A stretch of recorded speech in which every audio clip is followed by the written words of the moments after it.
Thank you for waiting. I finished checking your adventurer handbook. Here are your commission rewards.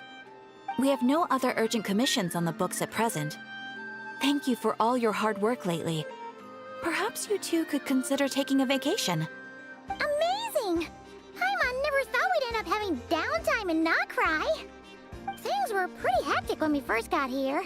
Everywhere you looked, it was either the Wild Hunt causing chaos or the Fatui stirring up trouble. It felt like this whole region was one giant slime in a barrel, ready to go boom at any moment. Sure have. Things were looking pretty dicey, but in the end, we managed to turn it around. Whoa! Paimon just got deja vu! Oh, that's right. It's because we've done this like a million times now. Ah, yes. Are you two aware that the Moon Prayer Night is soon to take place? Oh, yeah! Lauma told us that was coming up soon. Wait, why do you mention it, though? Do people in Nasha Town celebrate it, too? Paimon thought it was just for Moon Goddess worshippers. You're partially right. Most people in Nasha Town just see the festival as an opportunity to do business. They do not concern themselves with the religious element. The festival was first celebrated by the Frost Moon Scions. On this day, they would wear moon prayer blossoms and celebrate the birth of the moon goddess through song and dance. They would also prepare food and handicrafts and give them as gifts to others. Over time, it became Nocturne's most lively festival. Oh, sounds like fun! Great! Well, in the meantime, since Catherine doesn't have any commissions for us, let's focus on some personal business instead. When we first got here, you mentioned that this was where your spaceship landed? We didn't get to follow up on it at the time, because we got wrapped up in that whole rare situation, but now we can finally start investigating it properly. Well, there's a saying Paimon's heard around these parts, which goes, if you lift up a rock, you'll find something you weren't looking for. By that logic, you'll never find what you're looking for while you're searching, but the moment you stop looking, it'll jump right out at you. Could be worth a try though, right? Anyway, Paimon suggests we focus on other stuff we want to do for now, and just keep an ear out for spaceship-related intel as we go.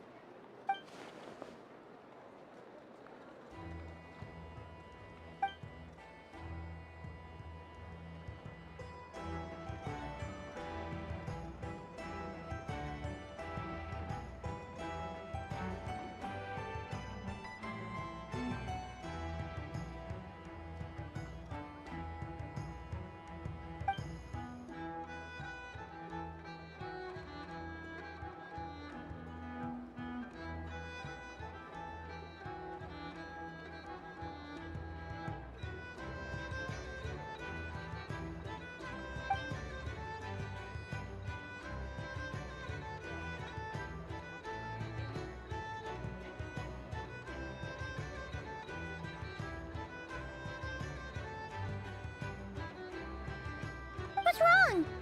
You look super serious all of a sudden. Huh? Paimon gets why you'd be concerned about Columbina, but what does the doctor have to do with anything? Oh, that's true. And now that you mention it, we're definitely overdue for a showdown with the Fatui. It is weird that he hasn't shown himself this whole time. What could he be up to? True. Paimon would much rather deal with Marionette anyway. She says the meanest things, but when it comes down to it, she doesn't seem like a bad person. Maybe it's the pressure of being a Fatuse? Especially as a Harbinger. Does she feel like she's gotta act tough to keep up appearances or something? But then, every time we headed out with Rarier, she always wound up having to repair Polonia and her other robots. That's gotta sting. Losing face always hurts more for people who care a lot about their image. She's probably still furious about it. What? Relax, she's not even here! Huh? What's the matter? Oh, nothing. Sorry, we'll be on our way now. Where are we again? Oh yeah, Columbina? Right, yeah, let's go see Columbina.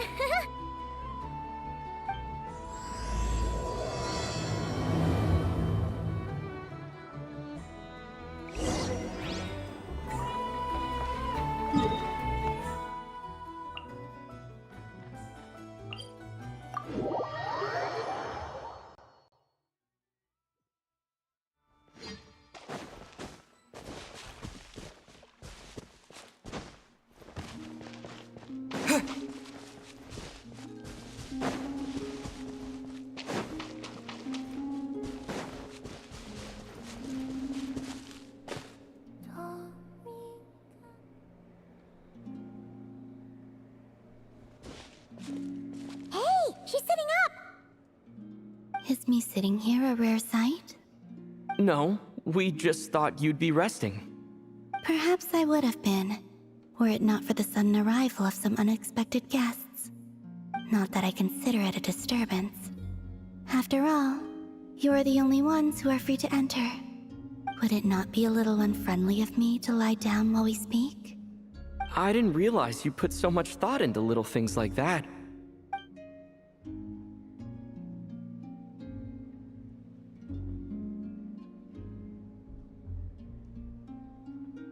Only sometimes.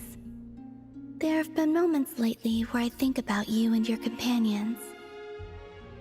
They are warm, mysterious, and cozy memories.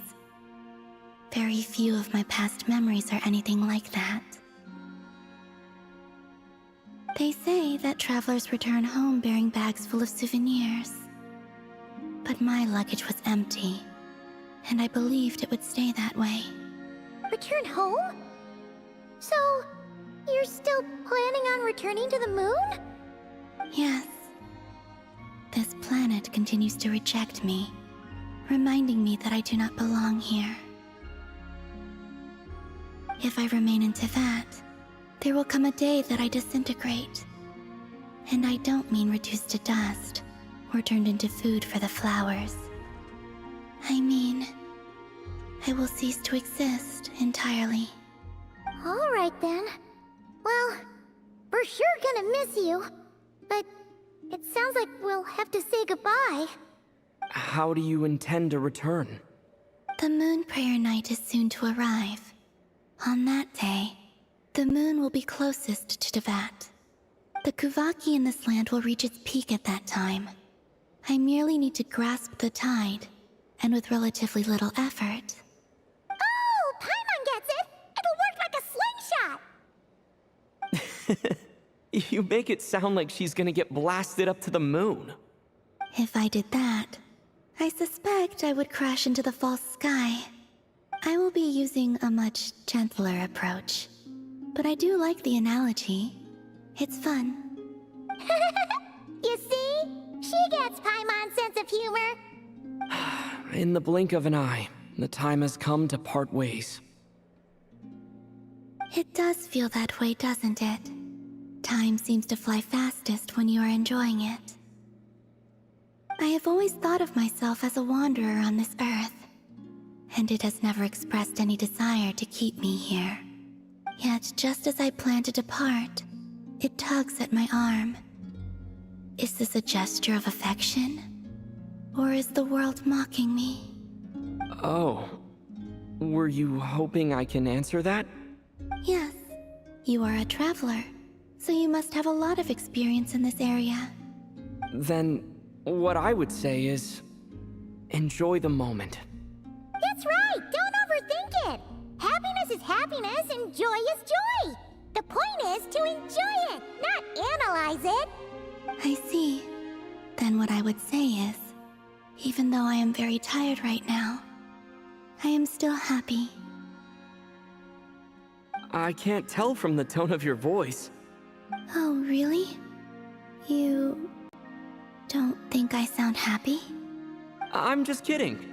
I could tell you were in a good mood today from the moment we saw you. Ah, a joke. Albeit not a funny one.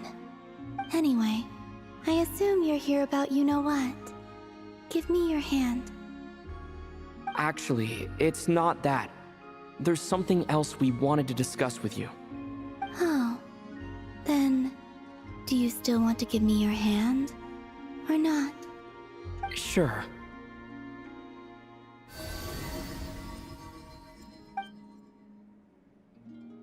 Thank you.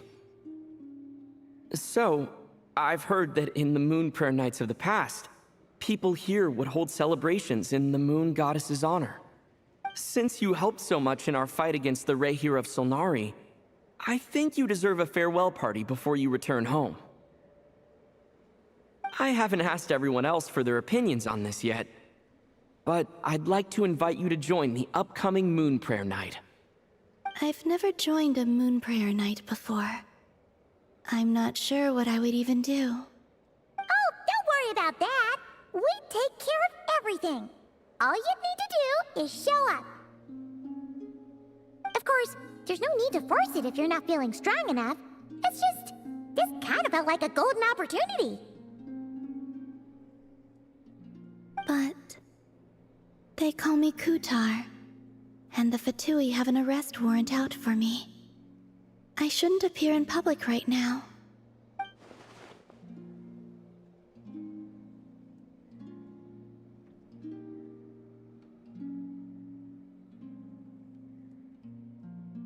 I'll make it work. You have my word. Yeah, we got your back. Well, he does. Paimon's actually not too sure what he's planning. All right, if you're sure. I will not refuse your invitation. I suppose it wouldn't hurt to pack a few more sights from this world into my suitcase before finally learning what my homeland looks like. Oh, if you see Lauma, please tell her that my answer to the question she asked me is neither yes nor no. Rather, it is, there is no need. That was kind of cryptic, but sure. Guess it's between the two of you. We'll pass along the message. Bye for now.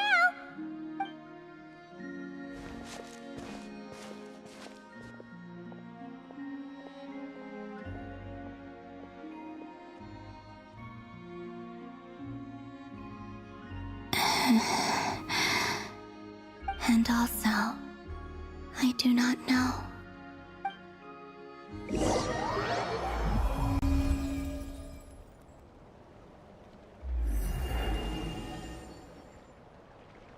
Since she's agreed to join the festival, let's go see who else wants to take part.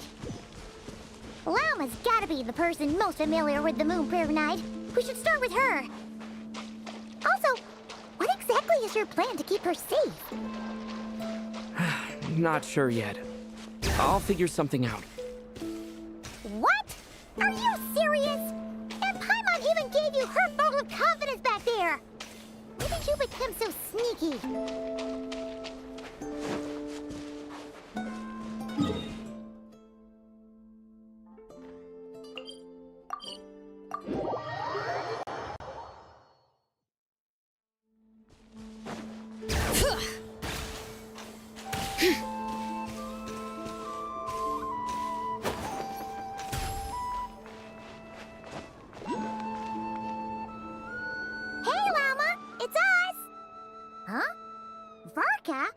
What are you doing here? Beats me.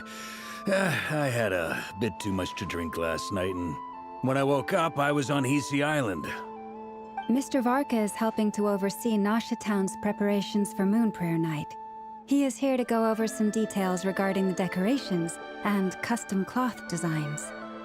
Right, yeah, that too. What do you mean, that too? Yes. Celebrating this festival is a long-held tradition here in Nodkrai. On this day, the crescent moon at the top branches of the verdant crest turns into a full moon, and the moon prayer blossoms bloom with a special radiance. Our people take these to be blessed omens. It's an especially welcome event coming off the back of all that nasty business with Rerir. Everyone got put through the ringer recently, and now they're looking to turn their fortunes around. The big shots in town all agree that a big, lively celebration is just what we need to rebuild people's faith in this place. No wonder Catherine said the people weren't so bothered about the religious element. That's right. It's become more of a local custom by this point. The celebrations have little to do with whether the religious stories behind this event are true or not. Even the Frost Moon Scions are eagerly awaiting the coming of Moon Prayer Night, despite now knowing that their past beliefs were founded on a falsehood. That's fair. It's a bit like the Lantern Ride in Liyue. It's a chance for people to enjoy themselves, not debate the existence of the Adepti. Oh, one other thing. We just went to see Columbina. We went ahead and invited her to take part in the festival this time. Hope it's okay. Wait, so... you mean she agreed to it? Huh. That's quite a surprise. Then I suppose that she intends to return to the moon on that day. Oh, yeah! It's kind of a complicated process, but basically, it's like a slingshot. I understand. In truth, I had a feeling that she might make such a decision. Well, if Kuthar has decided to participate in the festival, we should prepare accordingly. Yeah, exactly. She was saying how it could be risky for her to show her face in public.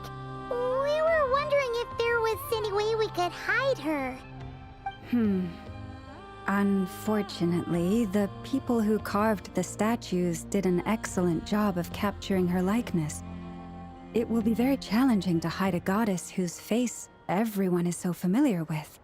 Darn! We may have bitten off more than we can chew here.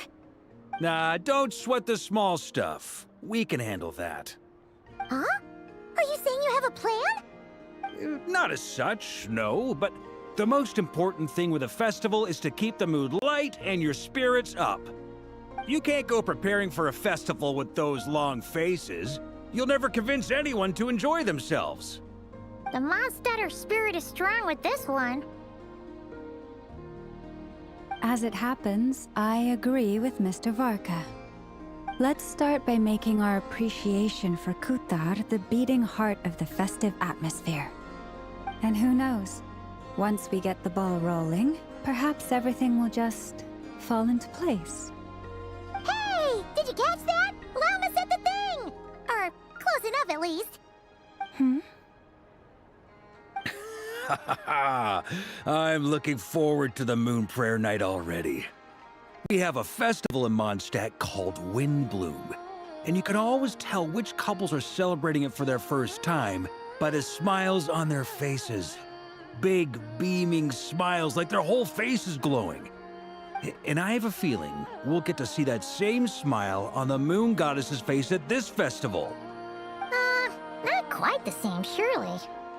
Anyway, I'll take care of business in the city, but I'll have to leave the decor up to you and the Frost Moon Scions. No one else can capture that traditional aesthetic quite like you guys. But lastly, there's the final key element that brings the festival to life. Companionship. Before you leave, let me show you something that we've been preparing. Mr. Varka had asked to see it already, so you may as well tag along. Also, I have some further questions about Kuthar's decision.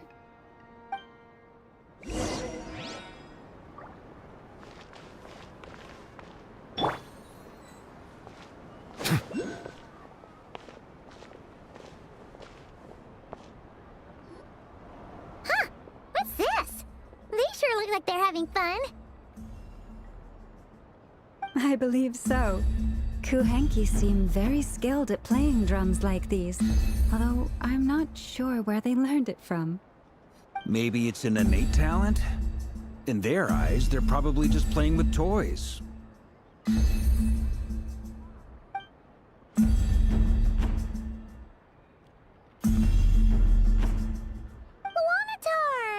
You want to play too? Yeah. She looks more confused than anything. Maybe we can teach her next time if we get the chance.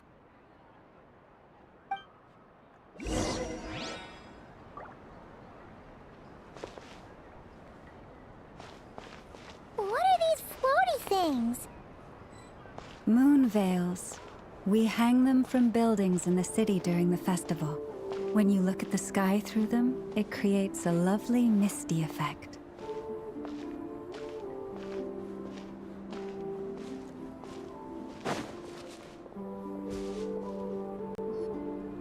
Everyone seems hard at work. They are preparing items for Moon Prayer Night. For instance, the sculpture being made over here, Mr. Varka and I were just finalizing the details of where it will be placed.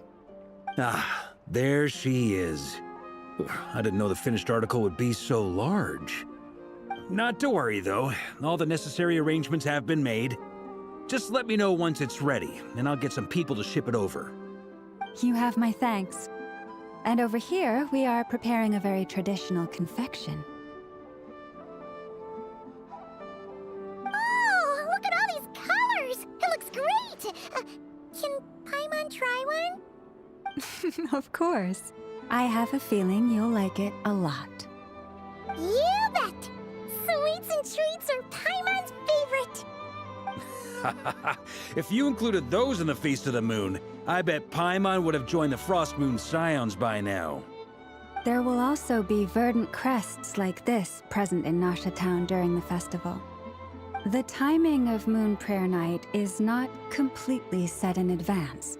We make a rough estimate, then observe the changes in the verdant crests and moon prayer blossoms to guide us. As such, the wait itself is a fun feature of this particular festival.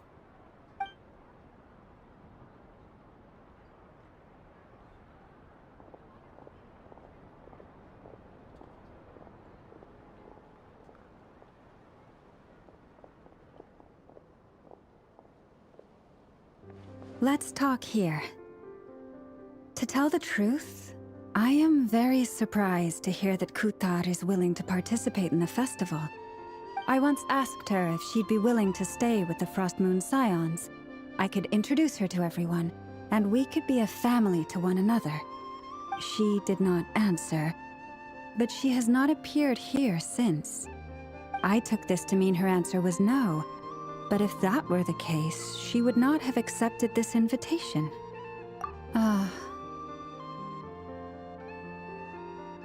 I see.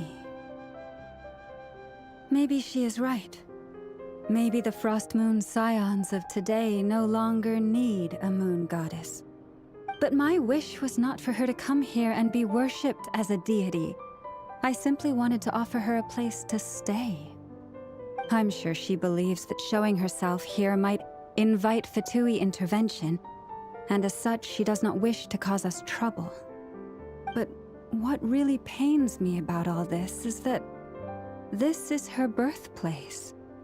She ought to belong here, yet no one has been able to grant her shelter. I think I'm qualified to weigh in here. When someone's about to depart on a long trip, what they need is blessings, not burdens. We should wish her the best, not make the journey harder than it already is. Anyway, she's agreed to attend, hasn't she? All we need to do is simply respect her decision. I see your point. Yes, she will soon depart after all. Our job is to leave her with some happy memories. Besides, who's to say her journey to the moon is a one-way trip? It's not like she can't come back and visit if she wants, right? Paimon agrees wholeheartedly. Festivals are all about having fun, so let's keep it simple. All right, I'm gonna head back to Nasha Town soon. Wanna come with?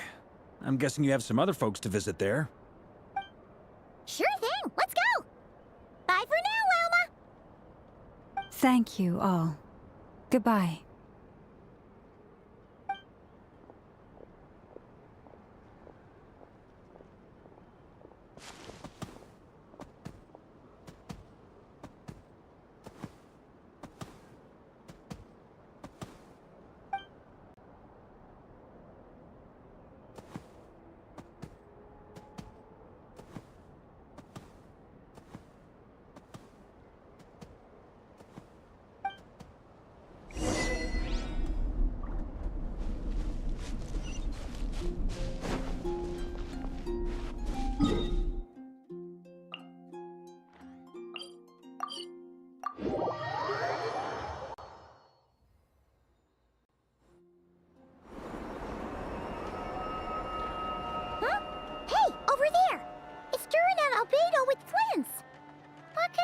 Chatting about?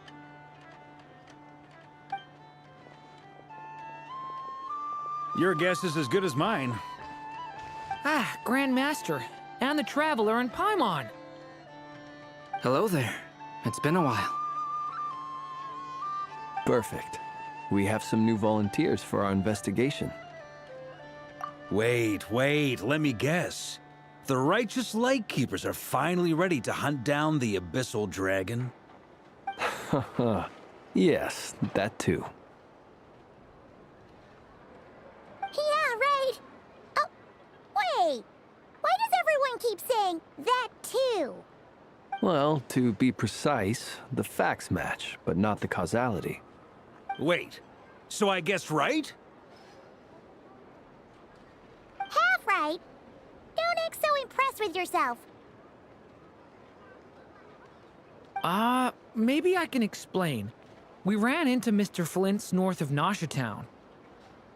At that time, we just noticed a few abyssal creatures out in the wild, but the strange thing was, I didn't detect any traces of abyssal energy on them at all. On closer inspection, we realized that they were not real monsters, but something akin to reflections in the water, or perhaps a mirage. Huh? What do you mean? Like, you could see them, but not touch them? Exactly. It was very peculiar. They roared and tried to attack us, but we could not make any physical contact with them. I think I've heard of things like that happening in Nocturne before, but I don't know much about it. Yes, it's a known phenomenon. Mirage-like illusions tend to appear in Nocturne in the run-up to Moonprayer Night. From a distance, they appear quite real. I myself thought that Misters Durin and Albedo were locked in battle with abyssal monsters when I first arrived. But after sharing intel and investigating a little further, we can confirm that these illusions are harmless. There is no great cause for concern. All the Mirage stories I've heard are either animals, rocks, or small houses. Abyssal monsters, though? That's a first. It's a first for me, too. So I'm planning to look into it further just to be on the safe side. I intend to inspect a few more locations. What about you two? Any plans? Alice contacted me a few days ago. She'd like me and Durin to assist her with an experiment. But we lost contact shortly after receiving the message. I'm sure that comes as no surprise to anyone familiar with her. We don't know when the wind will blow, yet when the wind blows, we will know. That, in a nutshell, describes how Alice operates. Yeah, that tracks. Okay. Well, I suggest we investigate this Mirage business in the meantime. It's piqued my curiosity, and I'm pretty sure I know someone who will already be 10 steps ahead of us. Well said. Right? Whatever's happening in Nocturne, she always seems to be the first one to know. Let's go see what she knows. We can invite her and her staff to the festival while we're at it.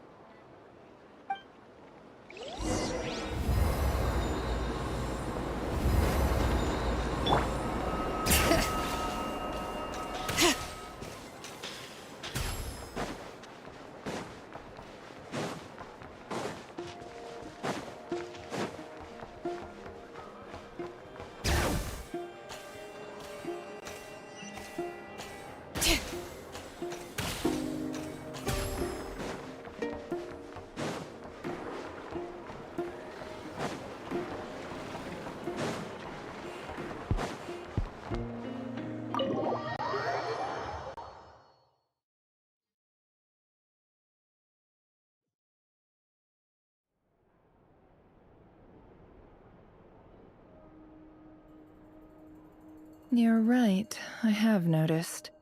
There's certainly something a little fishy about this situation. Only a little, though. Records indicate that this phenomenon can occur in the days before and following Moonprayer Night. That said, it has always been a rare sight in the past.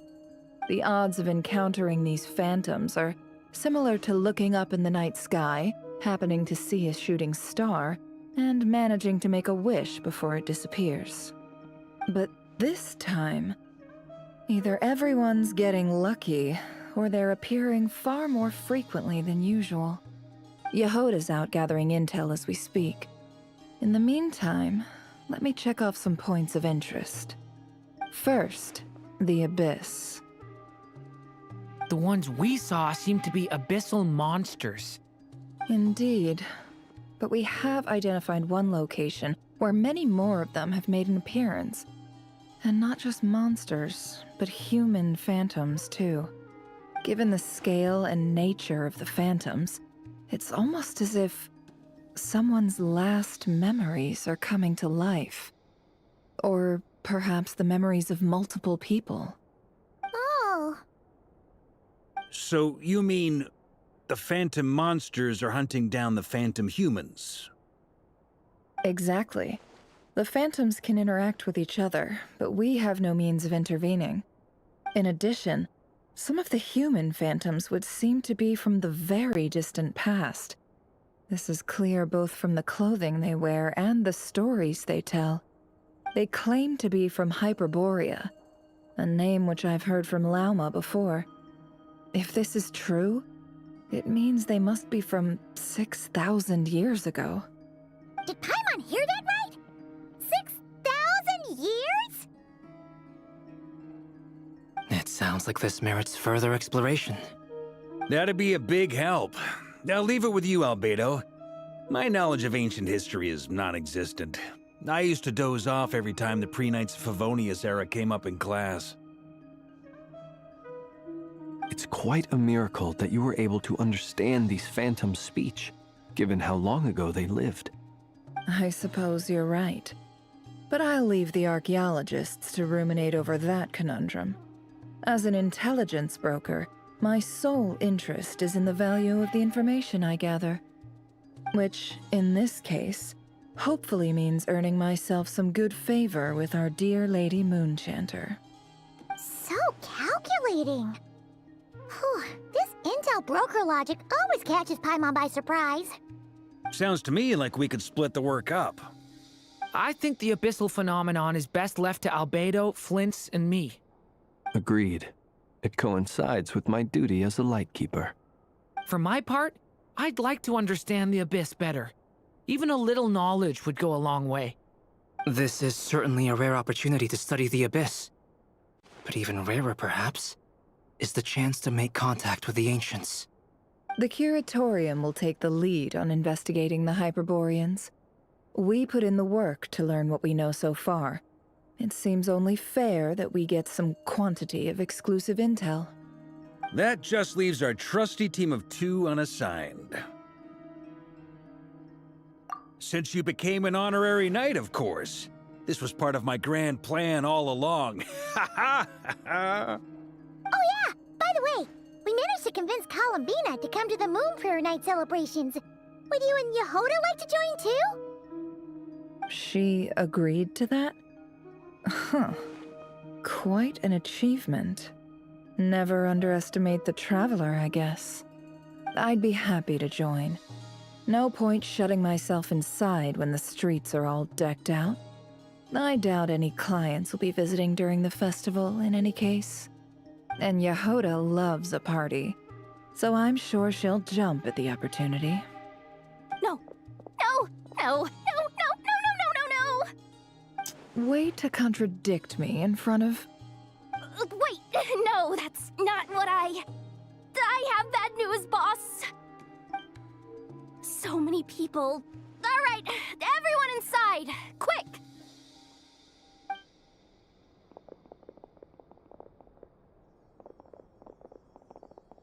This is gonna sound crazy, but hear me out. I saw one of those phantoms at Star Sand Shoal, and it was some sort of flying ship. Like a spaceship? That's gotta be the one you came to Tibet in. You said you saw the same thing through the moon marrow, right? Huh? You already know about it? Ugh, I thought I was gonna blow people's minds. Turns out I'm the last to find out. Wait, back up. You came here in a spaceship? Now my mind is blown! What's it like on the inside? Was it like flying through space? I want to know everything! Yep, exactly. Huge discovery. You're the best, second best intel broker in the world. After your boss, of course. Wow. Really? Well, I don't know if I'm all that, but... I guess that decides where we're heading next. Come on, don't look at me like that. I know the spaceship doesn't have anything to do with me, but you don't want to leave me as the only one twiddling my thumbs, do you? Please? Fair enough. You can tag along. In that case, let's meet back here to discuss our findings once we're done. I wish everyone a productive investigation. You too!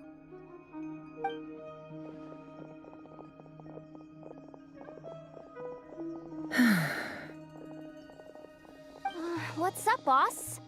Aren't we gonna head out? Tell me, Yehuda, when did the curatorium start giving out intel for free? Oh, sorry, boss.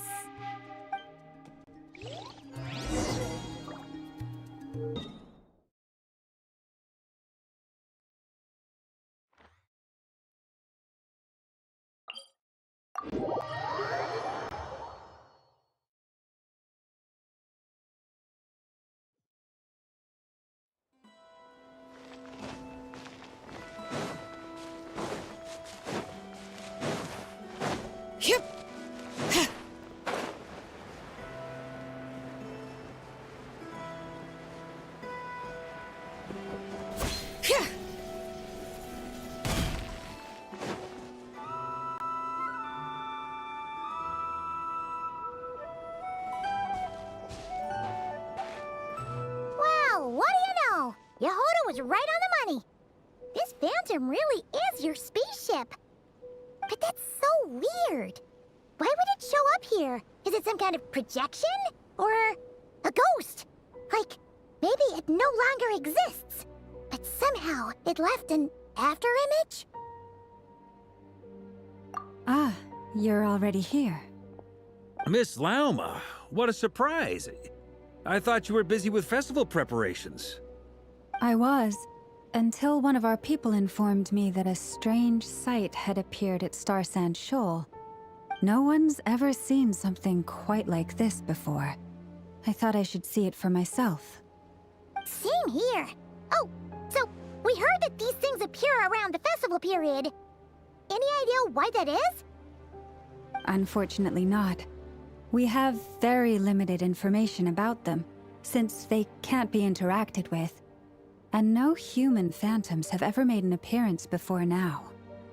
The most we've been able to deduce is that these sightings appear to be connected to the increase in Kuvaki energy around this time. Yeah, seems like that's all we can do. This is all so confusing. Allow me to lend you a hand.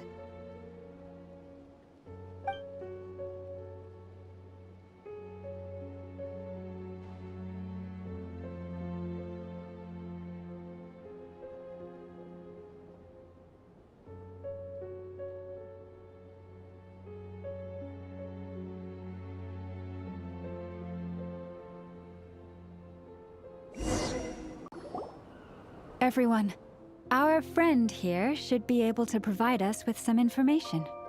Is that a phantom rhymehorn deer? I've heard about how the Frost Moon Scions live in harmony with the animals and can even communicate with them. That's coming in handy now, for sure. Okay. Yes, I understand. Then how about this?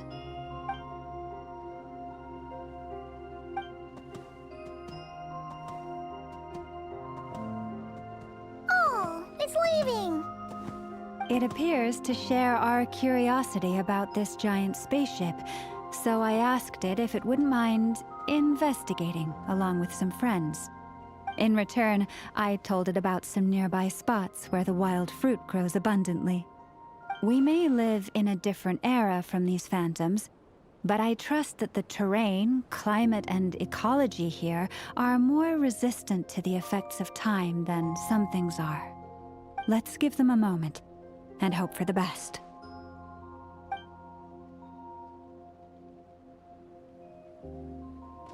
All back together? Must have been a lot of fruit. Indeed.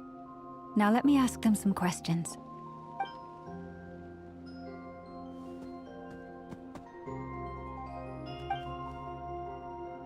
it did find a lot of wild fruit, enough for them to feast for a long while. This puffin circled in the air several times, but didn't spot anything out of the ordinary.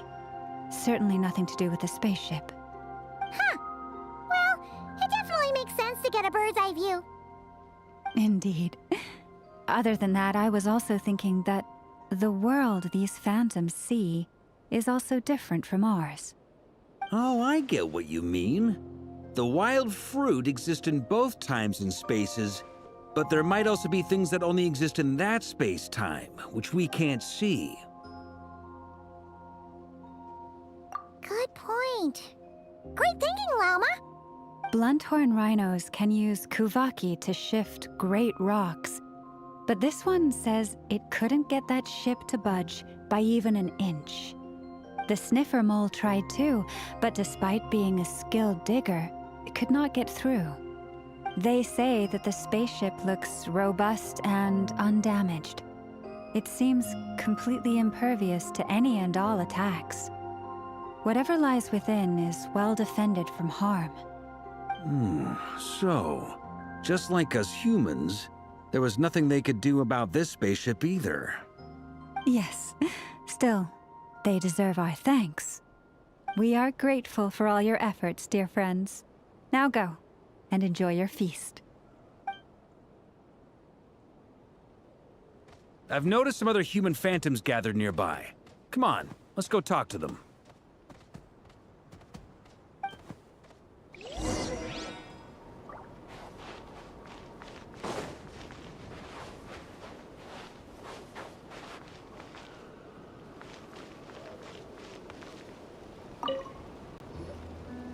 What is this thing? I've never seen it move, and there's no way to get inside. Goodness knows. My grandpa says it's been sitting here at least since his grandpa was still alive. What about his grandpa? Did he say anything to your grandpa's grandpa about it? Huh? I don't know. In all likelihood, it was here back then too. Hard to imagine something this huge could move. Guess that means that as far as they're concerned, this ship's been around a long time.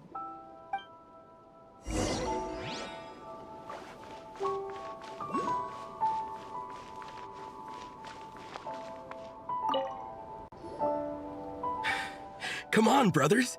If we can get even a small chunk off of this thing, it's gotta be worth a fortune. Today is the day we strike it rich. Huh? You mean Paimon?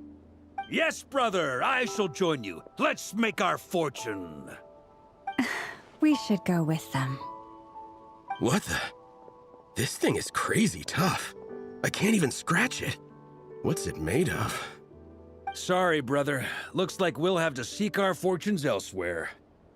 Enjoying yourself? I was just seeing if I could influence this phantom's perception by playing. But nope, no dice.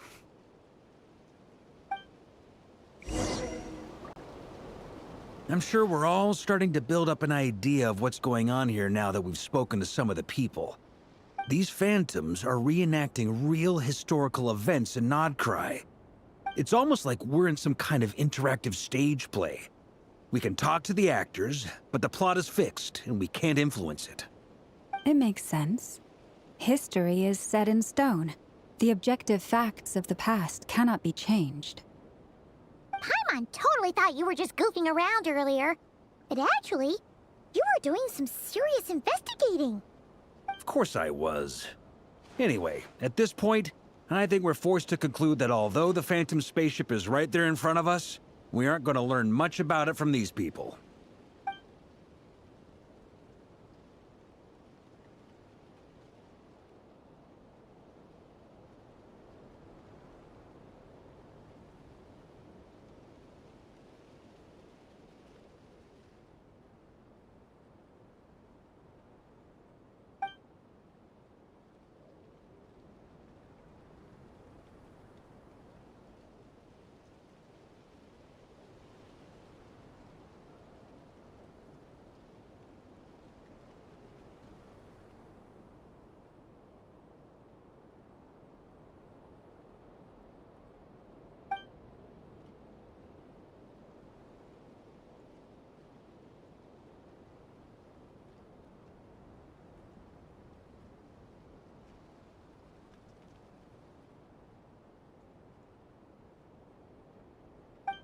Don't be discouraged. If nothing else, this is proof of the ship's existence. And think about it. So many people tried to hack their way inside, but no one could get the door open. It's made of very tough material.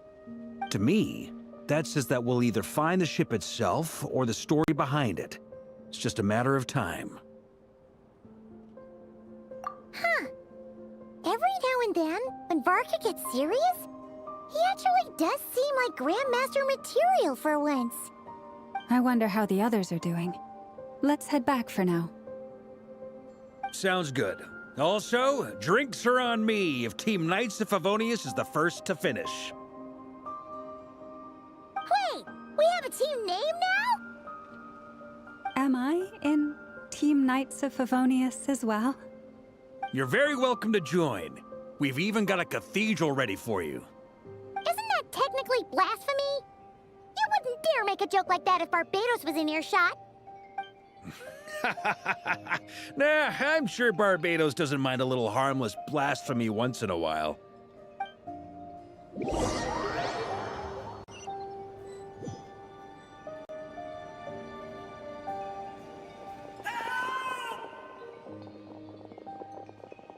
Oh, no! Get away! Oh.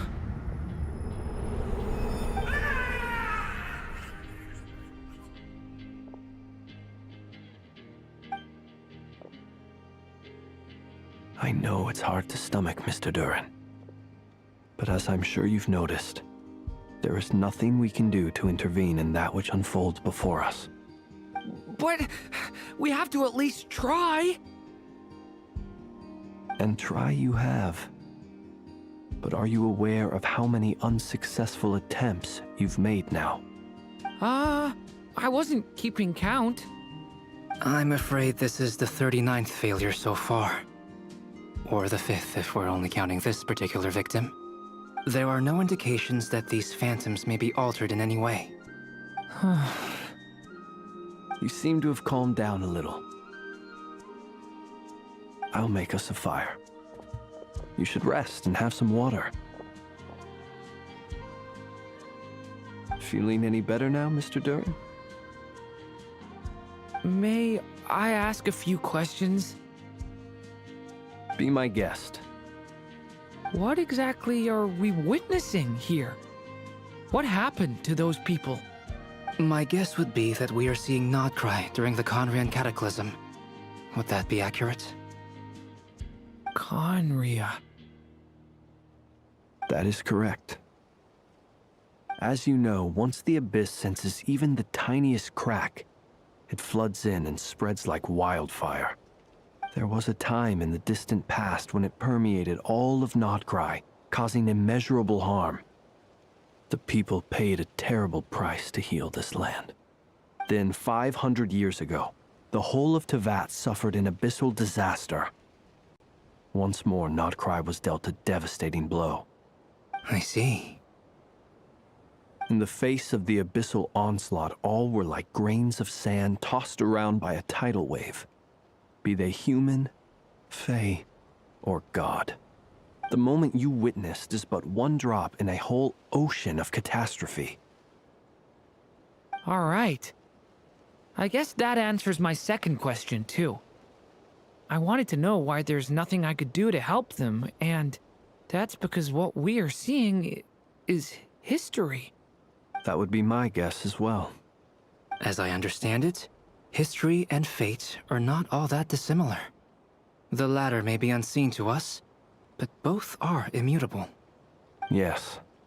Fate was determined long, long ago. I still have a couple of other questions for you, Mr. Flint. You mentioned more than one abyssal disaster that has struck this land in the past.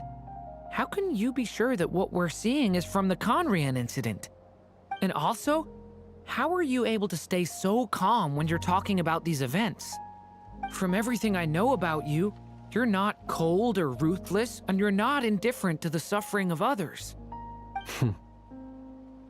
Alas, I am forced to show my age.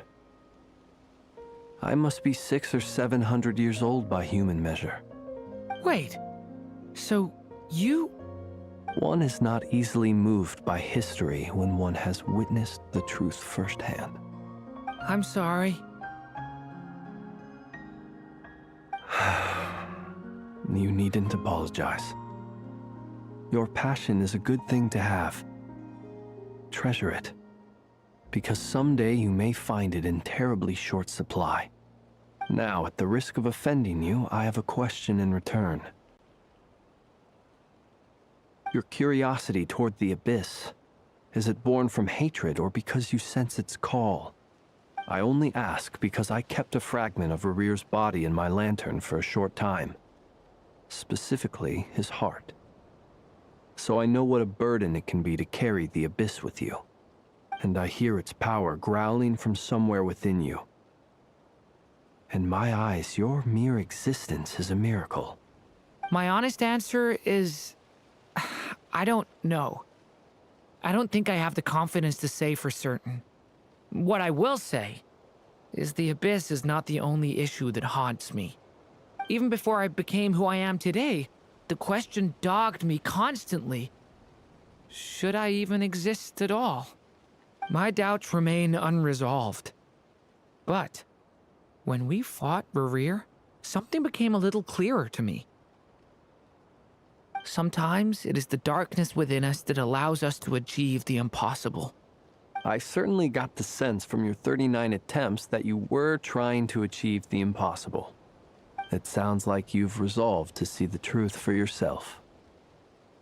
Absolutely. In that sense, he and I are quite similar. Then I wish you every success. I look forward to the day of your transcension. Well, if everyone's caught their breath, I suppose we should head back. Oh, and one last thing. I'd appreciate if you kept our discussion about history a secret.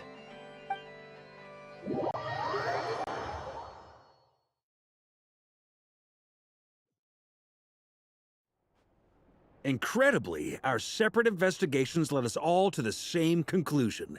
Hooray for consensus! Yeah, but we barely learned anything, though. I totally thought this would be the mother lode. Talking with the ancients? I mean, come on! But nope. All we got was useless snippets of conversation. And all this stuff about moons and hyperopia. What a load of baloney. Seems like people back then had a few screws loose. I understand your frustration. We found the same issue. Each phantom only showed a very brief moment in time. There isn't much value to be found in these miscellaneous fragments of a civilization's history, no matter how glorious it may have been. If there's a silver lining, it's that these phantoms are harmless to the present reality. They shouldn't get in the way of the festivities. Paimon agrees. And not just because it's the first thing she understood in this whole conversation. You look disappointed, Nefer. Is something the matter? What do you think? We all worked our tails off, but the only one to gain anything from it was you, Lady Moonjanter. Well, please do share the Hyperborean records with me. I will gladly inscribe them in our people's documents. Oh, duh! Yeah! That was it! Hyperborea! Hyperborea. I'm serious. Only an expert in the Frostmoon Scions and their history can turn these records into valuable research material. The alternative is to let them gather dust on the Curatorium's storage shelves until the pages turn yellow. Nefer, you're wise enough to know that cooperating and sharing the profits is the best course of action here. Well, that goes without saying. Sure, let's do that. Huh? But didn't you say we aren't supposed to give out intel for free? Sorry. Shutting up. Shutting up. Now is not a good time to push Nefer's buttons. Anyway, back to Moon Prayer Night. I'm thinking that we should prepare something a little special, aside from the usual decorations and so on. You mean a parting gift? Can't go wrong with food. Although, does food go bad on the moon? Perhaps a lantern would be a better choice. It might be dark up there. It could prove difficult to light a lantern on the moon. Magical stones might serve that purpose better. What about a clockwork mecha model from Fontaine? I've got a whole bunch at home. I use them for fighting practice in my free time. None of these sound like things she would be even remotely interested in. But we don't interact with her enough to know what she likes. Yeah. It would really save us the guesswork if someone could find out what she's into. Wait, what the? Traveler? They're all looking at you. Great! Haha, problem solved. Now, I need to stop by Dory's. Gonna need her help sourcing a bunch of stuff for the festival. Then let's leave it there for now. We all have our own business to attend to.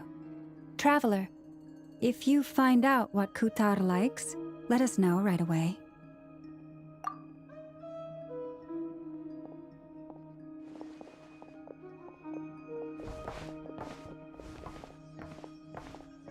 Is something the matter? I'm fine. It's just... I'm still feeling a little rattled after witnessing the horrors of the Abyss. But it's okay. This is something I have to work through. I'll be all right. Thanks for your concern. Well, don't put too much pressure on yourself. If you ever feel like something's wrong, physically or mentally, we're here to talk. Come on. Stop treating me like a kid.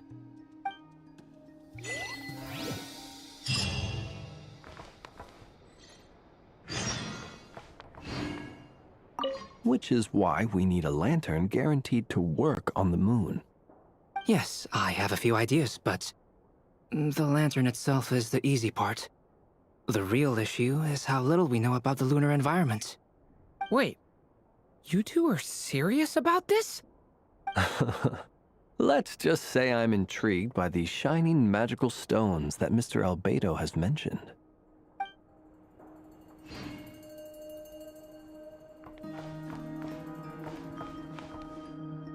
Could you do me a solid and try to smooth things over with Boss Neff?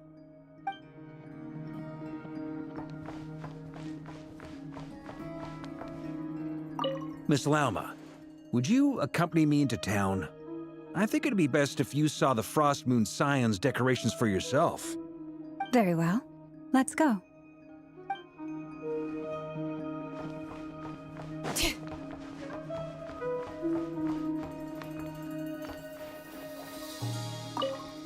You should get going. It's important that we ascertain what Kutar likes.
Weren't there a few Kuhenki here last time, too? Where did they all go? Walkies? For Kuhenki? You're not pets, you know. Oh, well. Looks like we just came at a bad time. Let's try again tomorrow. There's still a few days until Moon Prayer Night, so we're in no rush. Besides, she needs time to rest anyway.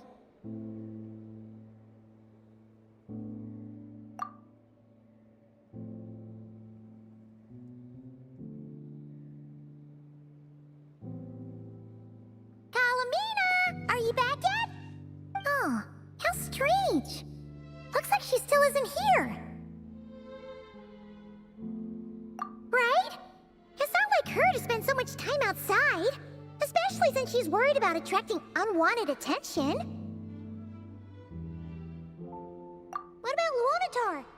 Luonatar, you there? Hey! Do you know where columbina went?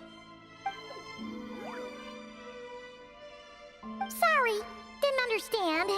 But if you know where she is, could you take us to her? Yeah, that's even stranger.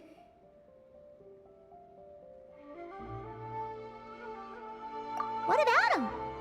Oh, that's not good news. They change color when Columbina gets weaker, right? And they look super pale right now. Good idea. She might know what's happening.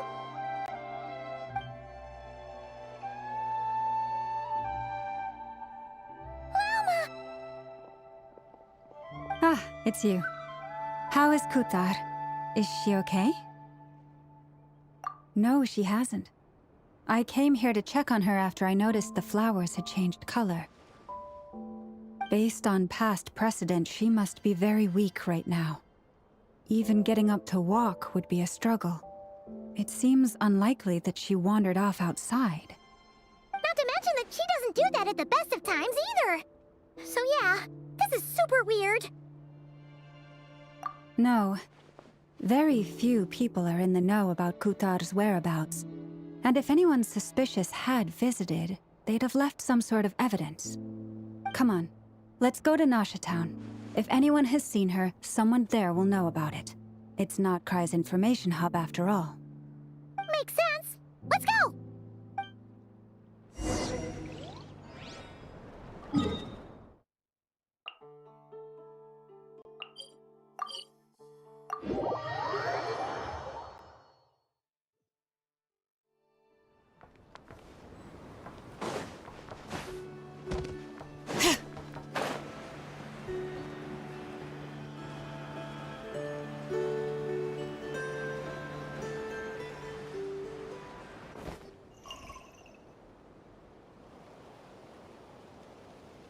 Moment.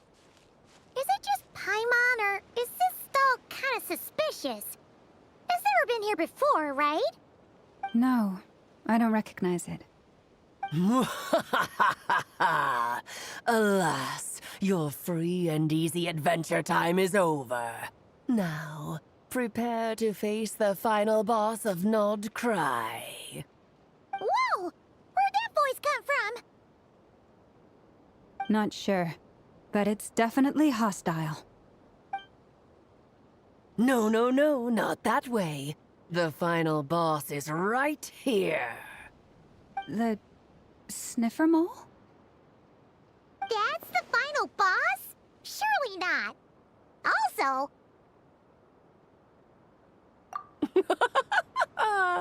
Okay, the jig is up. I'll stop teasing you. Turn around. I'm right behind you. It seems I've managed to leave quite an indelible impression, even though you've never seen my face. Ah, nothing could make a great mage more pleased with herself.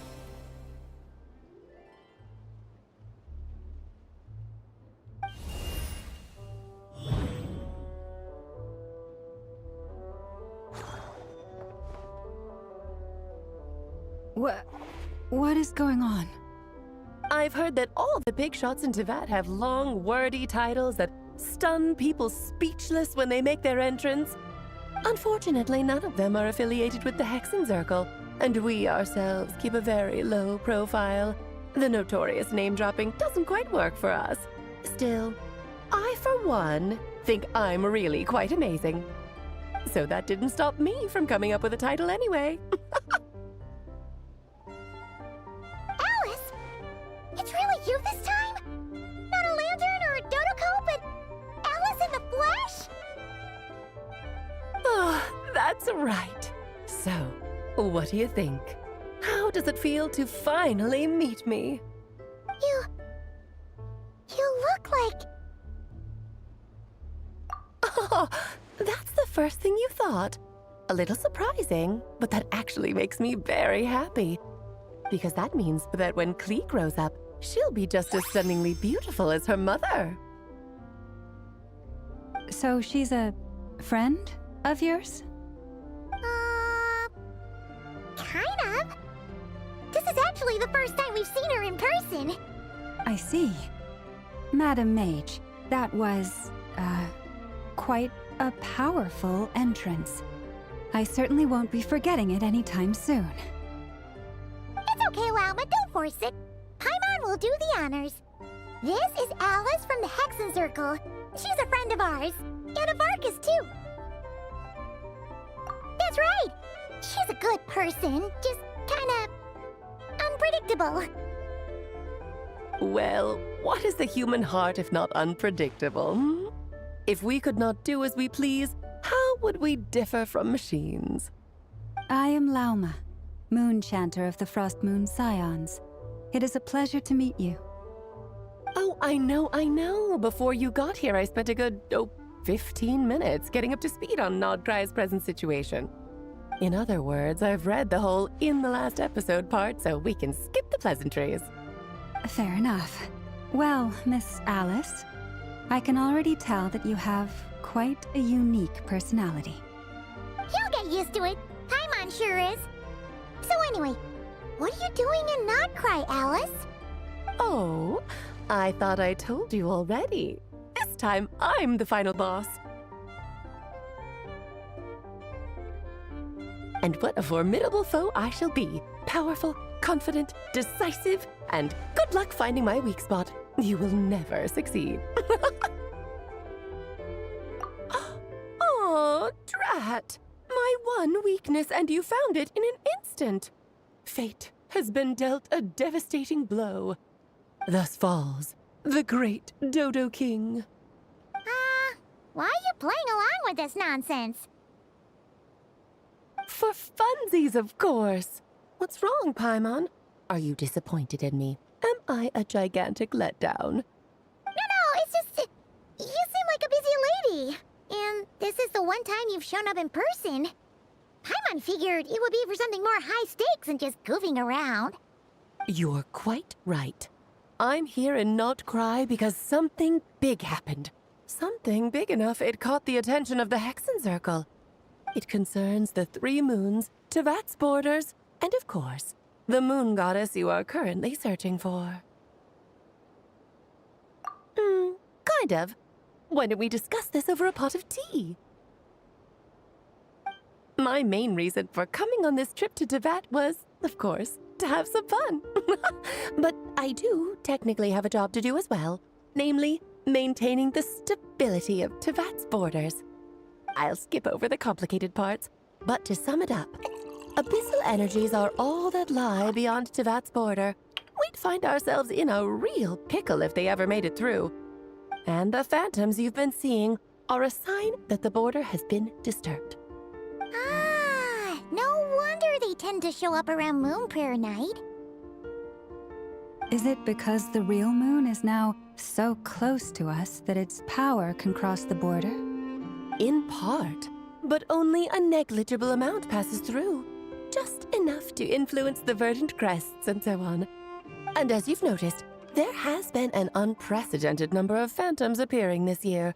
The influence of the moon beyond the border cannot explain this. No, there is another far greater factor at play.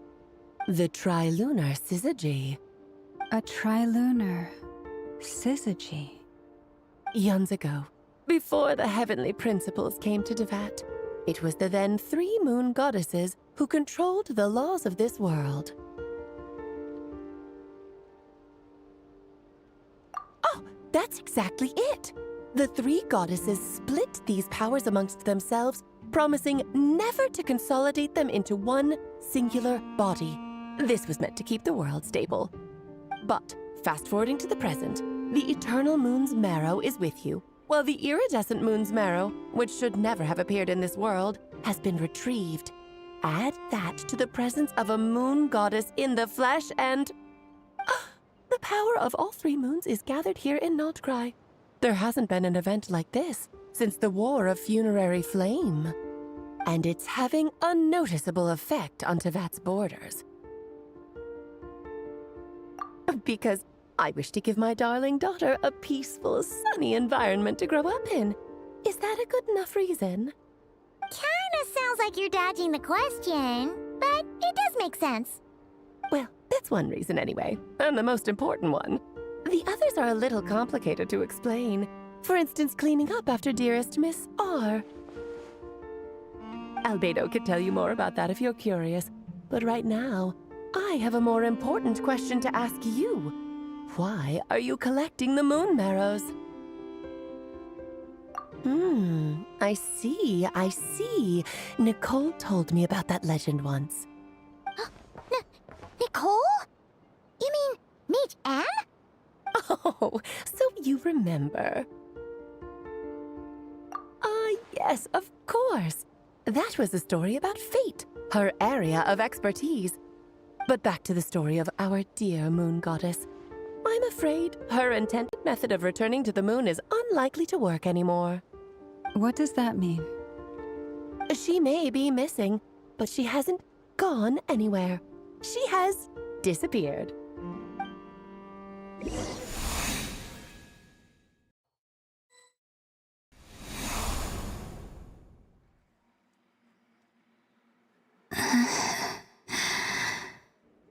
My body is so heavy. Wait, no. It's my mind that's heavy. My arms and legs are as light as a feather. What's happening to me? I feel drowsy, like I've been asleep for too long. Is it daytime or nighttime? Is the moon out? I think I'll go for a walk.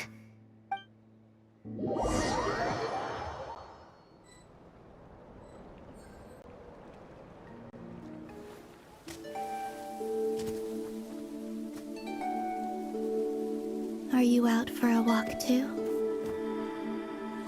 Huh?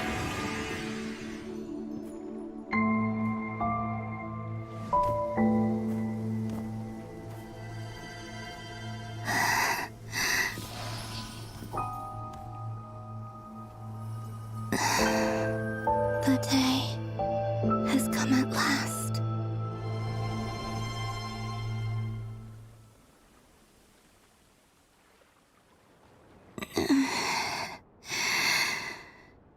Have I grown so weak that I can't even sustain my physical form?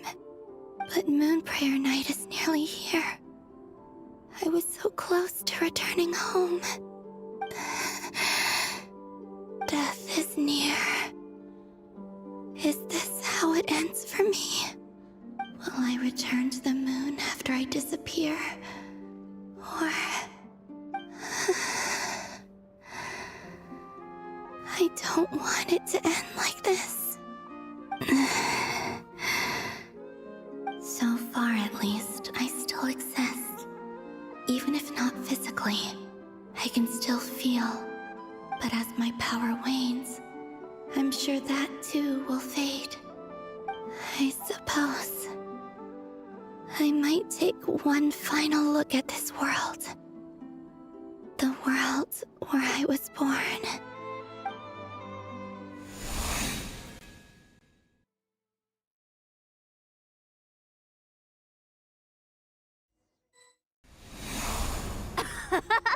Come on, come on! Wait for me! The Frost Moon Enclave. How much it has changed since I was born. These decorations, they're so heavy. It's times like this when you kind of wish men could be priestesses and acolytes. How fascinating. I've never had the chance to be privy to people's private lives in this way. In the past, people would get so solemn and serious the moment I showed my face. Like they were frozen stiff. Karina, Lametti, it's time to eat.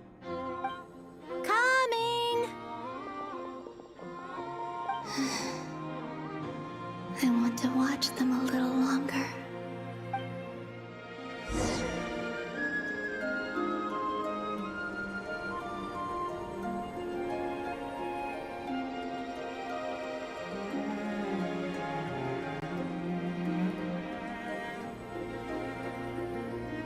So just fill these balloons with air, right?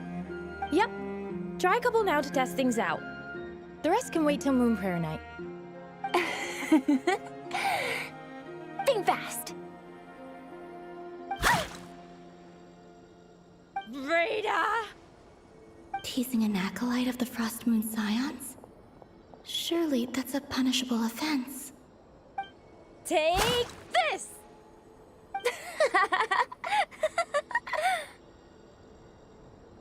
Huh? All right, enough horsing around. Lady Lauma gave us a task. We should get back to it. The task is just to check that the balloons don't leak, right? Doesn't matter if we fill them with air or water. Okay, you got me there. And you got me there. But still, we can't use all the balloons before the festival even starts.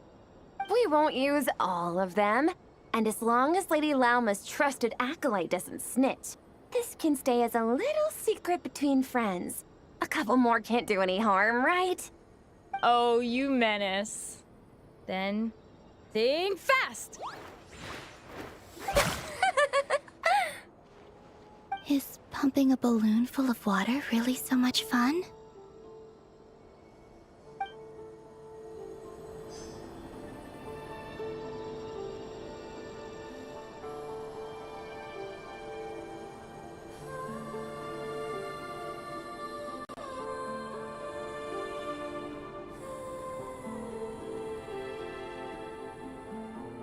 I'm sure you're both tired from playing all day. Come on, eat up. A plain, humble meal. That has always been the way of the Frost Moon Scions. Huh? How come Lametti got a midsummer berry dessert? Oh, I always get Lockaberry. I don't mind sharing. You can have a bite of mine if I get to have a bite of yours. They're sharing food? I've never shared food with anyone before. Even at the Harbinger tea parties, everyone just ate off their own plate. And when I couldn't finish my food offerings from the Frost Moon Scions, they'd leave the leftovers out under the moonlight for the animals to claim. Hey! That was 2 bites! Oh, then you can have another bite of mine. Oh, you too. Oh, don't fret now. Here, have some of Granny's too. So this is what it means to be family.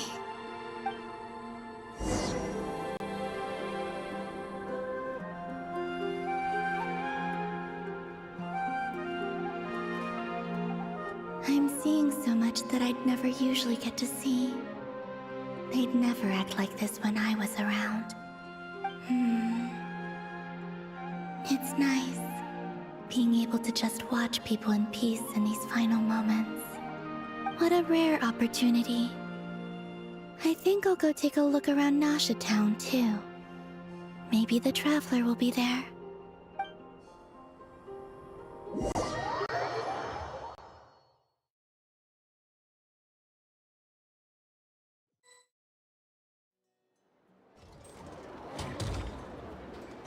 After the War of Funerary Flame, the Moon Goddesses were no longer recognized by Teyvat. They lost the whole foundation for their existence. That's why the Moon Goddess's strength is fading. She cannot withstand the world's rejection of her. To be more pedantic about it, the Moon Goddesses did something to offend the heavenly principles, and that's why they were ousted. Something of a recurring theme in Teyvat's history. Theoretically, speaking so candidly should put me in their crosshairs too, but they can't tell me what to do. I'll say whatever I want. Anywho, the Moon Marrow energies were but a drop in the bucket for her, and that battle against the Ray Hair of Solnari only weakened her further. Fortunately, it happened close enough to Moon Prayer Night when the Kuvaki concentration here is high. That's the only reason she managed to survive this long. What do you mean, fortunately? You said she disappeared. We're too late. Oh, what a headache. I thought this was all common knowledge. I guess I have some more explaining to do. Okay, buckle up. It's time for another lecture.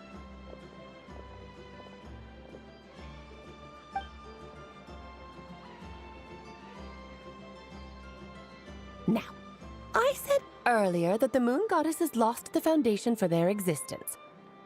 The reason for that has to do with the natural order. Basically, the rationale for their existence in Teyvat was lost. The same logic applies to the present moon goddess, too.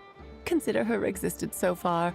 Her comrades in the Fatui called her Damselette. And she was worshipped as Kutar by the Frost Moon Scions. But these connections have now been severed, whether by her hand or yours. So, the rationale that once sustained her existence is now gone. Wait, we did that to her? Oh, well, strictly speaking, yes. But let's not start pointing fingers, shall we? I'll only end up as the big bad villain, and that's not the kind of final boss I want to be. Of course I do. I'm only the greatest mage in the whole entire world. Now, if you wish to find your moon goddess, there are two problems we need to solve. Firstly, we'll need to strengthen the connection between her and Teyvat, at least enough to sustain her until Moon Prayer Night. Strengthen her connection. But does that mean I'll have to rally all the Frost Moon faithful behind this? I'm afraid a bygone faith and a former home won't be of any help to her now. Do you know her name? Her name? Oh, yes. Names are very important things. A name is a fundamental concept that anchors one's entire existence. Then your first job is to find it. As a moon goddess, I'm sure she must have a name she identifies with. Neither Columbina nor Kutar is her true name, and she's never really accepted either of them. So, finding out her real name is enough to sustain her existence? Yes, I know it sounds like a small step, but every journey begins that way. So for now, that's all we need to focus on. The second problem is with her plan to use the moon marrows to return to the moon. Unfortunately, piercing through the false sky will take an enormous amount of power. Given her current condition, she won't be able to provide anywhere near enough power, even if she recovers her physical form. But no need to fret. Nicole's the expert in this field, and I'm sure she'll figure something out. Wait, Mage N is going to help us out too? That means we've got 2 Hexencircle mages on the case. This is turning into a pretty big deal. Actually, this is more of a side quest for me. Like you said, I'm a busy lady, so I can't stay for too long. I'll have to return to Teyvat's border soon. That's the upside you get for looking out for my little Klee. Hopefully that will incentivize you to carry on keeping her company in the future. Anyway, jokes aside, you'd better get moving. It will take quite a miracle for the moon goddess's consciousness to hold out till Moon Prayer Night. Oh, I suppose I might as well tell you where Nicole is before I leave. Off you go now. Time to meet your new friend. Oh, yes, and a little suggestion. Don't forget to mind your heads. What? I wonder how Durin's doing. I should really go see him before I head back. You really are super busy. I most certainly am. There's so many children I have to keep tabs on just in Mondstadt. Durin, Albedo, Venti, Varka. Klee didn't make the list, huh? Of course not. Klee is my pride and joy. I have no qualms about her, because she's the best child in the whole wide world. Yep. Klee's a little angel. I'm glad you agree. Well, all the best. See you when I see you.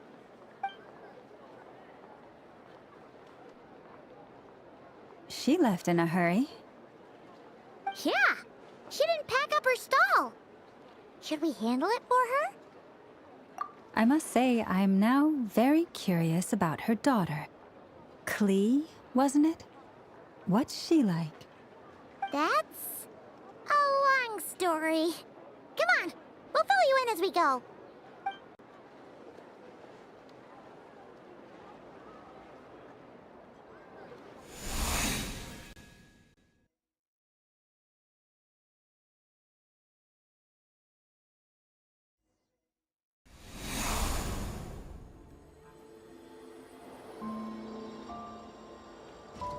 What a lively place.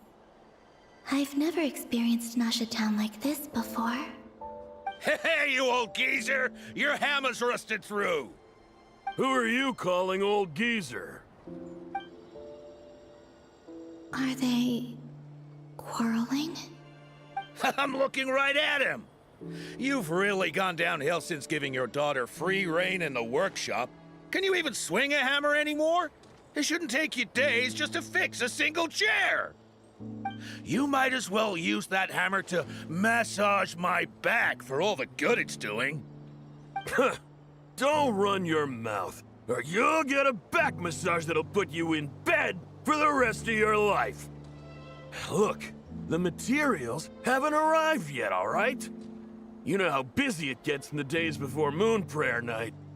I'll bet you send all the materials to your little princess.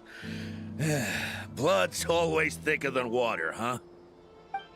All right, you've made your point, Uncle Koski. As soon as the materials arrive, fixing your chair will be the #1 priority. And Dad, if you've got time to chat, why don't you lend me a hand, See? Lolka knows what the score is. I guess they're friends. But the way they spoke to each other was so ugly. Then again, it wouldn't be the first time I've seen something like this. Columbina! Sing outside my door in the middle of the night one more time, and I'll unscrew your vocal cords. You hear me? Oh, Sandrone. So that was her way of trying to be friends with me. What a pity. I won't get the chance to say any ugly things in reply.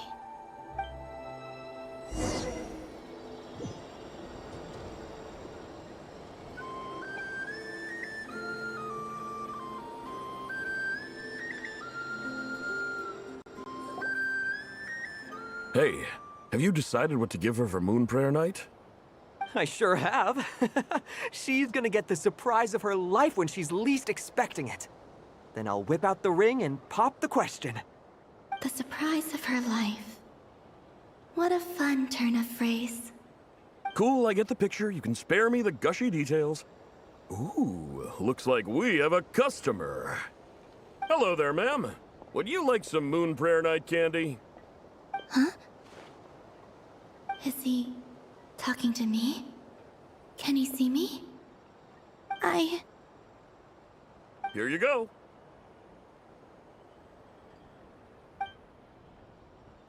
Oh.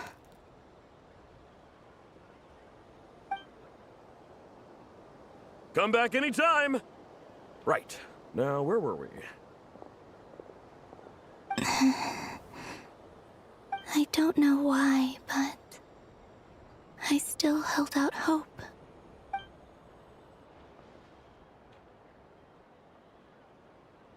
The most important thing right now is to find that mage. This name thing seems super important too, but where do we even start looking? I'd better go pay the Fatui a visit.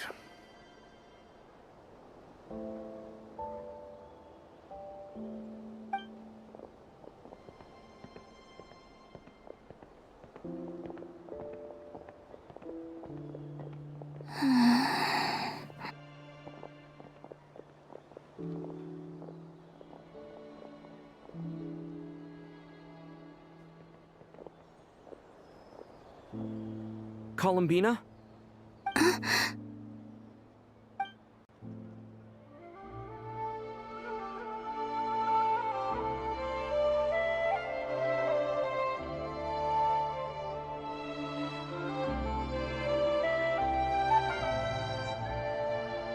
traveler. Let's go! This is no time to be spacing out!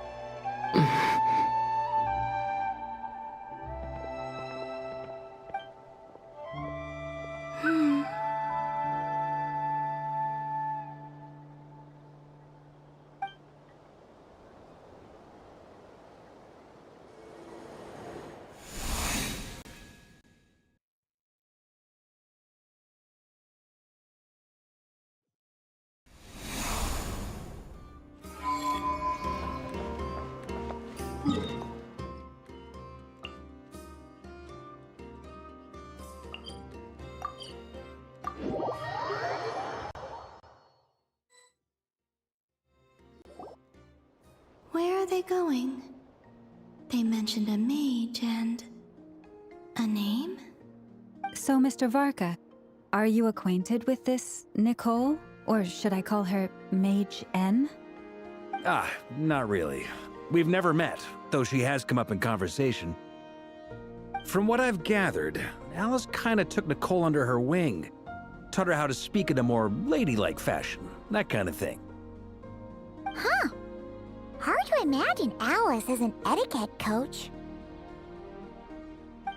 Yeah, Alice is a larger-than-life personality, I'll give you that. But then again, that's why she's able to draw such an eclectic mix of people into her inner circle. If I remember correctly, being an interesting person is actually one of her main entry requirements. So, if you ever wanted to join the Hexenzirkel, I'm sure you'd both be eligible to apply. Hey! Don't go around making promises on Alice's behalf! I wouldn't dare. I'm just trying to paint a picture of the Hexenzirkel for you. Okay, sure. Anyway, since none of us have ever met Nicole, how are we supposed to find her? We can't just go up to every woman in sight and ask, "Hey, are you Nicole?" Maybe something she's wearing will give it away? Like, a wind bloom pinned to her chest or something. Wait a minute. Alice never said Nicole was from Mondstadt. Oh, true. That would be... this young lady, then?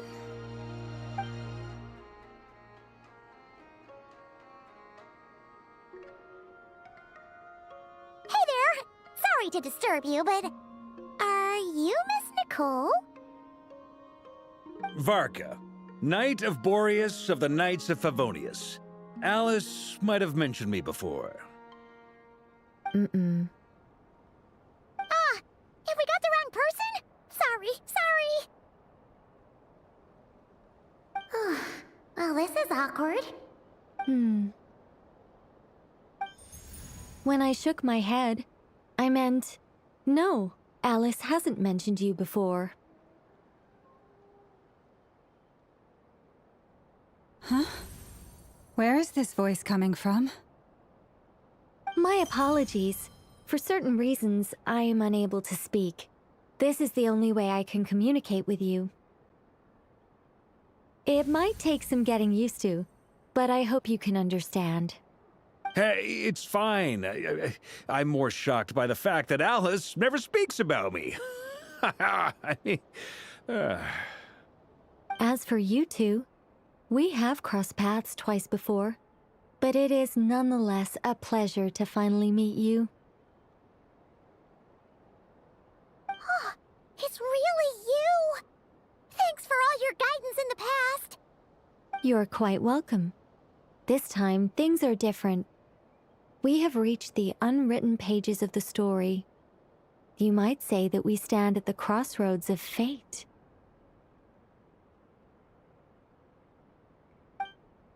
Now then, allow me to formally introduce myself. My name is... No, stop! Alice! I can't believe it! I had a whole speech prepared. I'd agonized over every single word. She always picks the worst moments to ruin other people's plans. I'm so sorry about that. Alice took the liberty of devising some bespoke self-introduction magic for each member of the Hexenzirkel. But I could have sworn I deleted all of the triggering conditions for it. How did it bypass everything? Oh gosh, this is so embarrassing. This is a very different side of Nicole than what we're used to. Is she not used to face-to-face interactions? Don't worry about it. We've seen that introduction magic once already, so it wasn't too much of a shock. Please go on, Miss Nicole. We'd love to hear what you have to say, or, well, communicate. Huh? Are they talking to this lady? But... Will you all promise to forget that horrendously embarrassing introduction? Sorry? Embarrassing? When?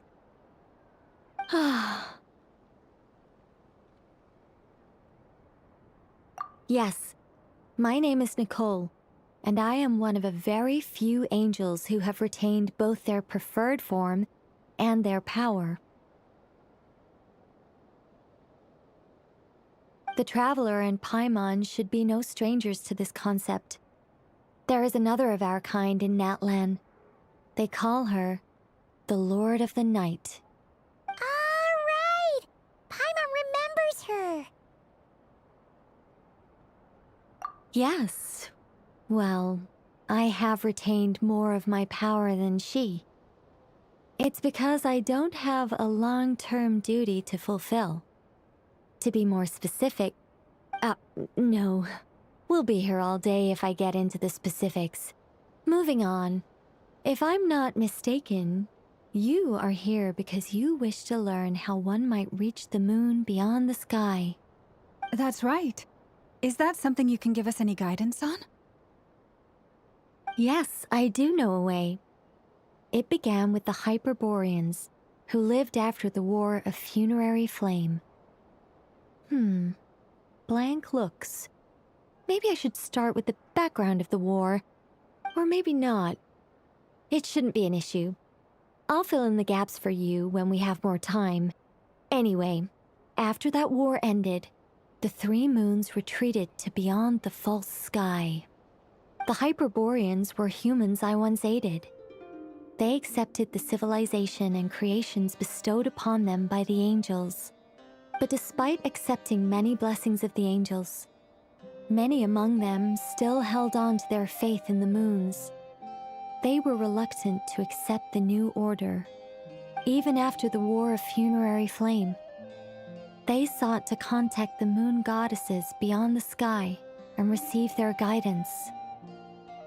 But all three had passed away by that point.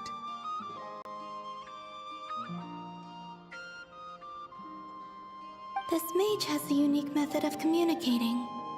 Is she talking about the moons? Yes, but they did not know. And so, still they prayed for the moon goddess's mercy. After building titanic structures that consumed vast amounts of Kuvaki, at last they glimpsed the moons and heard their voices. But of course, they were gravely disappointed. For it was then that they realized the three moon goddesses were dead. Oh, that's such a sad story. It is. Humanity was in a very sorry state at that time. The angels who had once aided them were gone, and the War of Funerary Flames had left them homeless and destitute. Just a second, I gotta ask. How relevant is all this history to the task at hand? Well, I mean, it's... Okay, it seems we've drifted into irrelevant narrative waters. It's been a while since I've had the chance to speak inside someone's head. As soon as I got started, I lost control, and the words just flowed out like a waterfall. What I'm trying to say is... Right, yes, that's it. The relevant part is the ritual created by the Hyperboreans. The fact that they bypassed the false sky and saw the true moons implies that they successfully built a connection between Teyvat and the outside world. Which means, with enough Kuvaki and a sufficiently stable connection, it should be feasible to send one person over the border. Okay, so they built some kind of portal? Oh, yes. A portal. Yes.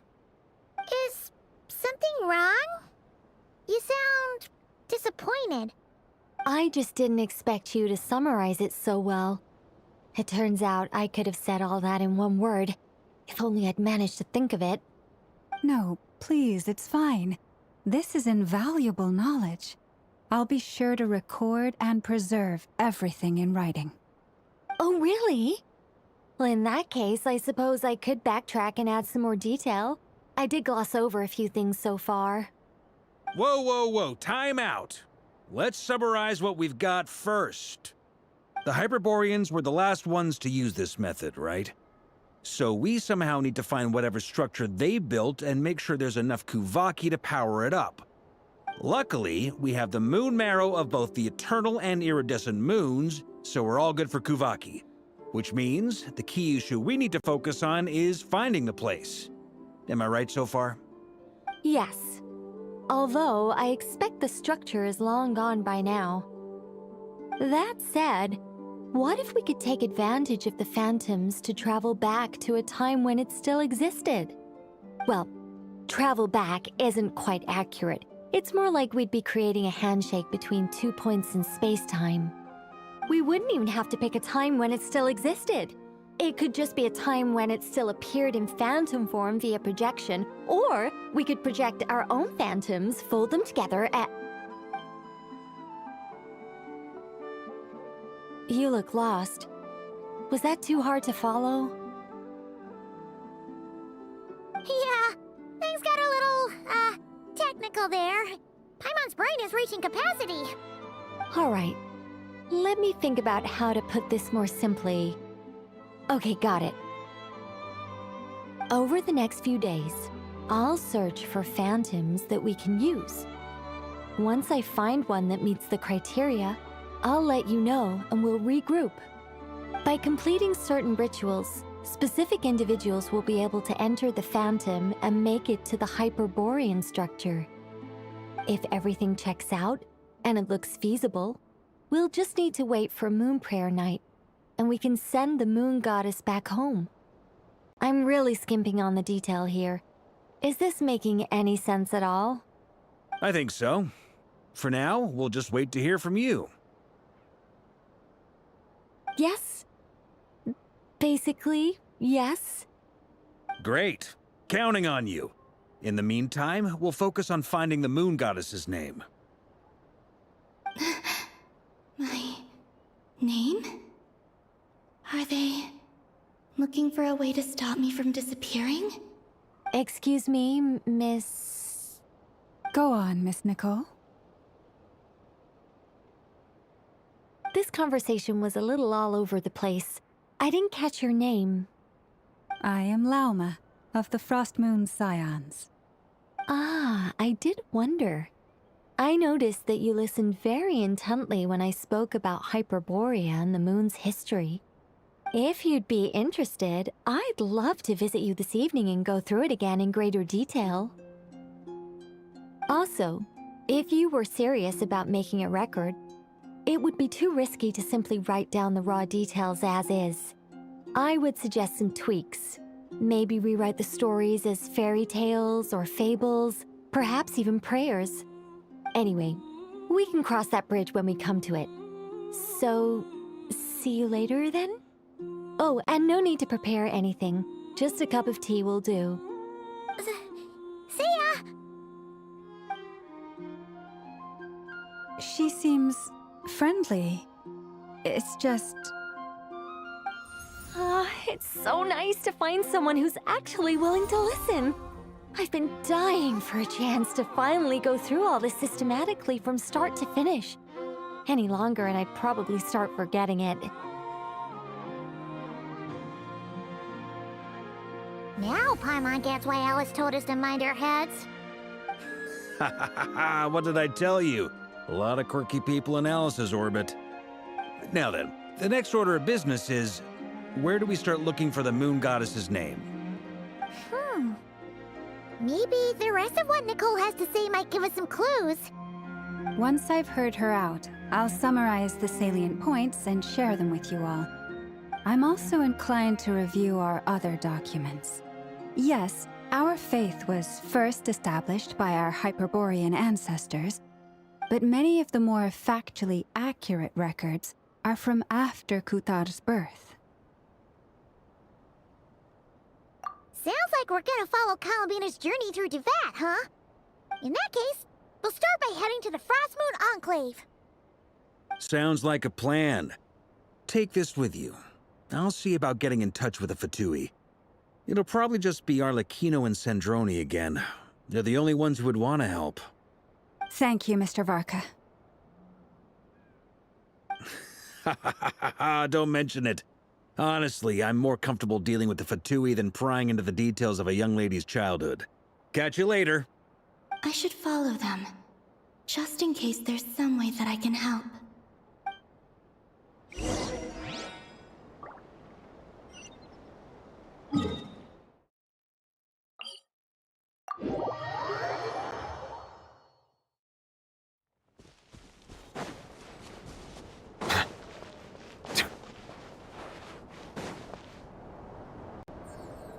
A while ago, I took the time to organize all documents in our possession that pertain to Kutar. What you see here is the material I consider reliable. You're saying there's unreliable material too? Yes. Most of the information we have was transmitted through an oral tradition. Inevitably, some of her stories were mythologized and deified over the years through countless retellings. That's why I organized them into reliable and unreliable. There's no sense seeking answers in history unless we can ensure the veracity of the historical record. Makes sense. All right, let's take a look through.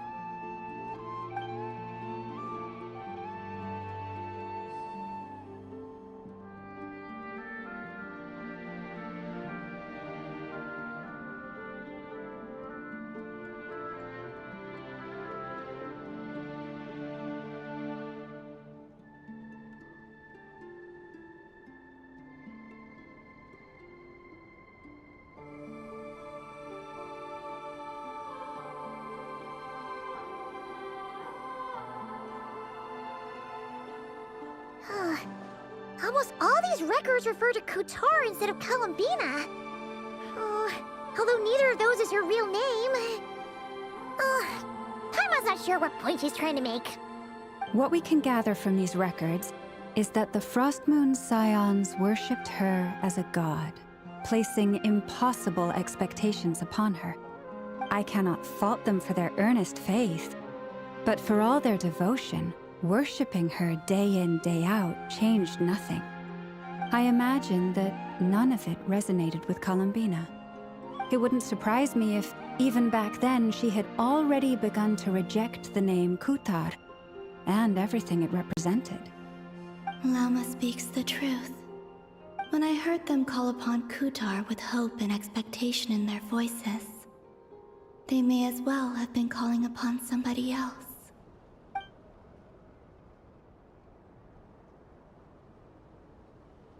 Well, that's a bit complicated. I looked at the level of detail, perceived authenticity, prose style, and how realistic their portrayal of Kutar seemed to be.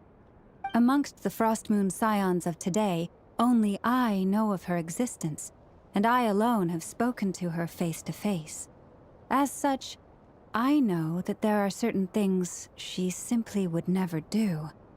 That being said, I have sensed some changes in her lately. Changes? Me? Seems like this is getting us nowhere. For what it's worth, why don't we check the unreliable sources too? Sure. Give me a moment.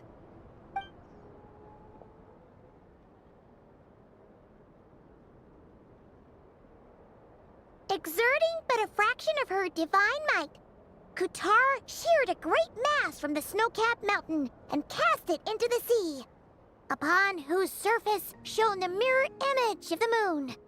Thus was formed the island of Hisi. Yeah, right. That doesn't even begin to pass the sniff test. The 3 moons are naught but lies through and through. Only one moon has ever shone for us, and Kutar is her name.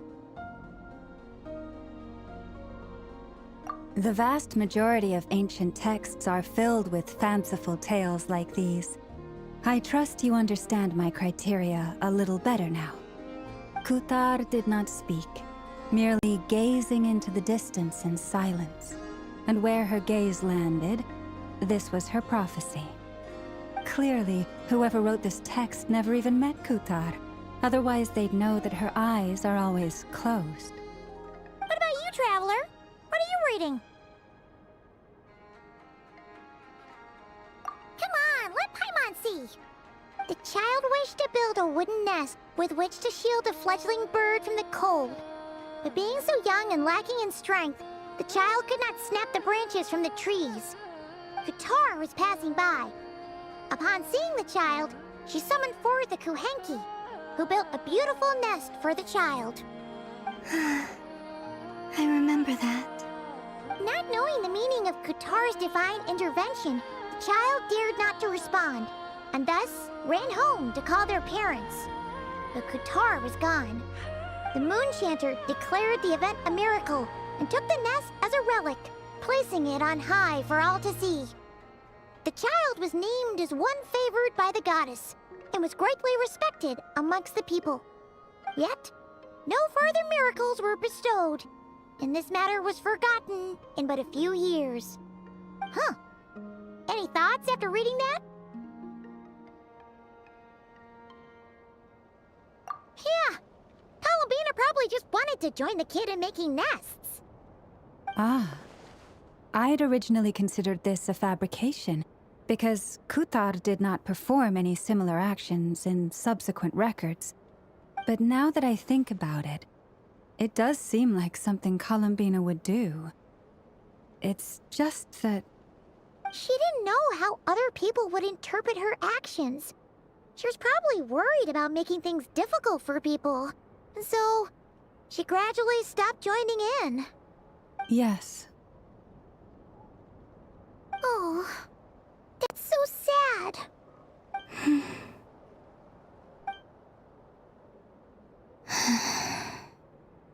And now, I can make no such gestures of warmth, even if I want to.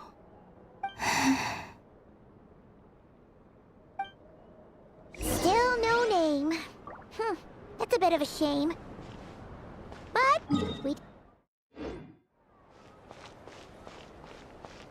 Barca said he was gonna set up a meeting with Arlecchino and Sandrone, right? Let's go back to Nasha Town and see how he's doing.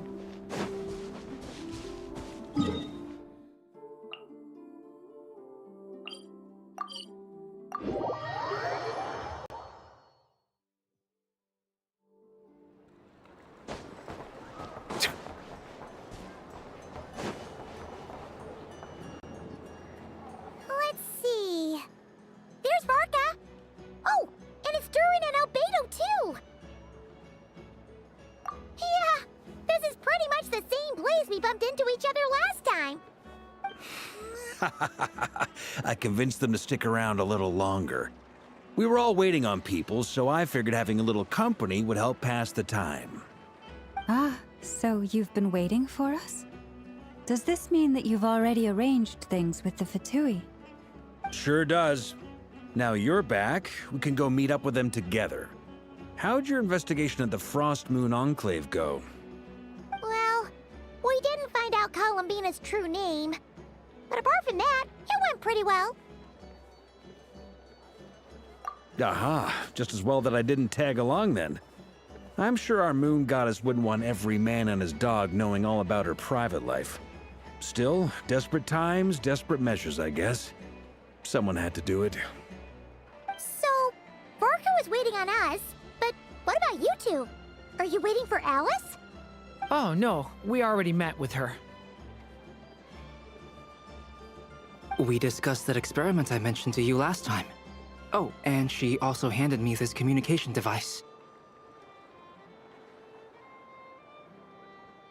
That's right. I understand she informed you about the relationship between the phantom phenomena and Tevat's borders, yes? She wants me to help her with some more experiments on that front. She said that she'll contact me through this device with more information. Ah, I see. Following instructions and making observations. Pretty common research method. Takes me right back to Albedo's lab. Wait, then who exactly are you meeting? Someone you know. Albedo's met him too.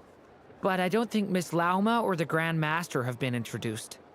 Introductions are overrated, especially in cases like this. It's you! So, it's not like the academia has prohibitions against going abroad. Also, I applied for leave. I've been writing to Hat Guy since obtaining a human form. I've already brought him up to speed on everything that's been going on in Nodcry. Hat Guy? Turns out, I actually have heard that name before. Oh? Then why did you react the same way I did? I only knew the name, not the fella. But since we're all here, let's do some introductions for what it's worth. I'm Varka, Grand Master of the Knights of Favonius. Lauma, Moon Chanter of the Frost Moon Scions. And I'm a Driosh from the Vahumana Darshan of the Sumero Academia. Hat Guy. Good to see you again, Mr. Guy. I believe we last saw each other on the boat ride here.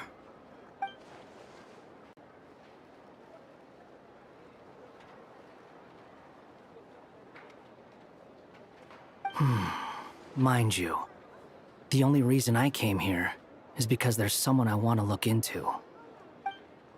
Who's that? The Doctor, also known as Dottore, second of the Fatui Harbingers.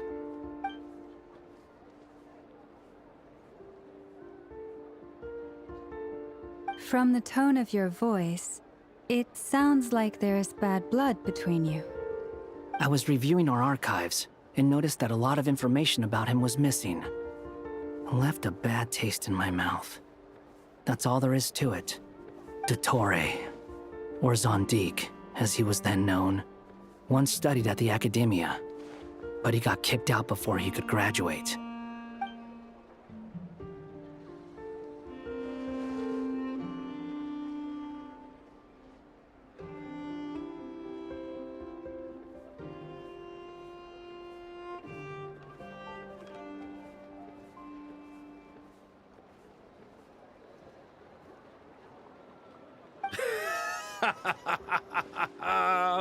So the Harbinger's #2 man is a college dropout? How embarrassing for them. Last we heard, he was planning something. We actually heard that a few times before, even coming to Nocturne, but we haven't seen a trace of him since we got here. He only appears when something interests him. For all we know, he might have left already. But the fact he did something here at all is worth noting. It'll fill a couple extra lines in his file. Why does it sound less like a file you're writing and more like a criminal record? Anyway, we were just about to meet 2 of the other Harbingers. Want to come along? You might learn a thing or two about him there. Sure.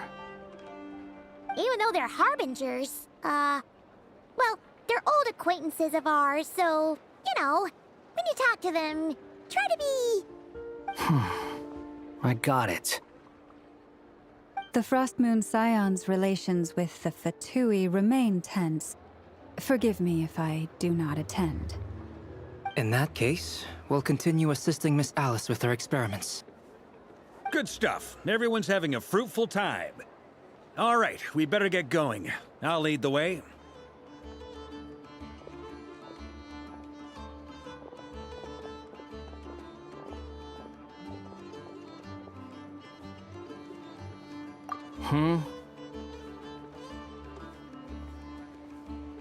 Well, yeah, that's obviously part of it. But I'm not the only one who has a score to settle with him. Neither you, nor Lesser Lord Kusanali, nor I want to see him meddling with things again. What's the hurry? Don't worry. Pigeons always know which way home is.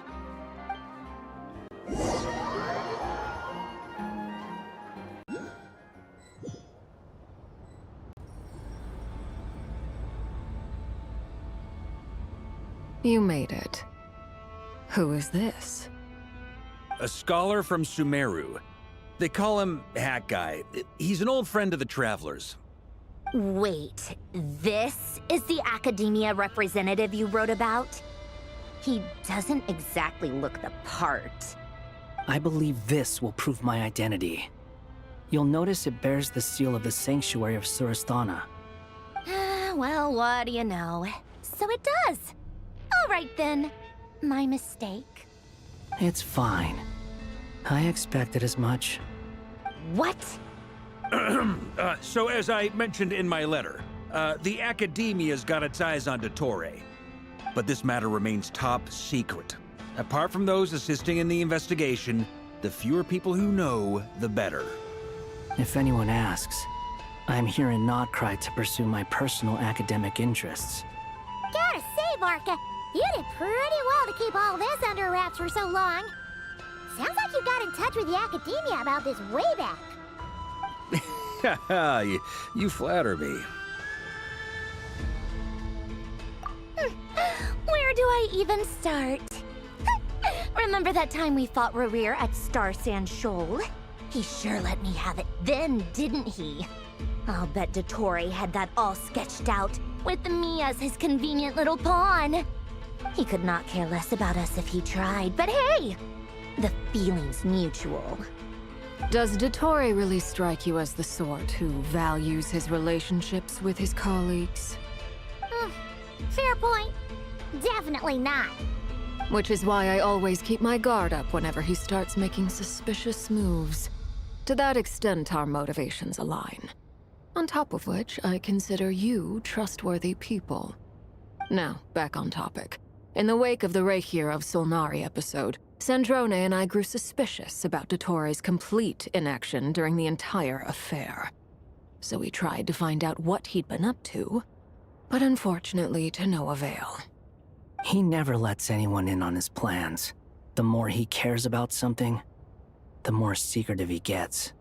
Indeed. Perhaps he believes that by keeping a low profile, he can avoid trouble. But that trick isn't going to work on his colleagues. Yeah, I mean, he's been researching the ancient moon's remnants.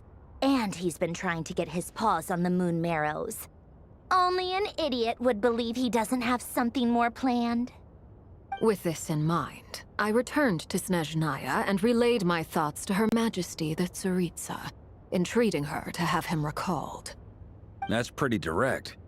Did the Tsaritsa agree? Yes. I made it abundantly clear that the Fatui's business in Nocturne is almost concluded, and we do not need 3 harbingers in this territory. Her Majesty concurred. Accordingly, Dottore has returned at her orders. I imagine he is continuing with experiments, which no one besides he would ever have any interest in. Common sense might mean nothing to him, but he's not stupid. He knows that no good can come from opposing the Tsaritsa. Smarts alone won't get him all the way.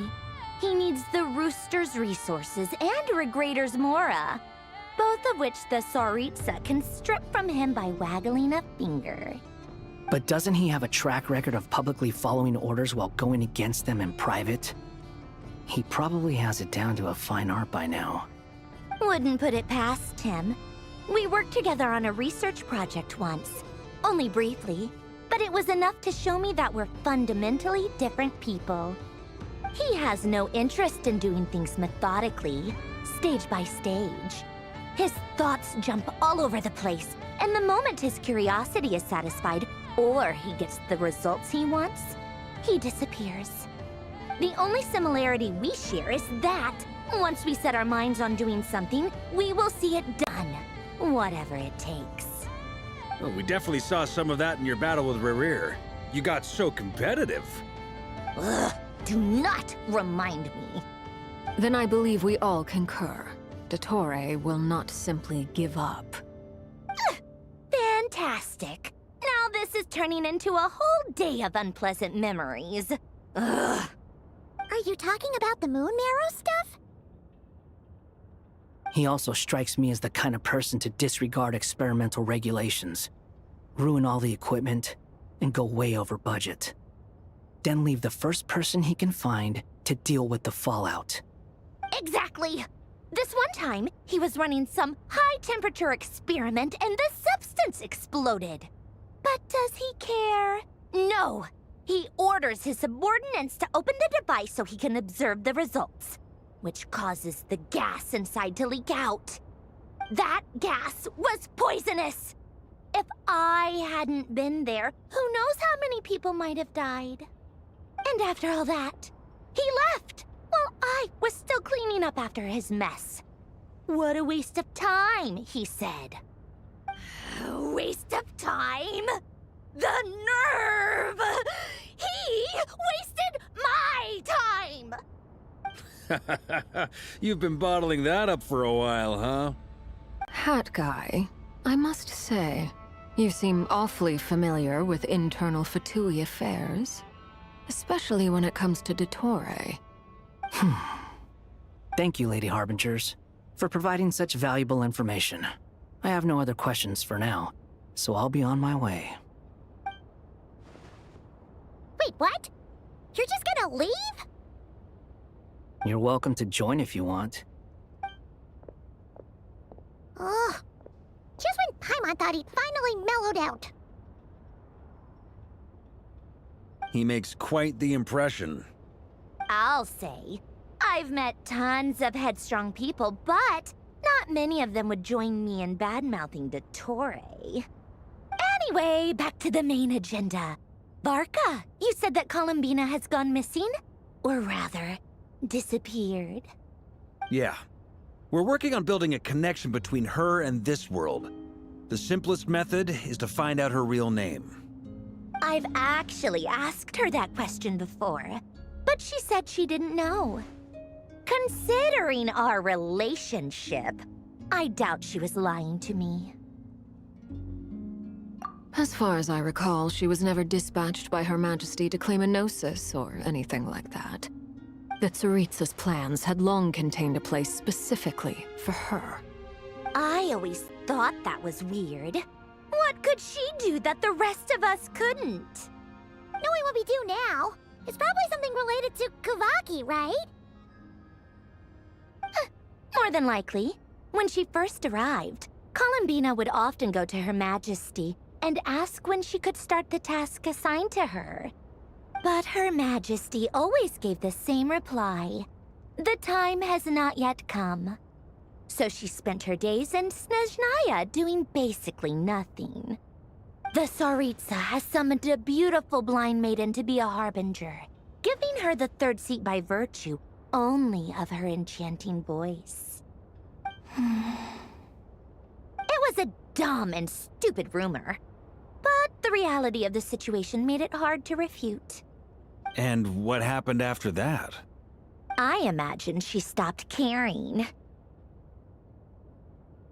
She no longer seemed to care why she had been recruited, and Her Majesty never gave her any missions, so she just continued to sing in the flower garden. For my part, I was busy. So busy, in fact, that watching someone be that idol had me fuming. But still, I got the sense that she had long been used to a life of other people claiming she was needed when she wasn't. I just felt that having a place to stay would cost me something eventually. And so I waited quietly for the day that I would have to pay the price. And on the other end of that spectrum, you had me. Someone once told me that I had the lousiest work and the toughest luck. That's a good way of putting it. I forget who said it, but those words have always stuck with me.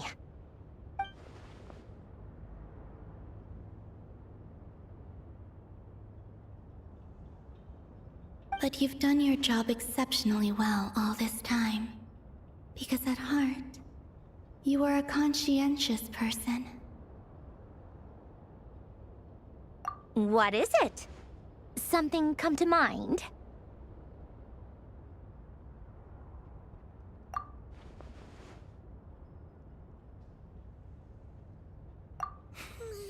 That makes sense. Nothing screams you are needed like your name shouted from across the town. Well, good luck with it.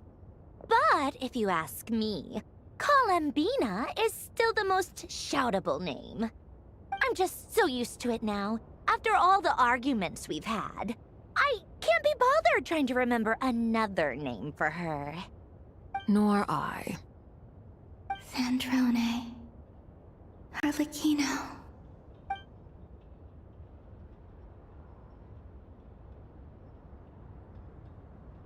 Huh! It's a Sealy!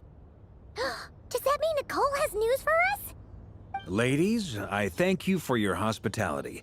If the chance ever comes up, I definitely owe you both a drink sometime. I'm sure it will. You can make your own way out. Heck, you've been here enough times, you probably know your way around better than I do. Okay, time to do what adventurers do best. Follow that Sealy!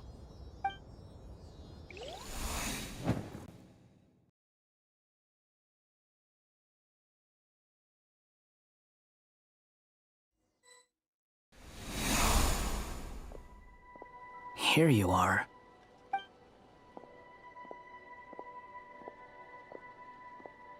Oh, hat guy. How come you're back so soon? Did things go all right with the Fatui? Fine. Dotori's been summoned home by the Tsaritsa. Couldn't get much more than that. How about you? Any progress with the investigation? Unfortunately not. We've tried everything. Different phantoms, different locations, different points in history. But the results were the same each time. Abyssal monsters roaming the land. People crying out in despair, with no hope of being rescued. Every time I see it, I can't help but think, is this what it was like in Mondstadt when Dragonspine Durin attacked? And if I fail in the task I've been given, will I create yet another tragedy? That's just meaningless speculation. When we encountered similar phenomena previously, I tried to interfere with those illusions, using sounds and lights to guide them. However, we could not change their fates. At most, we were able to extend their existences. The events of the past are like fate that has been written into Irminsul. There isn't a living thing in Teyvat that can escape its past. But Miss Alice instructed us to try to find ways to change the outcome that these phantoms face. It's an impossible task. Can't you just refuse? Since she asked us to do this, I feel like it can't truly be impossible. Or if it is, well, mages can make the impossible possible.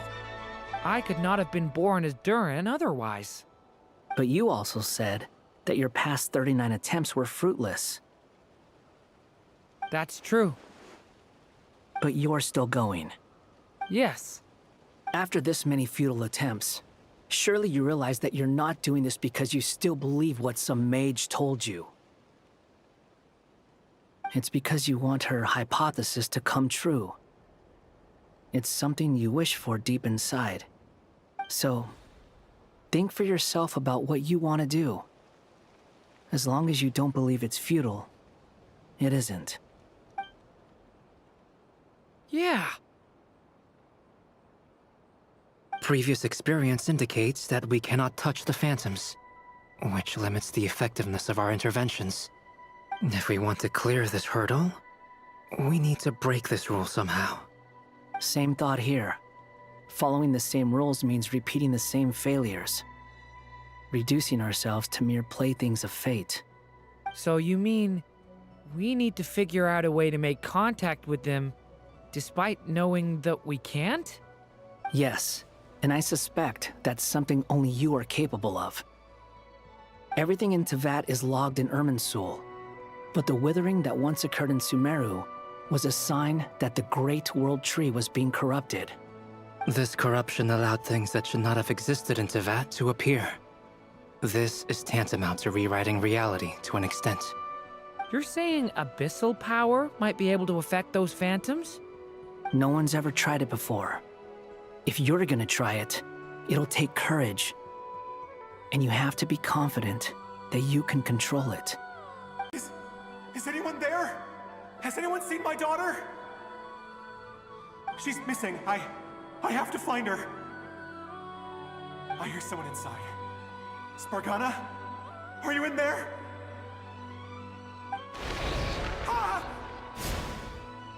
If I can use my abyssal powers to warn him that there is danger here, maybe it'll change his decision. Maybe he'll stay away. Yes. The important thing is not the nature of the power, but rather how you use it. To intimidate and obstruct. Sounds about right for the Abyss. Let me try. I should be able to influence that thing. Have you seen a little girl? What? This isn't the time for that! Just run!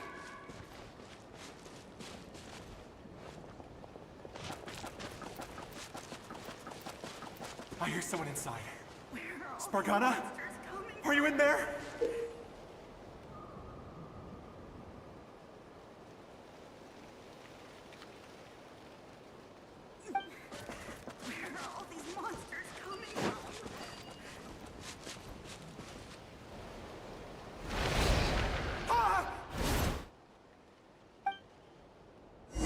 Have you seen a little girl? What? This isn't the time for that! Just run!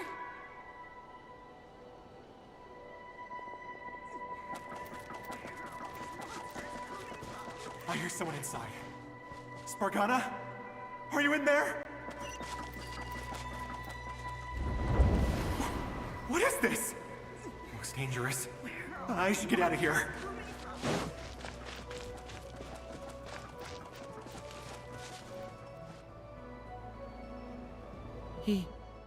He really left. Ha! We did it! Don't celebrate too soon. Follow him. See what he does next. Monsters approaching from the front. You need to stop them and create an opportunity for him to hide.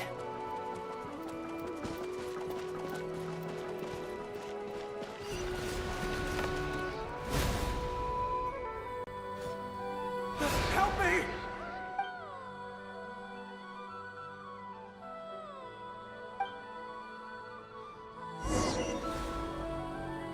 Monsters approaching from the front.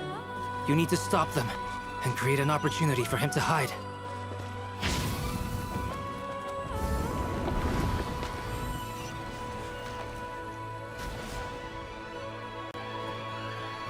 Help me!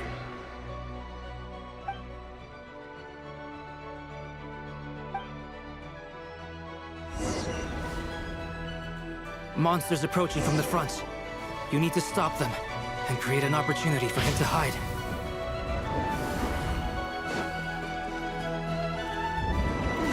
There's monsters ahead!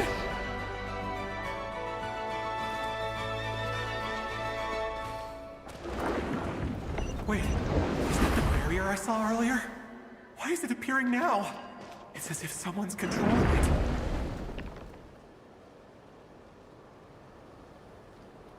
The monsters are gone. Is it safe now?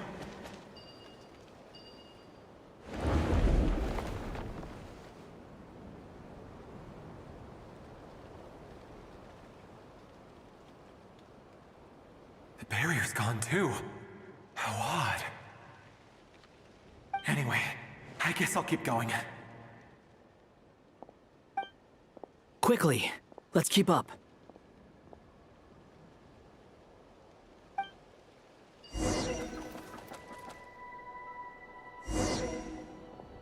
Wait, there was someone else here? Don't go any further. We've got anti-monster traps laid out everywhere. But my daughter must just be up ahead. I have to go. This way's blocked.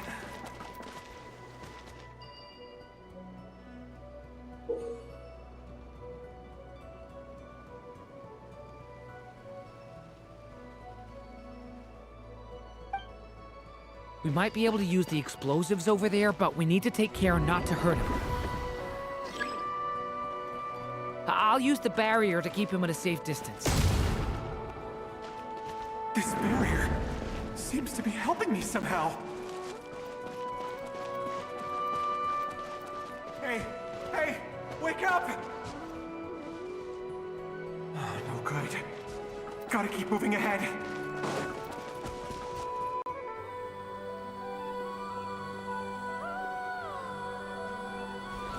So many monsters! There's still a chance, Durin. Use the traps.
This is a new development. I've never seen this happen before. We might just be able to save this person.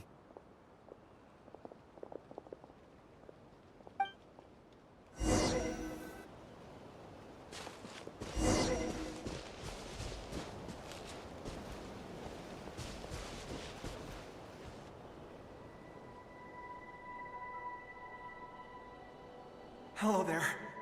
Have you seen my daughter? Spargana's her name. She's carrying a large backpack. Get out while you still can, you fool. You won't find any survivors here. But I can't just leave her here. She must be so scared right now. Sorry. Wish I could help, but I haven't seen her. You'll just have to keep looking. Okay, thank you. If I do find her, I'll get her to shelter and come back for you. Don't bother. I've got nowhere left to go.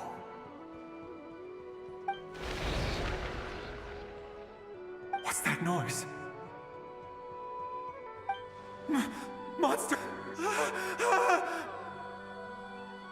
No, if he goes inside, he'll be walking into a trap. Let's try this once more. This time, we have to stop him.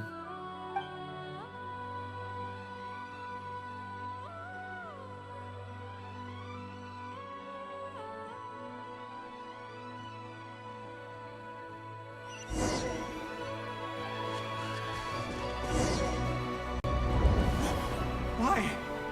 How will I know where Spargana's gone like this? You know what? I'll trust this strange barrier. It's gotten me this far after all.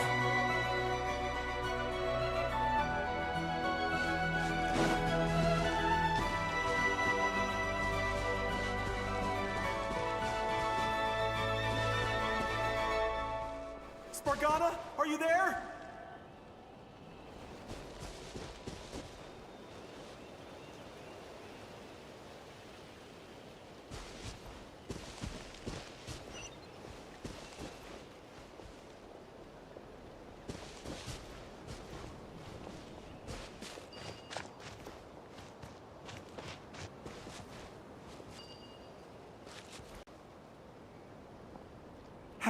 Hello, I'm looking for... Huh? Looking for what? Everything here belongs to me. Get 'em, boys!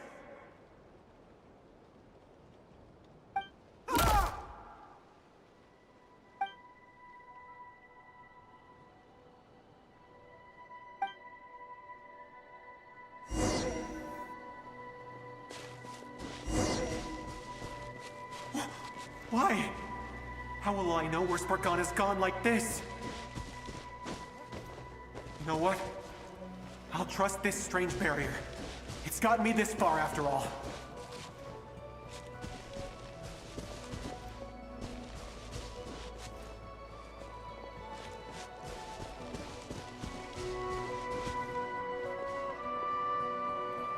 Spargana, are you there?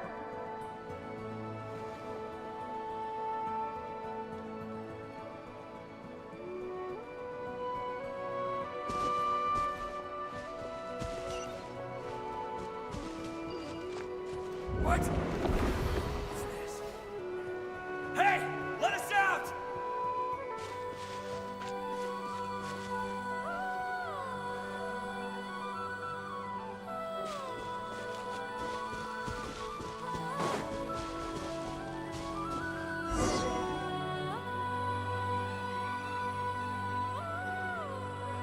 Huh?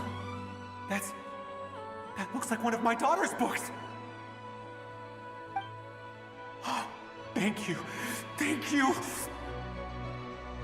Yes, it's one of hers for sure. That's her name on it right there.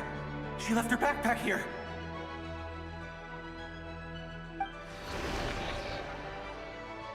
Durin, just like last time. Use the explosives.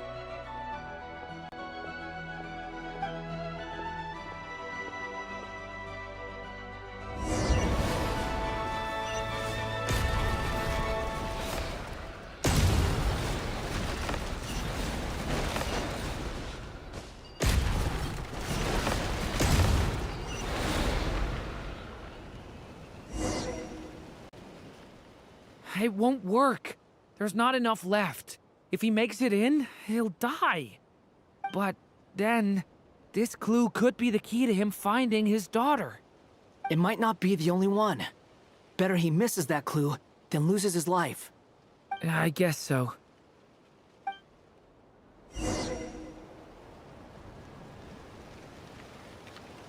Stop him, Durin! We can't let him get any further in. That's my daughter's book! She's passed this way! Why? Why won't you let me go in? I've searched and searched and searched just for this! But how will I find her without any clues? I no longer have anywhere else to go.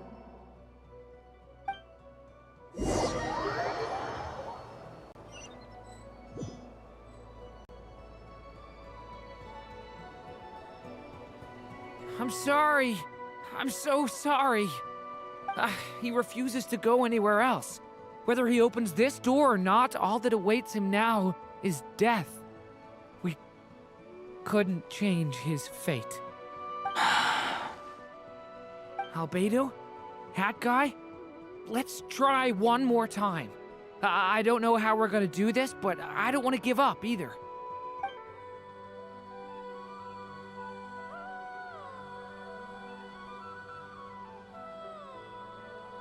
Why am I here? What's going on?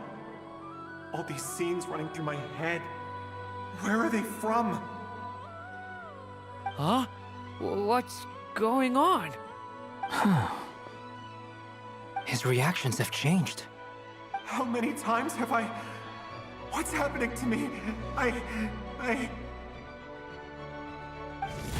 Huh? Wait, who are you? You can see us now? I feel like I always could, but that I only just realized you were there. I'm sorry, I don't know how to describe what I'm feeling. But you were the ones guiding me using that marked barrier, right? I haven't done anything yet, but those monsters, those deaths, they feel like memories. Like things I really did experience. I won't find my daughter. In fact, I'll ultimately die trying to find her. Isn't that right? Well, no, it isn't. Yes, it is. Even so, we're trying to find a way out of this. You've not seen my daughter either, have you? It seems she really isn't here.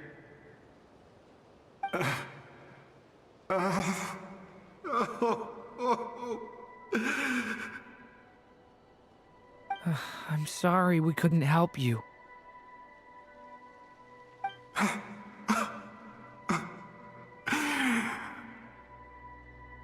I'm just tired. Maybe this is destiny. Maybe it doesn't matter how hard I search. How long do I have left? Experience says 15 to 20 minutes. 15 to 20. Thank you for all your help. Let's rest a while. You look exhausted too.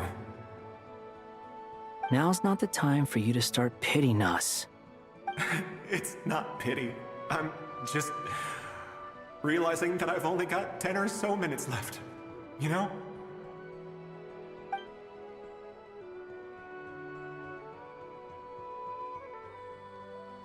You say you're from Mondstadt, yes? A place with windmills, where people enjoy limitless freedom? And you're from Sumeru, where they've built an academy into a giant tree? Yes. It seems you've never heard of either place. Those names are unknown to me, I'm afraid, yes. Have you heard of Hyperborea? I have, but I heard that it was destroyed in the distant past. I see. That was where my ancestors once lived. What about Delphi Pytho? Was it later rebuilt? I've never heard that name. Then what about Salvindaknir? I have seen that name on stone tablets on Dragonspine. But I'm afraid the only things left of that place are its ruins. I see. Sure enough, there was no way to turn this around, huh? I'm sorry. I was the one who asked to chat, but it seems like we're too many ages apart. There's barely any common ground to start from. It's all right. We did hear something new, at least. From how you speak of your lives, things must be going all right for you, I guess. They are. Mondstadt is a place of freedom and happiness. There's a lot of good people in the church and the Knights of Favonius, and even outsiders find that it's an easy place to feel at home.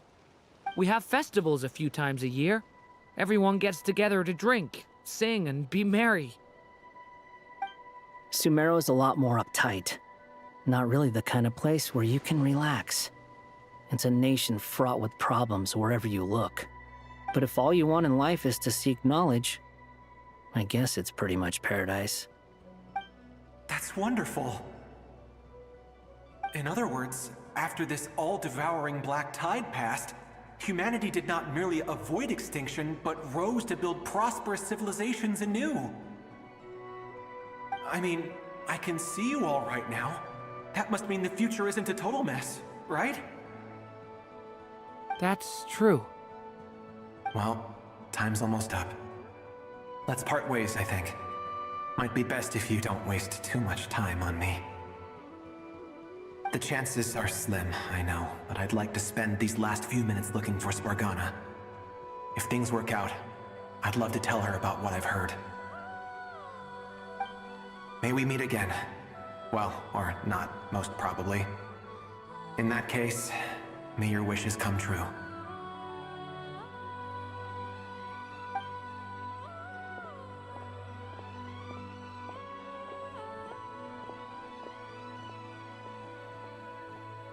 He's gone. In a few minutes, he will meet the end that was his to begin with. The ending of this tale did not change, but I believe that we've just made the most progress we have yet. May your wishes come true. If only it were so simple. Hat Guy, could I ask you a question? You've never talked about your past. It seems complicated, and it weighs heavily on you, too. Would you be willing to tell me about it? I mean, sometimes it's better to get things out in the open. Take that guy we try to help, for instance. At least he said goodbye with a smile, right? I know about Albedo's past. Our experiences are very similar, and he created me. As for you, you're my first friend, and you've witnessed every step I've taken. But by comparison, I know nothing about you. Either way, I mean, we're still best friends. But if I knew more about you, I might understand your thoughts a bit better. I've told you about myself. I'm a student at the academia. And what did you do before that? Prepared for the entrance exam? All right. If you really don't want to talk about it, I won't press you any further. I was a puppet built from the branches of a white tree, using technology left behind by the Conrian schools of mechanical engineering. A white tree? You mean an Irminsul tree? Yes, a branch of Irminsul that was once connected to the main tree. So you had a human creator too? Yeah, but my creator abandoned me after deciding that I was a failure. After that,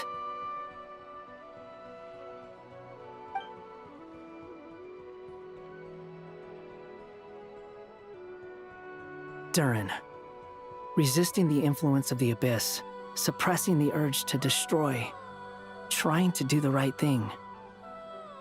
None of these things are easy, but no matter how hard they are, trying to rewrite past wrongs is far harder. You asked me if you would create a new tragedy if you failed. I told you there was no point speculating about that, but the real answer is, yes. You absolutely will. That guy. But at least you've got people here to help steer you away from the wrong path. So, just keep aiming towards the light. I will. I promise. All right, break time's over. Hello? Durin speaking. Hello, friends, it's me! What have you been up to, I'm detecting some unmistakable fluctuations here at the border. The amplitude isn't particularly high, but they're completely different signals from the ones before, and the scale is comparable to those I've detected previously. Alice, we were unable to save that person. However, he appears to have retained a portion of the memories gained through that cycle, and was able to hold a conversation with us. I see. Well, that is rather odd indeed. It definitely merits further attention. Could I trouble you to keep trying the same approach? I need to gather some more data. Counting on you. I should probably have Nicole come and check this out as well.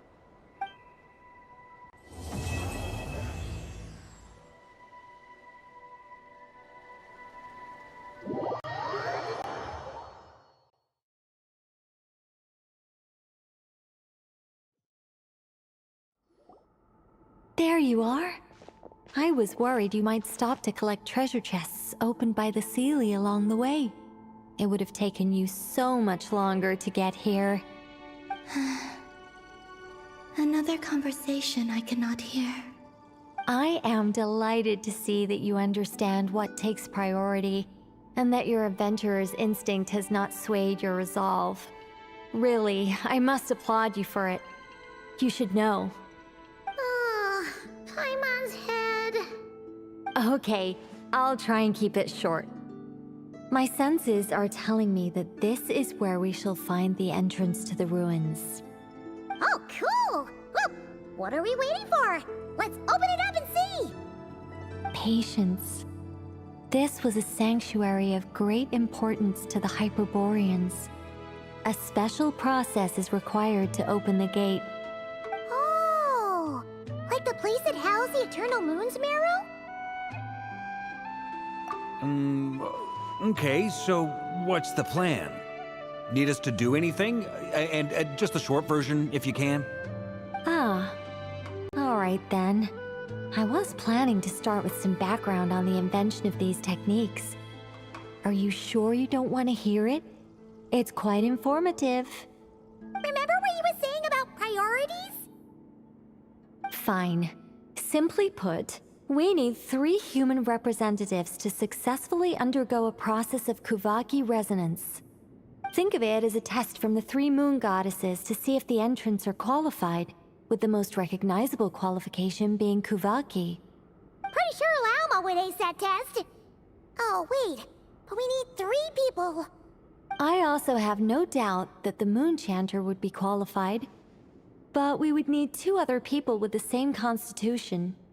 Therefore, the most feasible method is not so much to follow the rules, but to figure out how the test functions and find a workaround. I've done some research, and it turns out the mechanism is rather crude. We'll simply need humans to stand before it who have sufficient Kuvaki energy within them. I'm with you so far. How do we get the Kuvaki in them? The easiest way would be transfusion. Take some Kuvaki from Nodkrai's soil, put it into the bloodstream, and get it circulating in the body. So we're going to cheat on the test? Precisely. There are other methods, but this is the simplest one. Cheating the system is much easier than trying to hide from it. Huh? Sorry? Does the idea of cheating upset you, Miss Lauma? No, that's not it. I suddenly had an idea. Ooh, what is it? It's about Moon Prayer Night. I figured out a way for Kuthar to join in the festivities. Huh? But as Paimon said, we need to have our priorities straight. Let's get back to the test. I'll follow up with Nefer on the festival arrangements. Oh, okay. Anyway, is this really the best method we have? A Kuvaki transfusion sounds dangerous, no matter how you slice it. If you think that's dangerous, wait till you hear the other methods. I'd be more than happy to go through them if you'd like. There are several. No need, we're good. Let's go with this one. Very well. Kuvaki transfusion it is. Now, I should mention that the risks can be greater or lower depending on individual compatibility. It would be rash to simply infuse the Kuvaki and hope for the best. If the body rejects it, the reaction can be quite severe. The symptoms are similar to another condition that some people living here suffer from, known as congenital Kuvaki sensitivity. So, before we execute our plan, I will perform a simple test of my own to see who is compatible and who is not. Once that is done, we will have to complete the resonance process as rapidly as possible. The participants must remain stationary while the Kuvaki circulates and bonds with them, and they mustn't eat or drink anything. What? No eating or drinking? That's some hardcore fasting. They'll all be monks by the time they're through. 3 days. Oh, that's so long! And we still need to find 2 more people who are not just compatible, but also willing to volunteer. Fasting? What are they talking about? Really? Don't you want to think this through? Haha, count me in too. 3 days without food? I can handle that. Miss Nicole has made it clear that this is the easiest way. The way I see it, there's nothing else to discuss. It's time to step up.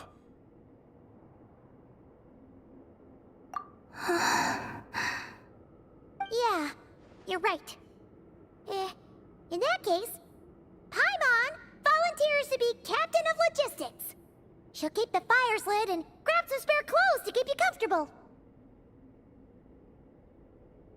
Then we'll start with you first, Traveler. Please step forward.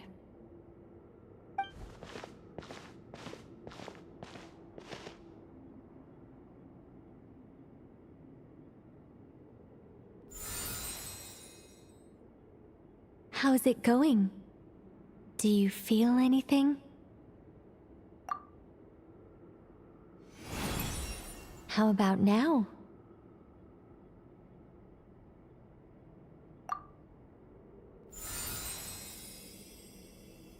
And now?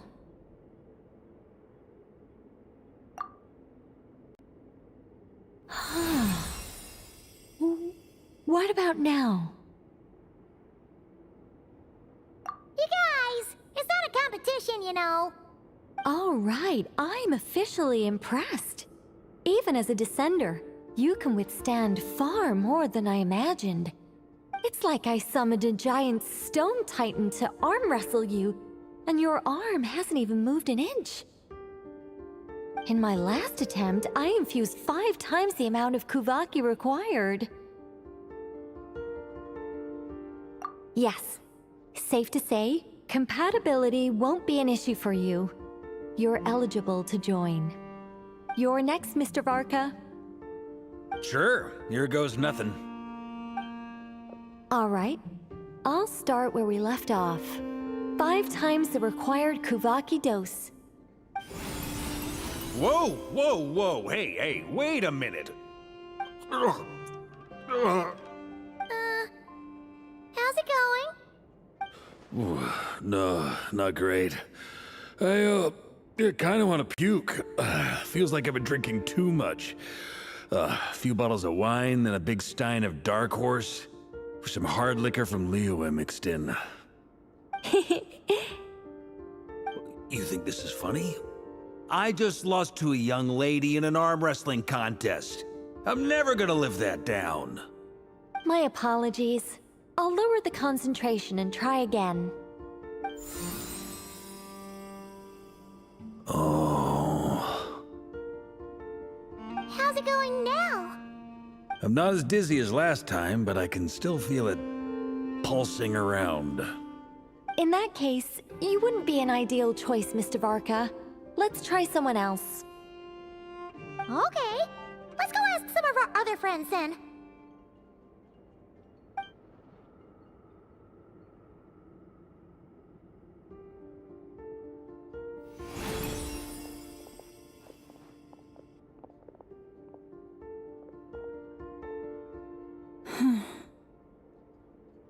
No surprises here, Miss Moonchanter. You're perfectly compatible. You may join.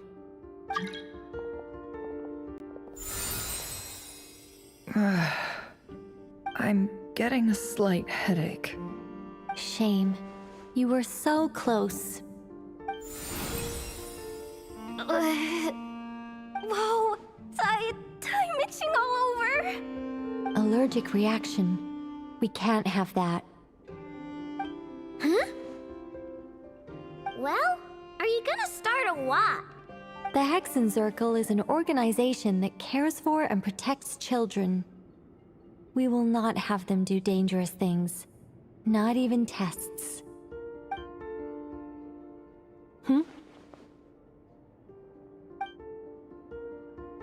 Is something the matter? The candidates have to be human. I guess that rules me out too. Huh. Everyone except the Moonchanter got beaten. Guess I don't need to feel so bad after all. I mean, looks like this isn't gonna be as easy as we thought. Perhaps I could ask for volunteers among the Frost Moon Scions. I'll see about talking to some trusted Lightkeeper colleagues. Itlua springs to mind. In fact, I think we had some former Frost Moon Scions join our ranks recently. Can you give me the scientific explanation for how the test works? I can probably make some kind of test bot. Then, we can just zip through Nasha Town, going up to people and pressing a button to check their status. Wouldn't that be way easier? No. Wow! No elaboration for once. How about I contact the Knights of Favonius garrison in the Wave Chaser plane? Shame that Lohan's already left. And that guy's even tougher than I am. Strange. The moon goddess is clearly revered by many people. So why is she on the brink of disappearing? She mentioned that the world has rejected her from the very beginning. And when we fought the Raihir of Solnari, it seemed like she exhausted her power for our sake. Also, Paimon's not sure revered is the right word for how people feel about her. Gratitude, certainly. For my part, anyway. It's basic reciprocity. She helped us, so she deserves our help in return. Yeah. Even though she looked like she didn't care, she still saved a ton of people, including me. A review of the relevant data leads me to conclude that Miss Columbina is a good person. Yep, you bet! They really think so? I'm super surprised that Columbina isn't her actual name, though. I think it really suits her. It's light and graceful and... yeah, just a really pretty name. I know, right? Unfortunately, that's not our decision to make. Columbina. That was the code name the Fatui gave me. But it also came up in the song I heard when I was born. But... is that really all there is to it? What do I truly think of my own name? Is there anyone left who will still call me by that name?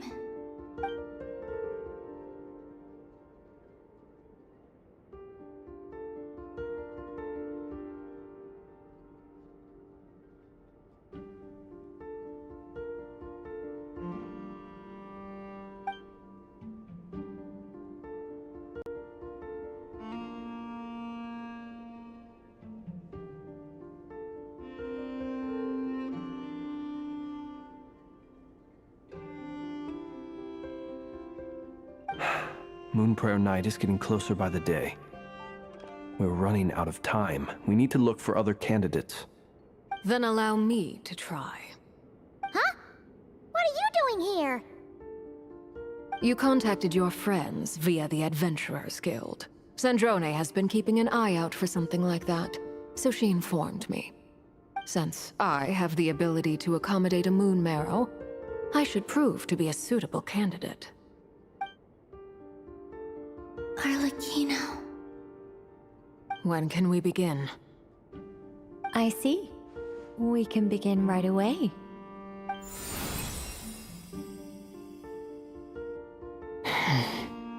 How was it? Did you feel any discomfort? Not at all. Then it seems we shan't need to look for additional candidates after all. Great! Cool. All right, like Paimon said, the rest of us can take turns making sure the three of them stay warm and comfy. Then, my job is to take care of the caretakers. I will ensure everyone receives food and accommodation. I'm ready as well.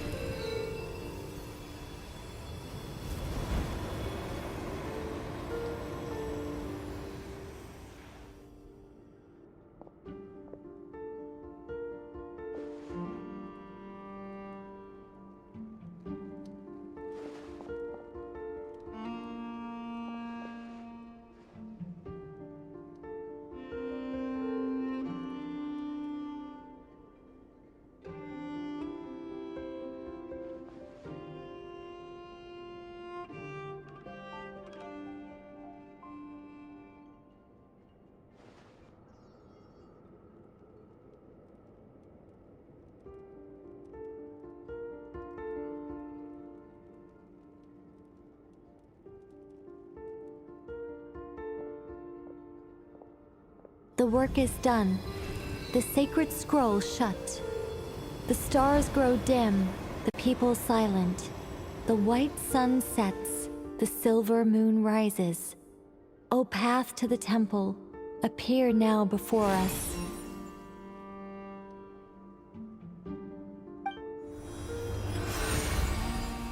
Wow! It really opened! So that's what all this is about. They've been trying to open this gate. Come, let us enter. It might be best to eat something first. Take care to chew properly and swallow slowly. It will give your body time to readjust to the digestion process. They will head in soon. They will need to enter this gate.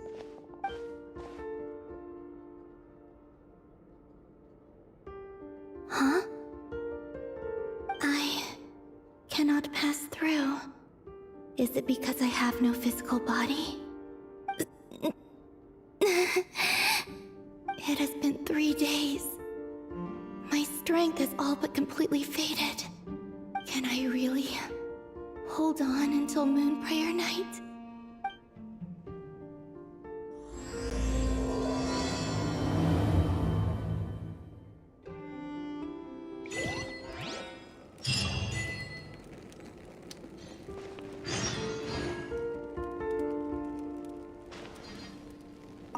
I have confirmed that you are all in good health. With that, my work is now complete. Congratulations are in order.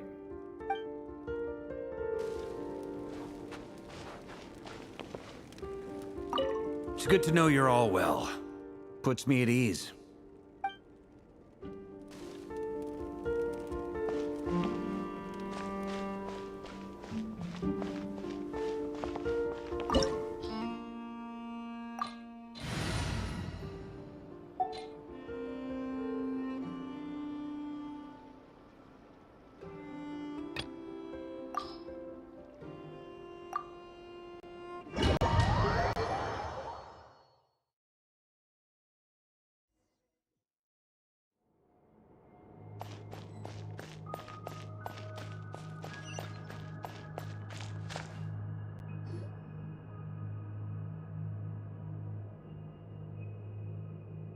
Are these people... Judging by their clothes, they appear to be phantom Hyperboreans from the distant past. That could mean they have some clues about the moon goddess's name, right?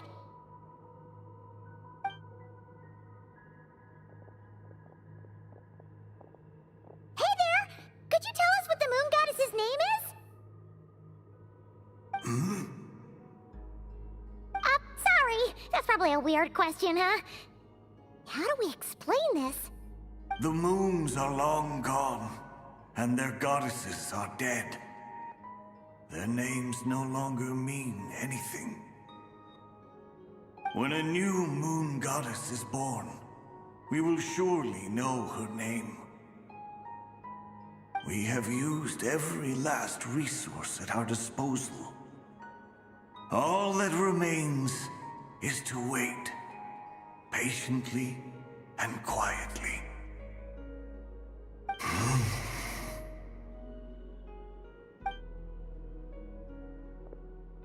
Were the people of the past all this devout? It looks like this phantom doesn't intend to converse with us any further. Surely the new moon goddess he speaks of must be Columbina. Alas, Kuthar's birth came long after the age in which he lived.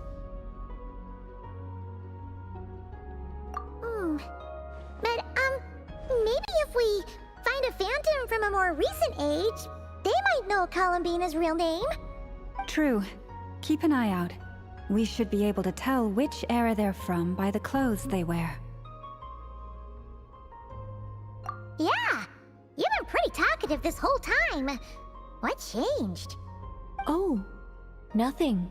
I'm fine. You all make good points.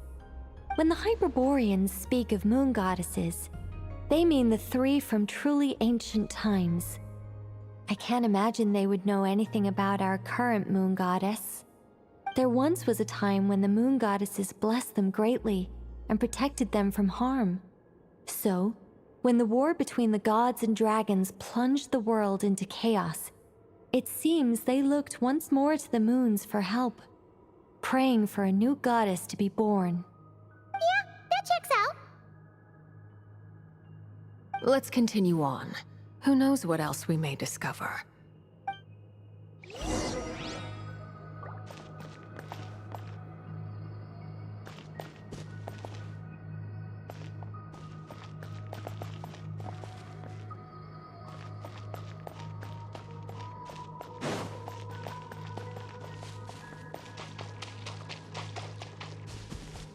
There's a door blocking this path. Not a problem. Try this.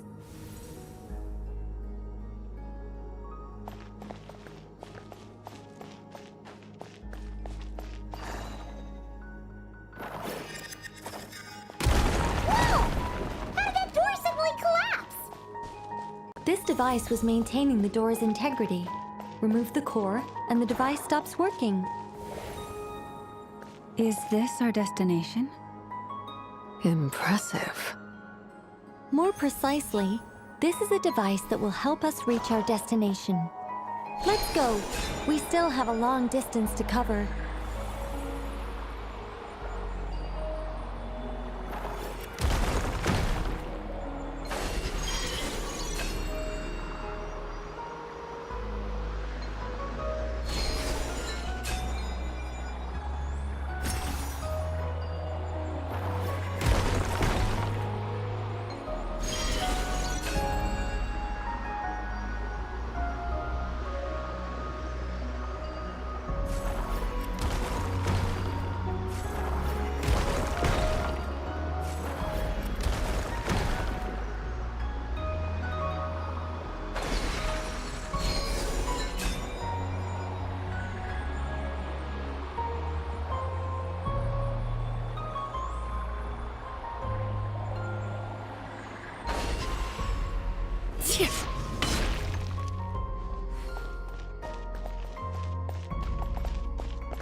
Let's try that device again. Remember the door from earlier?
The humans we see are all phantoms, but the monsters are real. What a fascinating place. There'll be plenty of time to admire it later.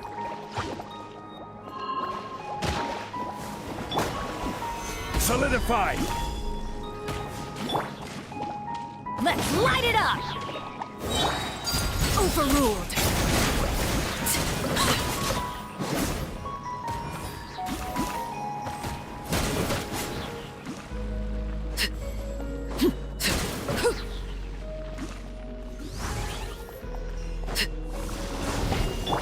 Shower me with praise! Everybody stand up!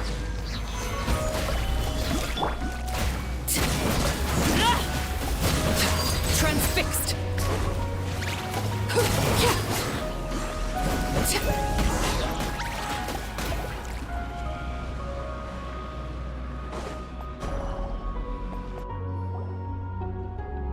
Ooh, there's a whole bunch of artwork in here.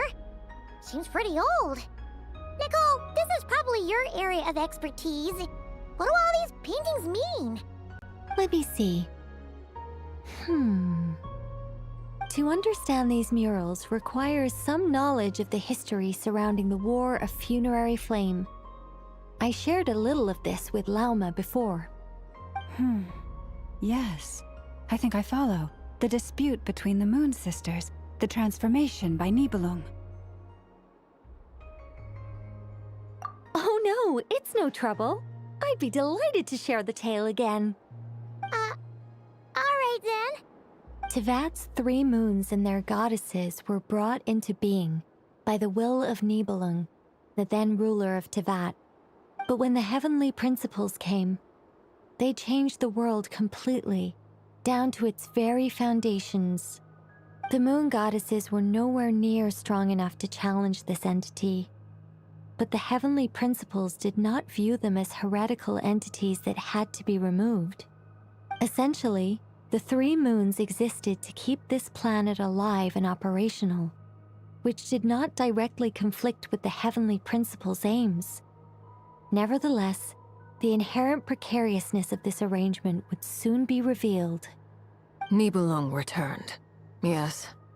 He did, and thus began the War of Funerary Flame, a battle for dominance between Nibelung and the heavenly principles. Discord would soon emerge between the 3 Moon Sisters. One would voice the opinion that they should follow Nibelung, for it was he who first hung the moons in the sky. Another would argue that taking sides in the conflict would only bring the world closer to ruin. There was no telling where it would lead, especially since their creator had returned, bearing the perilous power of the abyss. Nibelung would eventually discover their disloyalty. He had all 3 imprisoned before transforming the moons into weapons with which to fight against the heavenly principles. What? Weapons? Yes. The very moons that had once defended the planet became instruments of death and destruction, striking terror into the hearts of all living things. And although the heavenly principles and the 3 Moon Sisters had once been at peace, it now seemed that the moons posed an unacceptable threat to Tevat. It is possible that the heavenly principles did not know of the goddess's imprisonment. If so, the weaponization of the moons would surely have been viewed as an intentional breach of the peace agreement. Regardless of who knew what, when, the heavenly principles shattered 2 moons and flung the other beyond the skies. Whether the goddesses managed to escape Nibelung's captivity after his fall, nobody knows. But this much is certain. From that day on, the moons no longer belonged to Tevat. The rejection slowly drained their power until eventually they passed away. So that's the full story. You say the moon ceased belonging to Tevat from then on. Why then would Columbina be born here? That is perhaps due to the lingering connection between the Frost Moon, which was not shattered, and this world. You could see it as the 3 sisters' dying wish. They never desired war. All they ever wished for was to protect this land. I see. If the final fate of the three goddesses is as you say, then Columbina faces the same grave danger. Our investigation has yet to bear fruit. We must hurry. Yeah, you're right. Let's keep going.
Should we trust him to keep his promise? We have to. There's nothing else we can do.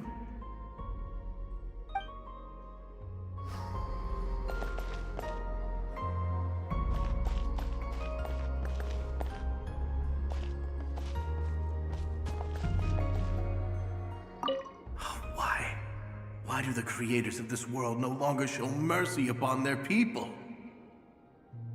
Remember his words. We must change our fate with our own hands. Wait, that's odd. Who is he? Is something wrong? No, not really. It's just that over 30 possibilities emerged in my head, so I can't be sure who he is. It's been too long. My memory isn't as sharp as it once was. Okay. 30. Wow. Impressive.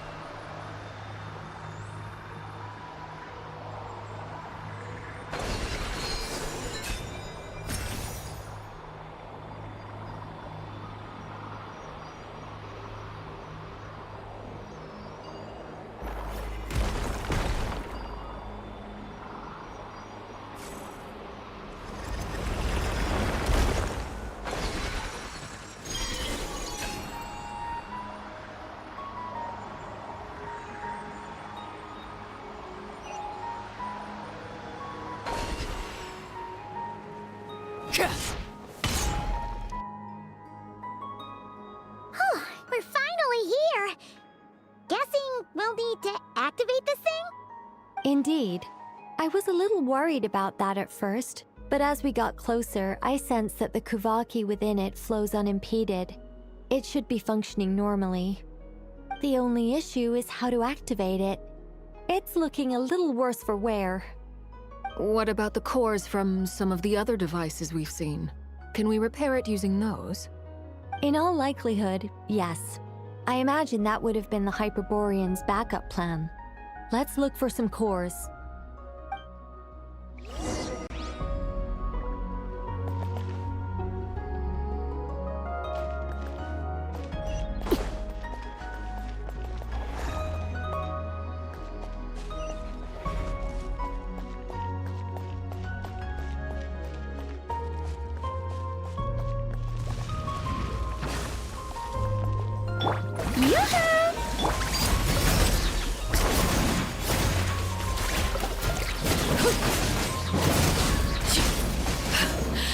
My turn. Witness my rise. Overruled.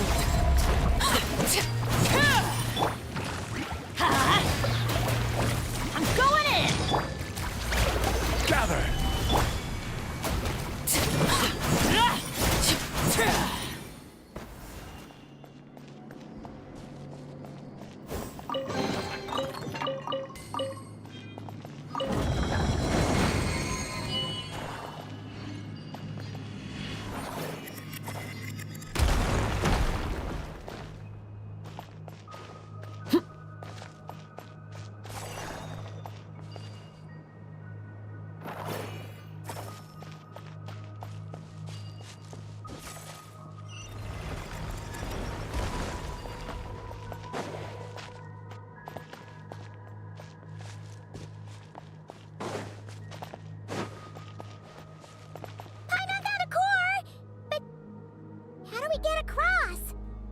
Walk up, then jump down.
That should be enough cores.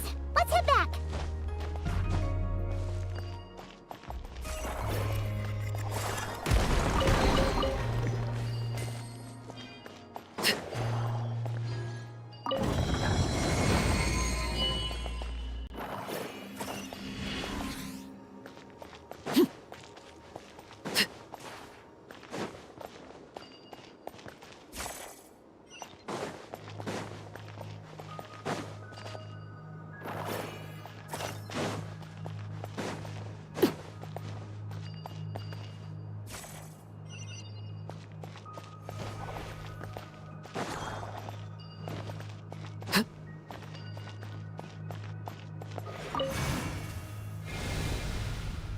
The device is up and running. It's hard to believe that the ancients were capable of constructing such things. Paimon sees our destination! It's right up ahead! Yes, let's go.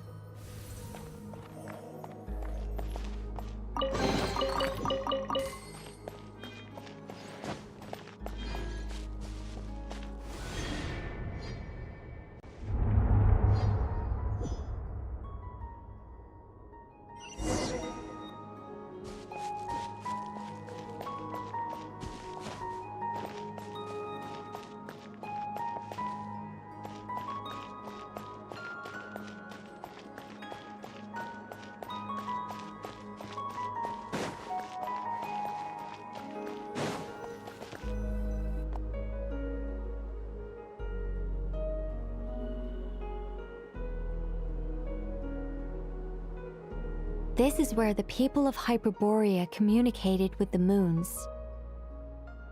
We need only place the moon marrow upon this platform on Moon Prayer Night, and we shall be able to open a portal to the moon and send our moon goddess back home. The assumption being, of course, that we can find her first. That's right. You want to know if it's safe there, don't you? And yet, she has no choice but to return. You know this. Oh, that's not the only issue here. This is the end of the line, right? We've explored everything we can. And despite looking at historical artwork and talking to people from Hyperborean times, we're still no closer to learning Columbina's name. If it's not too much trouble, could you tell me exactly what Alice said to you about finding her name? Oh, sure. What she said was... Then your first job is to find it. As a moon goddess, I'm sure she must have a name she identifies with. Neither Columbina nor Kutar is her true name, and she's never really accepted either of them. Is it not also possible that she has never had a true name? Not at any point in history? That would be a hard pill to swallow. But at this point, we may have to accept that that is the truth. No one knows how she came into being, and she certainly doesn't have parents in any sense that we're aware of. Perhaps she was never granted a name at all. But does that mean there's no way to get Columbina back? She's just gonna disappear and there's nothing we can do about it? Huh? Wait, why all this pessimism? Was it the way I phrased this question? You all seem to be taking this in completely the wrong way. Well, just because she's never had a real name in the past doesn't mean she can't have one now. What? Think about what Alice said again. She never once said that you'd have to find a new name, did she? Are you saying what I think you're saying? Yes. Names are anchors that connect us to the world. If she doesn't have one already, then all we have to do is create one, no? It's like... yes. Traveler, when you first arrived in Teyvat, do you think you would have turned around if someone behind you shouted, "Hey, Hermione"? But what about now? I understand what you mean. Life is a long journey. Even the friends and family by our side can change over time. When people call you by different names, what matters isn't so much the words themselves, but what they symbolize. And of course, whether that resonates with you. Lumine. So, close your eyes and picture the moon goddess in your mind. If you were to call out to her in this moment, what would you say?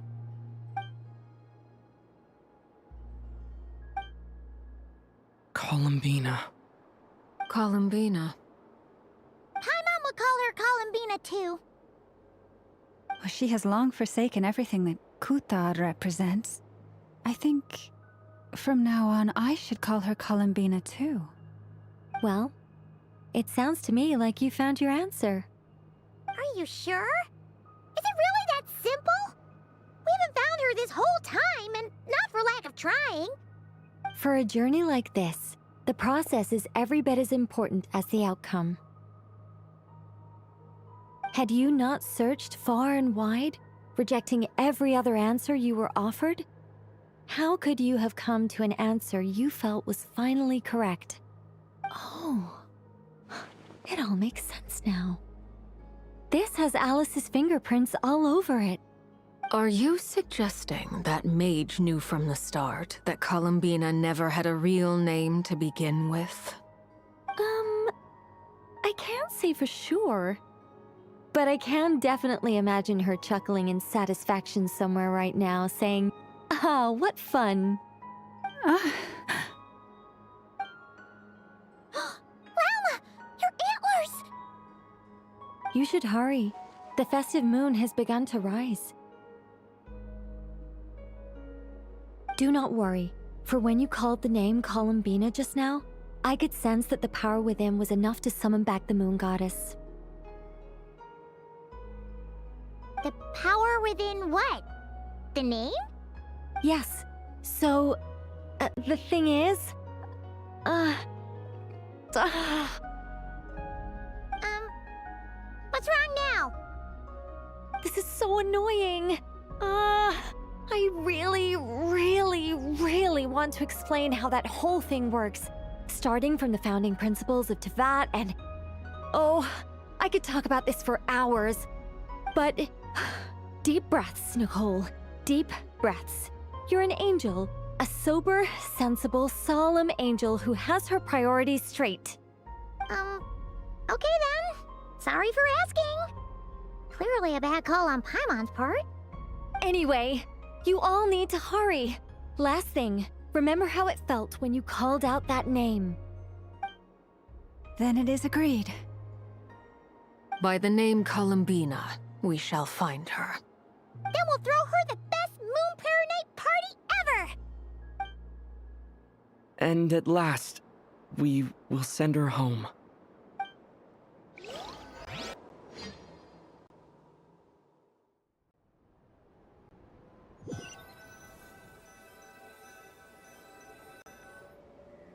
I can barely move anymore. My consciousness is fading away. Have they come back out? I'd love to see them one more time.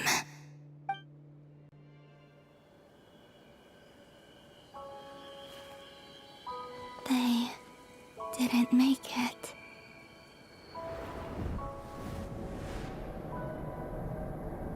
Could you tell me your name? My name is... Columbina!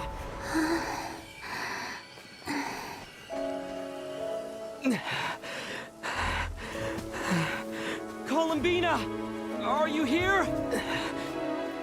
Columbina! That's the name you gave when we first met. And it's what I've called you ever since. Columbina. It's a fine name. I have many fond memories of Columbina, and so do all of your friends.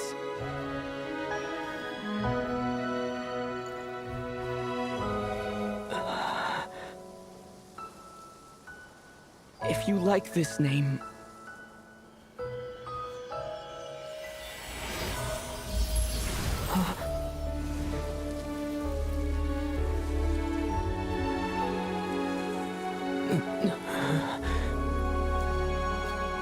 Looking for me? I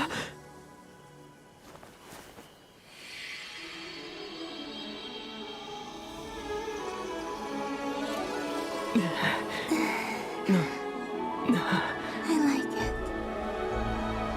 You can carry on using it. My name is Columbina Hyposelenia.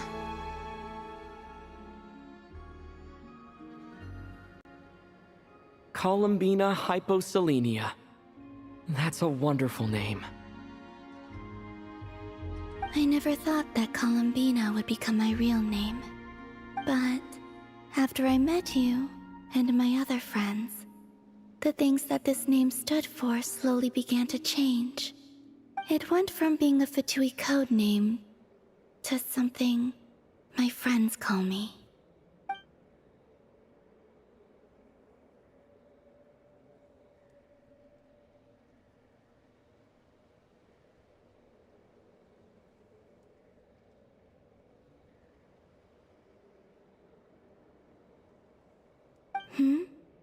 What is it? Why aren't you saying anything? I'm just so happy for you. Thank you. So, where's everyone else? We can go and meet them very soon. Everyone went to different places to try calling your name. Great. I'd like to thank them as well. Everyone's done so much for me. Searching for my name, entering those ancient ruins. Huh? Wait, so you were... Yes, I was there. Not physically, but my consciousness was still holding on. I followed you the whole way. Starting from when? You turned around and called out my name while you were in Nasha Town. Do you remember?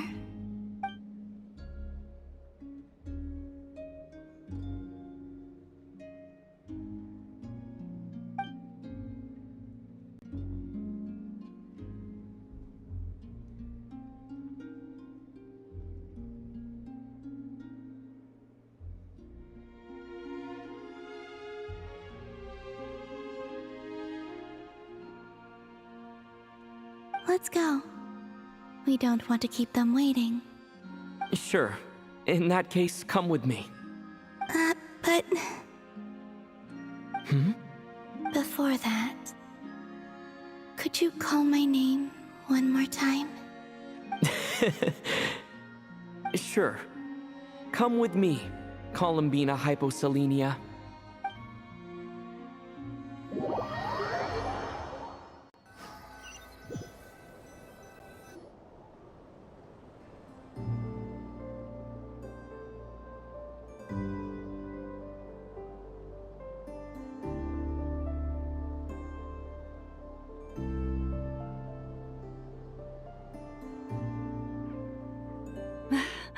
Columbina!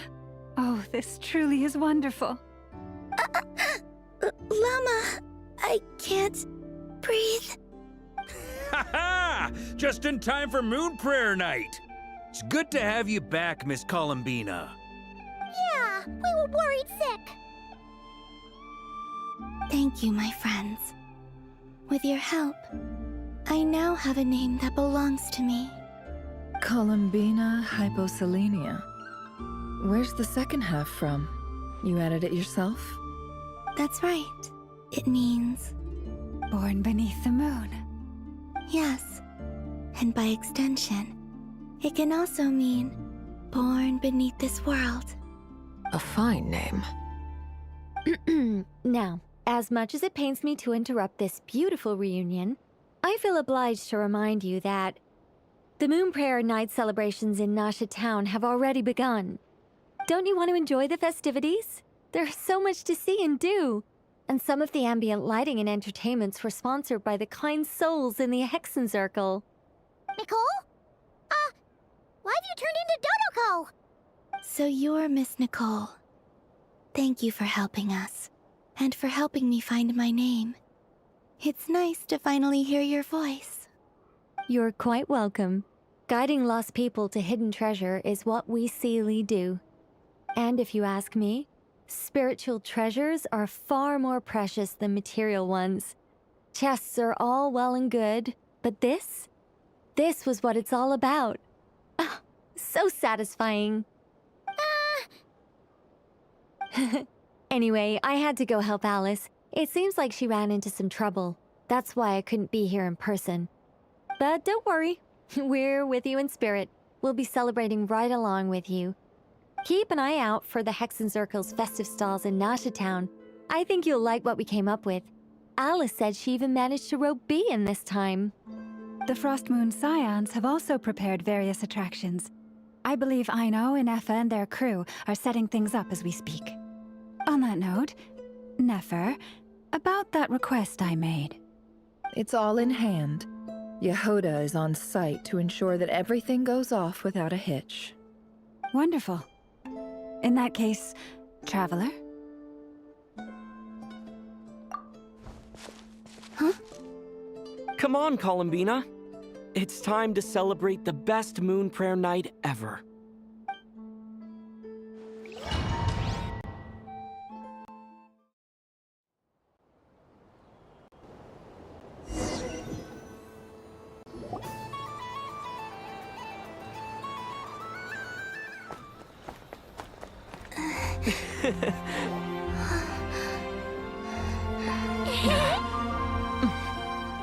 Hey, young lady.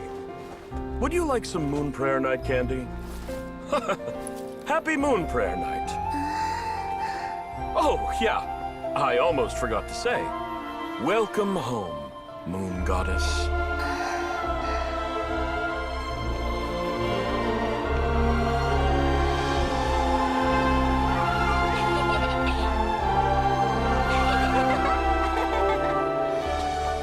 Welcome home, Moon Goddess. Welcome home, Moon Goddess. Welcome home, Moon Goddess. Turning Nasha Town into her home is a festive gift. A rather brilliant idea. Perhaps this is what Nodcry, Columbina's home, should have been like all along.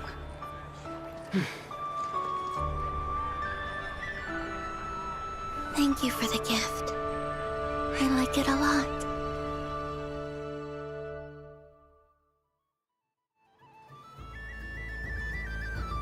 This feels like the surprise of my life. I do. I never imagined I'd ever get to enjoy Moon Prayer Night with everyone so freely. If you're happy, we're happy. Quite a strategy you came up with. Hide the tree in the forest. It's not your usual style, Lauma. Is there something about Moon Prayer Night that enhances what's in your head as well as the antlers on top? Apparently so. It even inspired a perennial penny pincher to use their resources for a greater cause. It truly is a magical festival.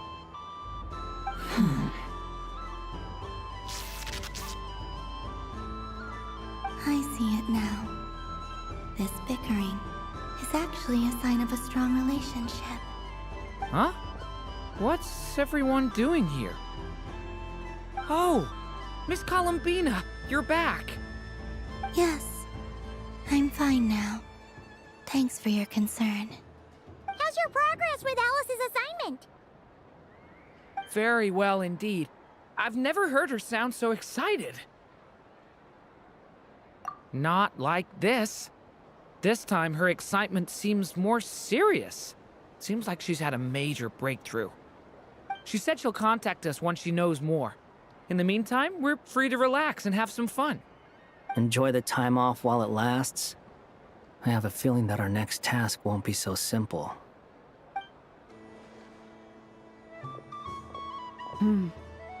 I should go. I still have a few things to attend to at the Frost Moon Scion stall. And I think I'll take a look around. With any luck, this once-in-a-year festival will come with once-in-a-year opportunities. Hold up a second. Where's Varka? I believe he made a beeline for the flagship the moment he entered Nasha Town. Ah, that's Mondstadters for you.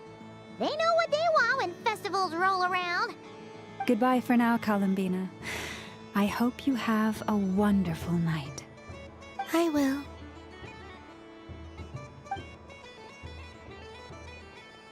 Well, in that case, don't just stand there. Get out there and have some fun. You'll definitely get a warm welcome at every stall. Oh, also, take this map with you. It's a guide to the festival.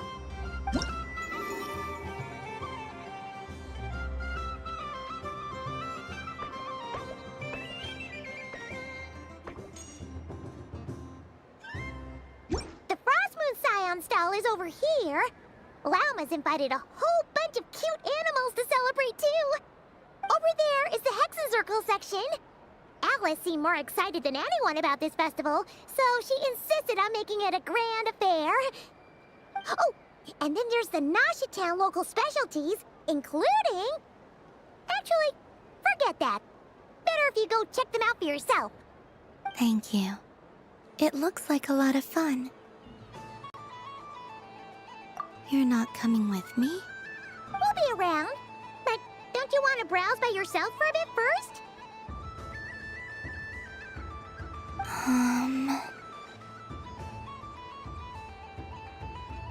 Yep. If you find something you like and want to try it out together, just give us a shout. We'll be right with you. Otherwise, just relax and enjoy yourself. There's so much on offer, so try to experience as much as you can. And don't forget to stuff yourself with all the delicious festival food. All right then. Off I go. Where should I go first? This must be the mage's stall. It feels like I've entered a fairy tale. Ah, how lovely.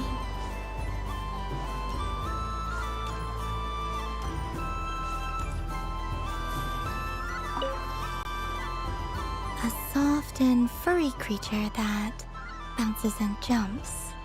Welcome home, Moon Goddess. This one talks, too. Allow me to introduce myself. I am a Dodico from a distant archipelago, the most mischievous of all my Dodo brothers and Dodo sisters. When the going got tough, I powered through, and when I met obstacles, I boomed them away. That sounds like a lot of fun. Doesn't it just? Oh, but then the trouble started. Recently, I found a lovely beach, the same beautiful jelly color as my hometown, and so I dove in to have a look. Only to find it overgrown with seagrass and nasty little spiky fish everywhere, looking to turn me into a Dodoko kebab. I made it back to shore by the skin of my teeth, but my tail was sorely hurt. Couldn't you just boom them away? Oh, I wanted to, believe me. But I've heard that you, Moon Goddess, can understand animal speech. The last thing I wanted was to cause a gigantic fuss and get taken to court by a school of spiky fish. I'd be driven out of these waters for good, and my winter holiday would be ruined. And so, dear Moon Goddess, I was wondering if you might lend me your allegiance. Are you roping me into a crime? Oh, let's call it a once-in-a-lifetime carefree adventure. Does that sound better? All the festival goers tonight are dressed up as the Moon Goddess, but there's nothing to say that the Moon Goddess can't disguise herself as a Dodoko, is there? Besides, this is your home. You should be free to be whoever you wish.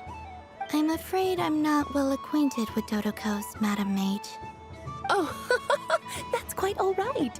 We Dodokos are innocent, happy creatures with a free-spirited nature. Many, like myself, are mischievous troublemakers. Others are lazy souls who like nothing better than to lie down on a nice rock and take a nap. In our eyes, every creature who yearns for happiness and freedom is a Dodoko. But perhaps in yours, we Dodoko are a fluffier and more mischievous breed of Kuhenki? Yes, that is a much easier image to follow. Oh, wonderful! Then let's play! Grab onto my tail and follow me into the sea! Time to settle some scores with the bad guys!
Ooh, a remarkable talent!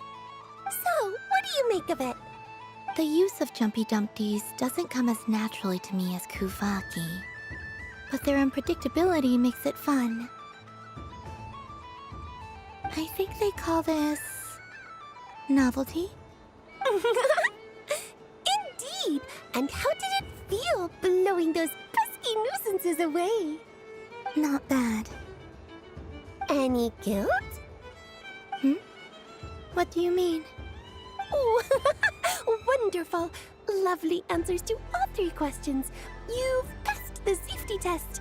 Now I can give this special bomb to you as a souvenir. Remember, if you find any meanies living on the moon, you can use this to boom them into oblivion. I will. Up for another round of fish blast? Oh, I mean of bye-bye, bad fishies. Wonderful! It's Dodo Venture time!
I wouldn't say it's unfair, exactly. I mean, your voice goes right into people's heads. How would you explain that to the kids? You can't just explain it away as magic. Is something the matter? Ah, Miss Columbina!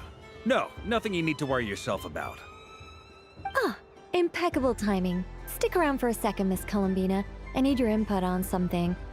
This self-proclaimed Knight of Justice has yet to give me a satisfactory answer. I, for one, would like to hear your verdict on the matter. Hey, now, I left the flagship just to help you out, Miss Nicole. What's going on? So Alice and I are both using long-range remote control spells that work on similar principles, allowing us to attend this festive fair in Dodoco form. Sorry, let me backtrack a little. While similar, there are some key differences.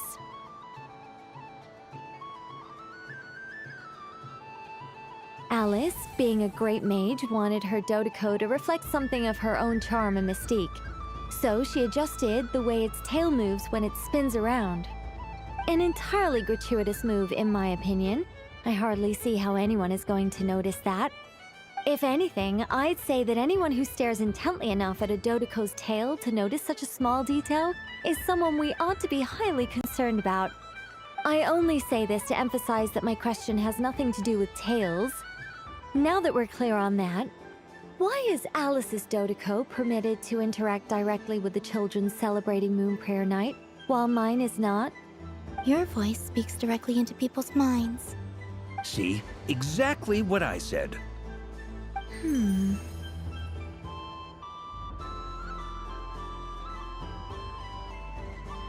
Miss Nicole? Ugh, I can't stand it. I know that probably makes me sound like a whiny child acting out in front of their parents. And it's a little embarrassing now that I think about it.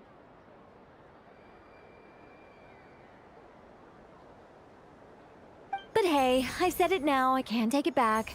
That would be even more embarrassing. Also, don't go reading too much into that analogy. It was off the top of my head. I'm actually an awful lot older than either of you. Miss Nicole, are you saying that you'd like someone to play the game you've prepared? I'm not so invested in that. It's just something cobbled together using items I borrowed from Alice. She probably didn't even make them herself. The point is, I want to know everyone's thoughts after they receive their prizes. But as you've said, I can't just ask. I've been biting my lip for so long, and I've had no one to vent my frustrations on. Congratulations, Miss Columbina! With your great wisdom, you have overcome every obstacle in your path and conquered the great challenge posed to you by fate. Fate? Well, something to that effect. If you'd prefer something more poetic, it could be the icy winds, or the dawn. Anything you like, really. You could even go with the challenge posed to you by Dodiko, if that's what you're into. Anyway, you can take or leave my suggestions. Moving on. All my hopes are now resting on this. Can I open it now? Stop teasing me. Please, I'm begging you. No more talk. Just open it. Wow. What a lovely sculpture. Classic and cute at the same time. Thank you, Miss Nicole. I'll always treasure it. There we go. Music to my ears. You have my sincerest gratitude, Miss Columbina. Thank you for sharing your precious time with me and fulfilling my wish. Don't mention it. You've all done much to help me. And still, I'm the one receiving all these gifts. I don't suppose you'd like to play again, by any chance? Don't get me wrong, once is plenty. You're under no obligation to indulge me any further. And besides, I don't have any other prizes for you. Great! I mean, if you say so. Is it really all that much fun, though? Huh. My taste must be falling seriously out of step with the majority.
Welcome home, Moon Goddess. Oh, you're the genuine article. Alice was right. This moon prayer night was worth watching after all. Another one that talks. Greetings. Pleased to make your acquaintance. I am the Hexenzirkel member they call B. Barbeloth Trismegistus. Columbina Hyposelenia. Pleased to meet you too. Hyposelenia. A fine name indeed. Now then, Miss Columbina, do you wish to hear a mage's divination? Divination? The Frost Moon Scions used to ask me what would happen in the future. Is this like that? From the perspective of the one seeking answers, perhaps. As you look to your journey ahead, if you seek to understand the unknown, resolve your doubts, and soothe the confusion in your heart, divination could be for you. The unknowns on my journey.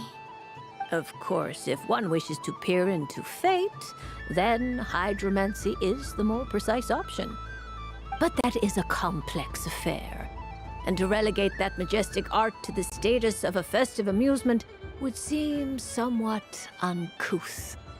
Besides, it is sometimes better to not know fate with great certainty. Hence, I shall use the suitably festive Luna Arcana to tell your fortune instead. It is more popular with the youth in any case. Lunar Arcana. Indeed. Unlike hydromancy, this will only display possibilities and trends. People like to think of themselves as creatures of agency and free will. Peering too far and too clearly into the future is detrimental to both body and soul. I'd like to give it a try. Of course you may.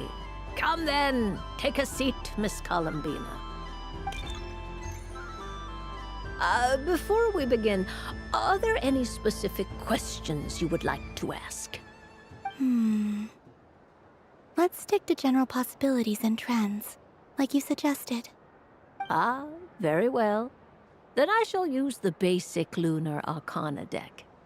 Now, try to relax. Cast your mind upon the things you have experienced and the things you are soon to experience. I will shuffle the deck. Would you like to cut the cards yourself? You do it. No problem. Now then, to make things easier for the seeker, that is to say, you, I shall decipher the cards from your perspective.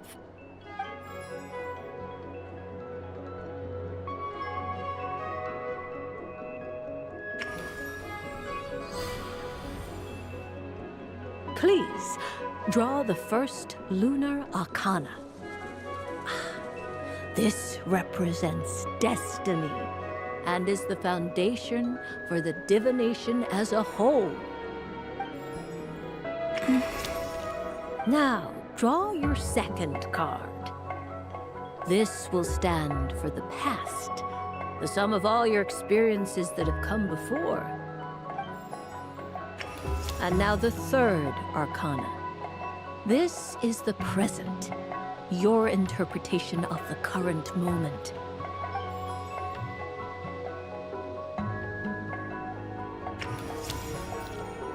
Finally, the last card. This shall speak of the future, which... Oh. Kuvaki Pulse? Fascinating. I've never encountered this before in my role as a diviner. Something has exerted an influence upon this card, causing it to leave its designated position. What do you make of this, Miss Columbina? Perhaps this is the guiding hand of fate in action. Of course, if you wish, you can choose to deny the validity of this card and draw the future for yourself. No, it's fine. Let's go with this one. A bold decision. I must say I'm looking forward to the results. Well then, let us flip the lunar arcana in sequence and see what emerges. Sure.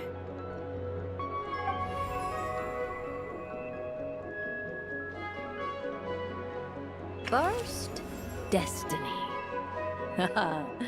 No surprises here. The card that represents yours is the moon. The moon. Indeed. The moon can represent the truth at some times, but deception at others. False peace, destructive calamity, and the world-changing power that lies within.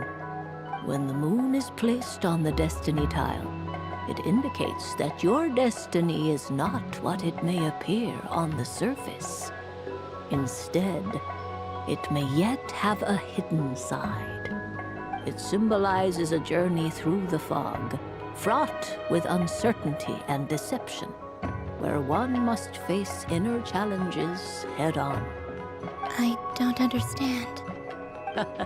Patience, my dear.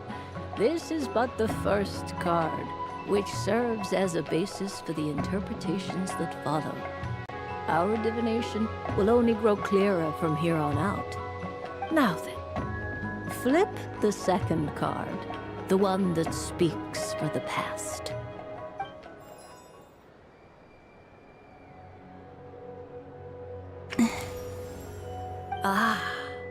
The Hermit, but inverted. Inverted? Yes. The Hermit symbolizes solitude, introspection, and the pursuit of truth. When inverted, it represents isolation, truth out of reach, and a path that leads one astray. Combined with the moon as one's destiny, the Hermit inverted represents a choice you made to stand alone in the past. It was a choice made not out of fear or arrogance, but for reasons that others could not perceive. You fumbled through the darkness without a guide, but you did not find your way. Rather, you went astray. More than once, it would seem. Is this about how I became Kutar despite not wishing to become a god? And how I joined the Fatui because I yearned for a place to belong? I suspect only you know the answer to this question. All is not lost. The past is in the past, and so it shall remain. Shall we look into the present now?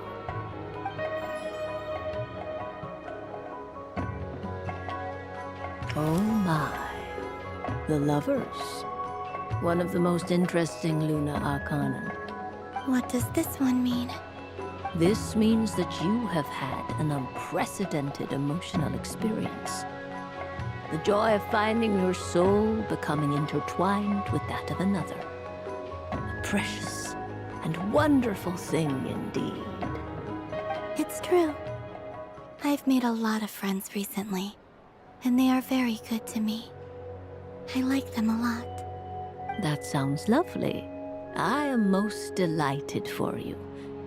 The Lovers can also represent important decisions, perhaps related to a parting of ways. Now, if I were to guess... Yes. My return to the moon. I understand. Parting with friends is never easy, Columbina. But rest assured, this is not the end of your journey. There is always another story waiting to be told. The future always lies ahead. The future. Well now, it's finally time to flip this most mysterious of cards. Why did it appear? And what does it wish to tell you? I'm ready. Very well. Flip this card and see what lies on the other side. Oh. Miss Barbaloth? What is it? This card is death. That doesn't sound very good. It depends on how we interpret it. It is true that it can represent an agonizing death, a complete and utter end, but at the same time, it can also represent rebirth. Do not forget that your destiny card is the moon. That lends your future many different potential meanings. If death spells the end, is it unavoidable? As I have said, divination can only display general trends. It is a rough guide, but it does not show predetermined outcomes. Allow me to summarize it for you. In the past, you may have lost your way, but now you have gained new connections and new strength. You now face an important decision, one that may bring about a great change in what is yet to be. This change might, in turn, be the end of all things, or their beginning. But remember, everything is subject to change because of the moon present in your destiny. You must see the truth clearly and face your innermost thoughts. The truth. My innermost thoughts. Thank you, Miss Barbeloth. Don't mention it. Some people dislike divinations, for fear of glimpsing an ending to their story that they wish was not so. But I can see that you're different.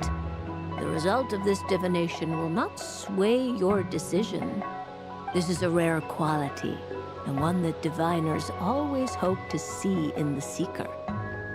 We are here merely to guide, not to exert undue influence. I understand. Go then and illuminate your future, Miss Columbina. The moonlight that shines from you now is most captivating.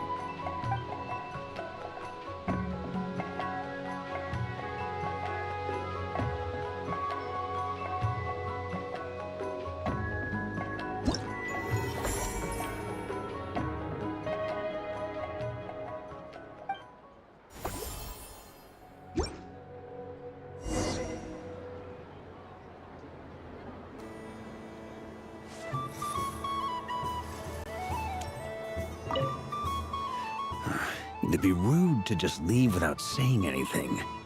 But at the same time, I don't want to barge into their lively conversation just to announce that I'm leaving.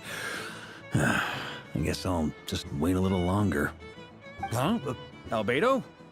This sketch is for you, Grandmaster. Oh, a gift for me. Thanks. Let's see what you've done for me. The North Wind left in the lurch.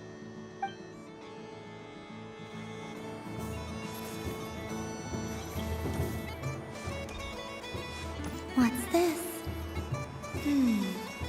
Should I give it a try?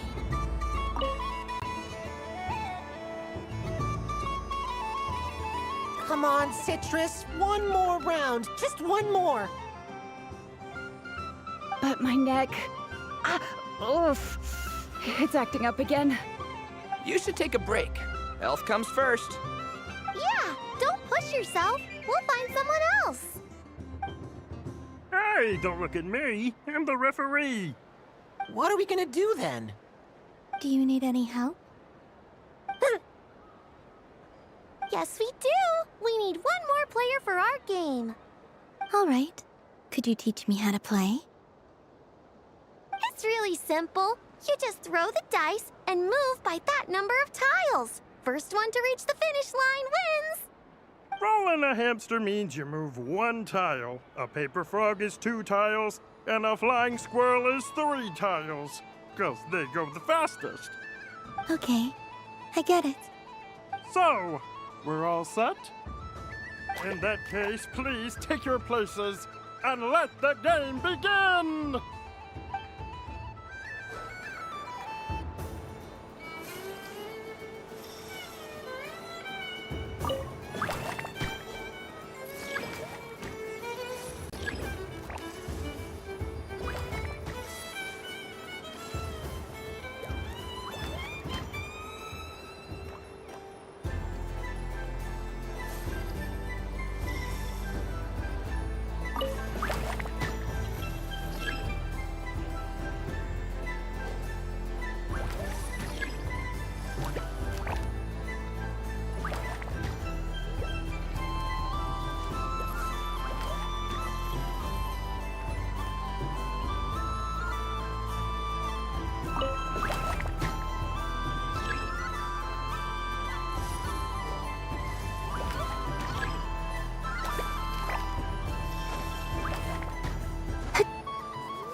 It's a pity that my good friend Faro Bear is busy working on a training program for Princess Semest.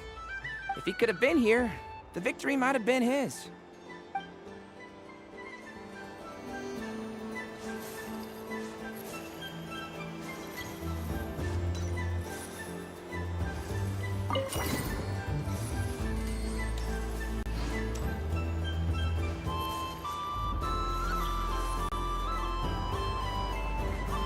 But I was aiming right at it. Aw, what a pity. I saw it with my own eyes. You were so close. So very close. That's not true. It dodged out of the way right as I was about to snag it. I'm sorry? You heard me. This paper frog can move. I swear. Dear, oh dear, what are you saying? How could a paper frog move? Unless you believe there really is magic in this world.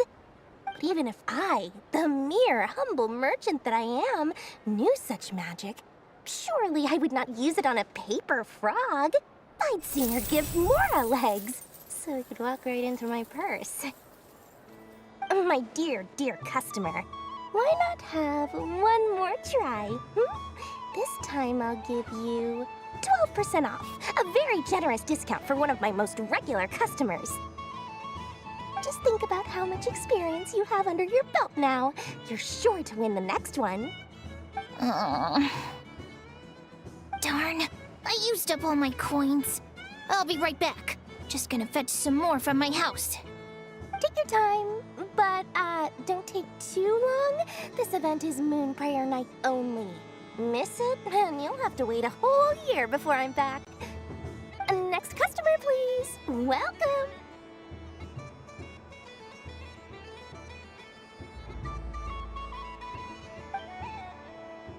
Hello. Whoa! What's this big one doing over here?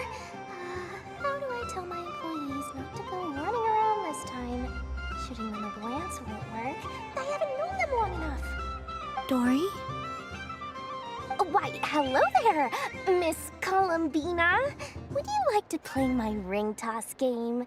The rules are very simple, and it's easy to get the hang of. How much for a round? Oh, first time's free. Not a single mora. After that, well, we can cross that bridge if and when we come to it. But with your sharp sharp skills, I'm sure you'll win all the prizes in one fell swoop. That was an obvious enough hint for them, right? Right?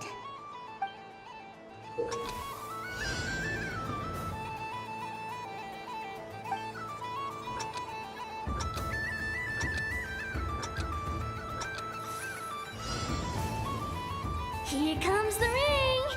Oh, peanuts.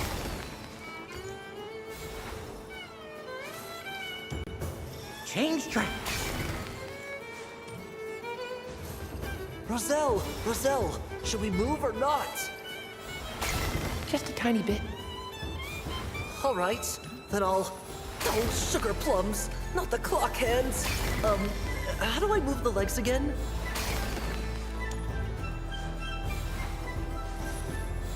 Stop it! Stop dodging!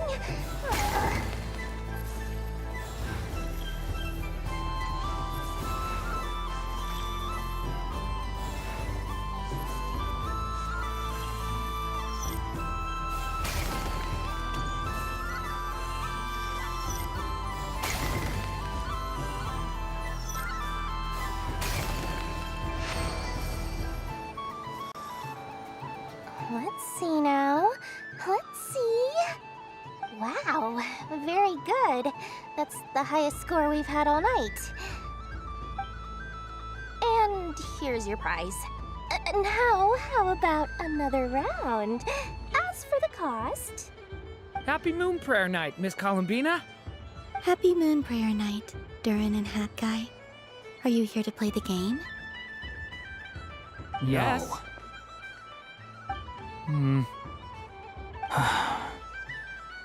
You said we were just coming here to say hello. I did, but then I recognized a few more people as I got closer. Do my eyes deceive me? Is that... It's our little dragon. He's all grown up. Someone's popular. Well now, since you came all this way, why don't you try out this lovely game we have going? First try is free. He'll have a go. I'll pass. It's only one free try per customer. You can't give your try to him. I'm aware. How has Elder Almond been lately? He's in great shape. He goes for a run in the forest every morning to stay fit and healthy. He tried to go boat racing with Firecracker a while back, but he couldn't even make it onto the Lotus Leaf. Firecracker was in fits of laughter. How about you, little dragon? Can you still fly? Yes, I can. But you've become less chatty. Has growing up been tough on you? We call that maturity.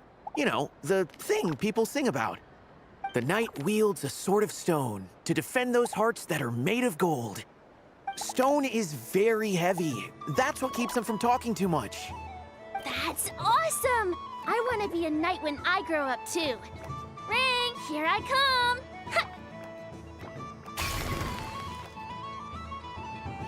Oh, the hat-wearing man. I never thought I'd see you again. You seem more determined than when I saw you last on the train. If you say so. Oh, I do say so. The people you once helped see it clearly. It's because you are once again on the right track. May the engine in our hearts propel us to the station of our dreams. I can move! I can move now, Roselle! What are you doing, running into the rings like that? You got them all so quickly! I've never seen anything like this in all my travels! Is this guy actually an old friend of theirs? But how? They're origami animals and clockwork people from a fairy tale! Getting to know them would be quite an arduous task, unless they share a hometown? I have to get to the bottom of this.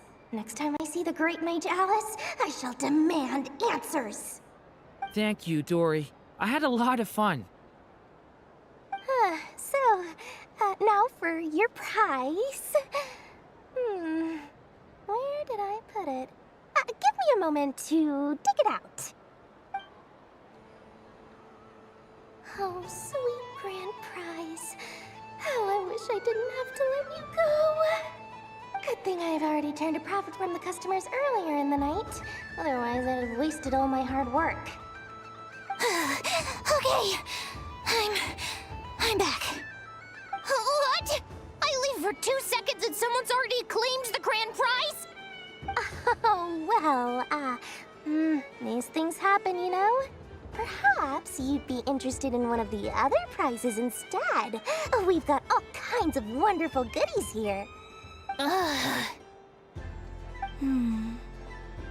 Is this the thing you wanted?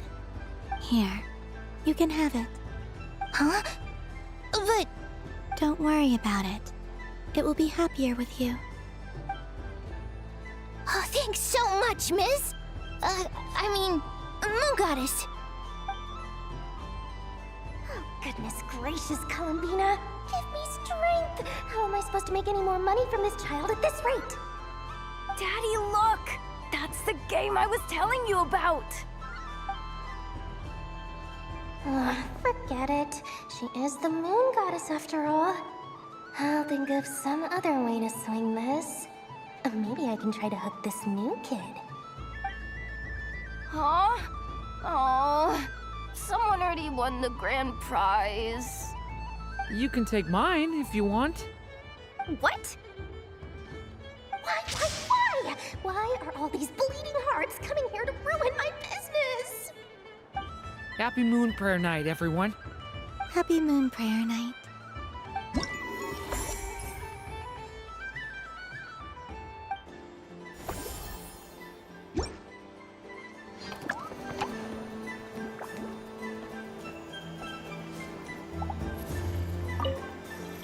done being a do-gooder yet? Thanks for coming here with me, Hat Guy. Are there any games you'd like to play? It's your turn to pick. I'll come with you. Why does that hamster think you've grown up? You haven't changed at all. I know you don't mean that. You're just taking the opportunity to make fun of me, aren't you? Even if you won't admit that taking some time to compose yourself is important, I can see that you're doing it in practice. Otherwise, you'd have taken off your hat and flown away by now. Looks like Albedo's socialization program has been far more useful to you than all those Vahumana textbooks.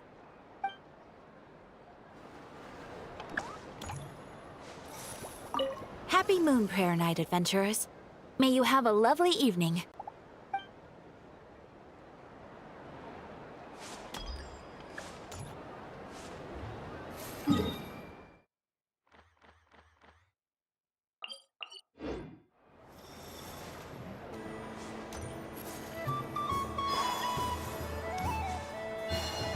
There are so many attractions here. Since I rarely get out, I might as well make the most of it.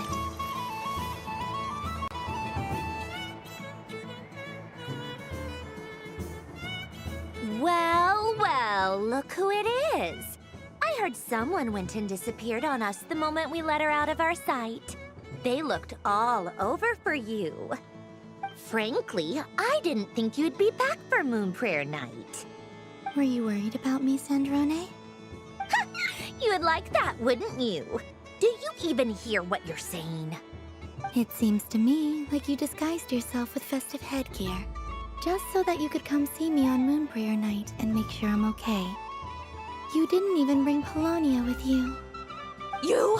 I thought you couldn't see. I cannot. But I sense the confusion of those around us rippling through the Kuvaki currents.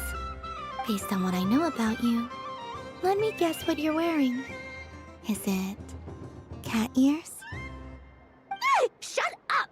I'm only here to protect the Fatui's interest in this territory. Running into you was pure bad luck. Really? But you were the one who asked Arlecchino to help everyone find my name. Columbina! Ugh! Just one more word, and I'll unscrew your vocal cords. It's Columbina Hyposelenia now.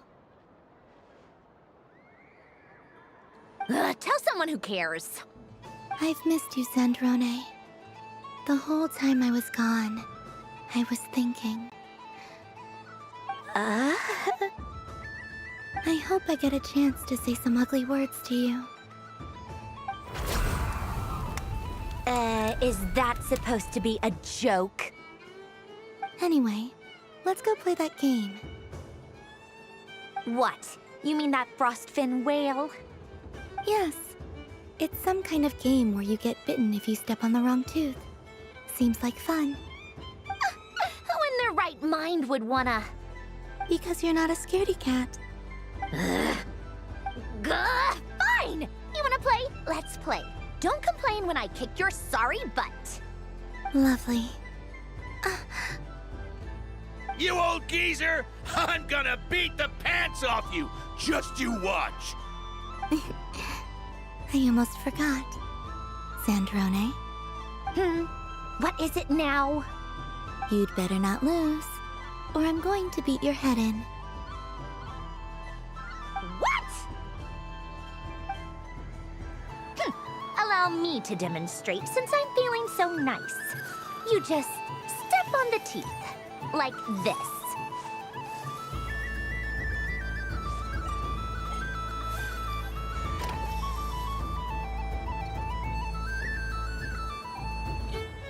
Which should I pick? I'm getting a bad feeling from this one. Sensing Kuvaki doesn't count as cheap.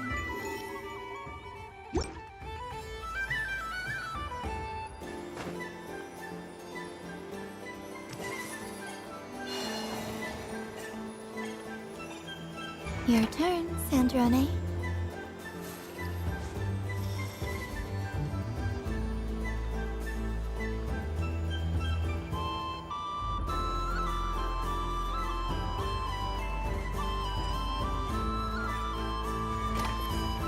Don't come crying to me if you get bitten.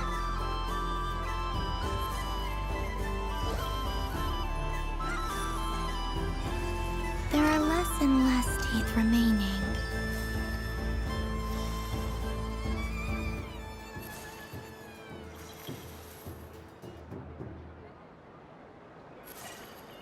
Huh? What's that noise?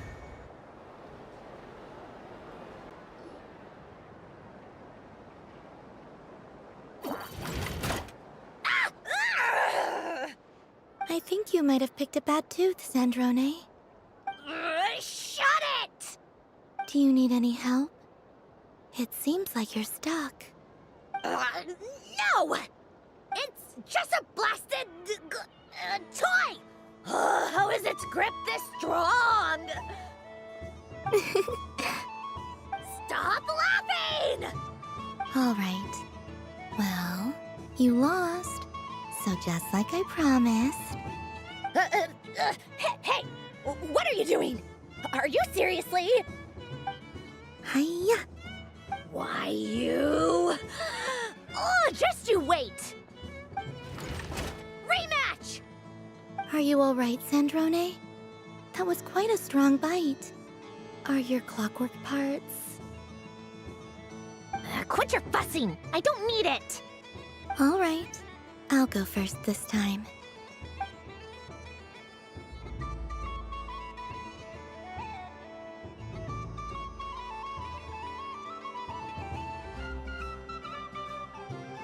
I see it now. She can sense which teeth are rigged. So I just need to avoid the same ones that she does.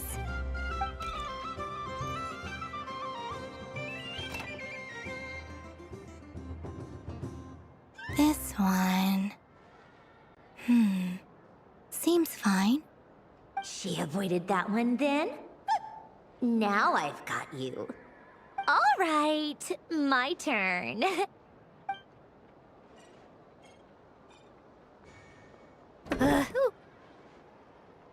What? Looks like you lost again, Sandrone. Wait! There's more than one bad tooth! Bonk.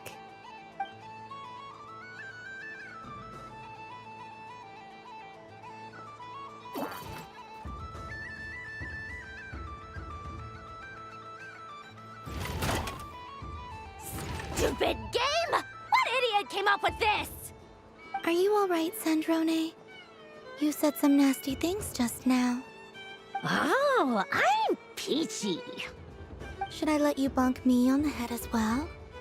Ah, forget it! Come on, bonk away.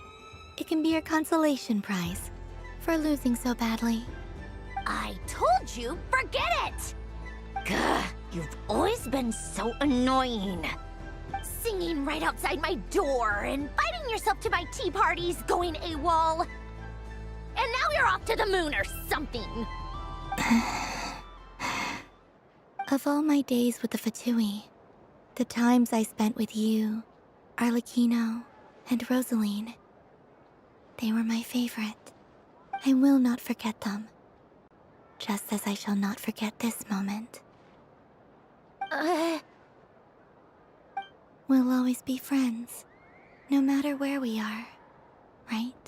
Who'd want to be your...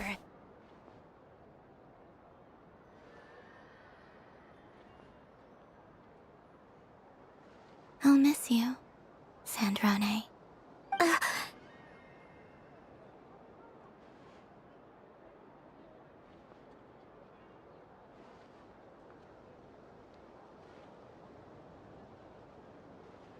Goodbye, Sandrone.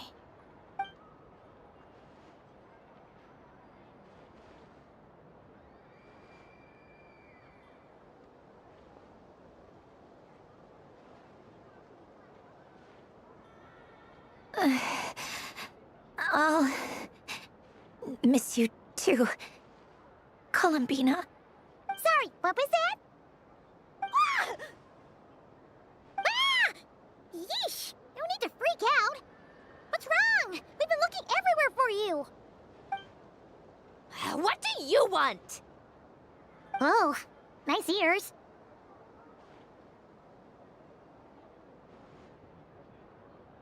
What do you want? This! Huh? It's your turn to draw something. You're one of her friends too, aren't you?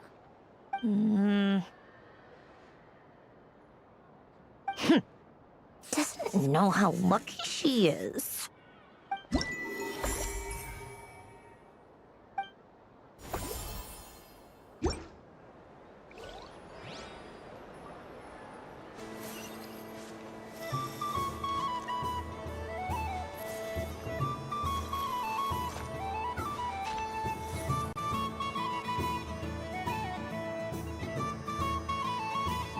What is going on over here?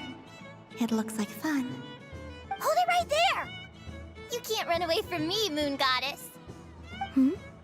Are you talking to me? Of course. Do you see anyone else here dressed up as the Moon Goddess besides me and you? Hey, come on! Call me by my title. Happy Moon Prayer Night, Moon Goddess. And the same to you. Anyway, there's no time to waste. Get ready for the duel of a lifetime. Duel? Meet my partner, Stacko. Come on out, Stacko. Well, don't just stand there. Let's see your partner. Partner?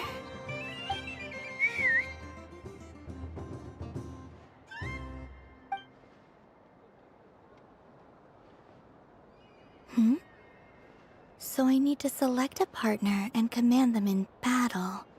Partner. I need a partner.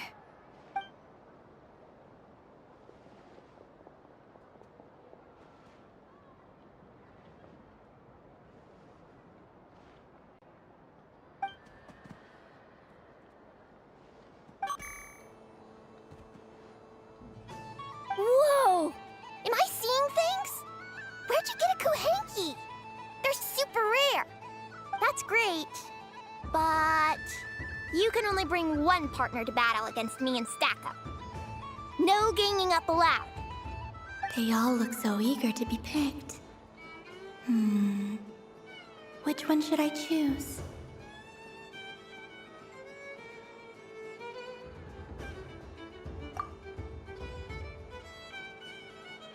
This deer came to celebrate the festival with the Frost Moon Scions.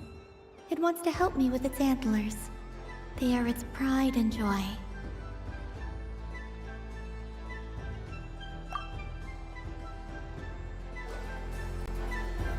Testing!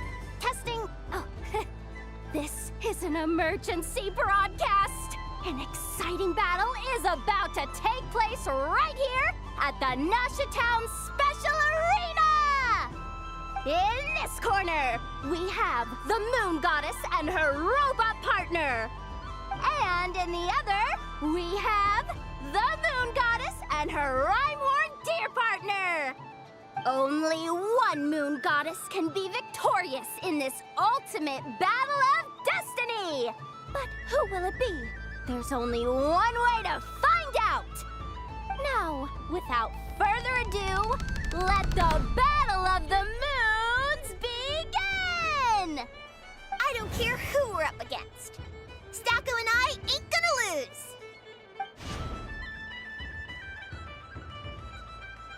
Let's strike first.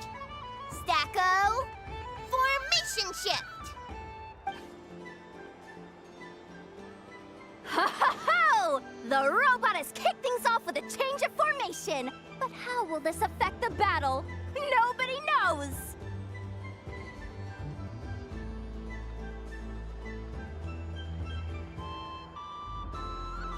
Cautious play from the opposing team! This Moon Goddess has come prepared! Where will it go from here? Okay then. Stacko, maintain formation and enter your empowered state.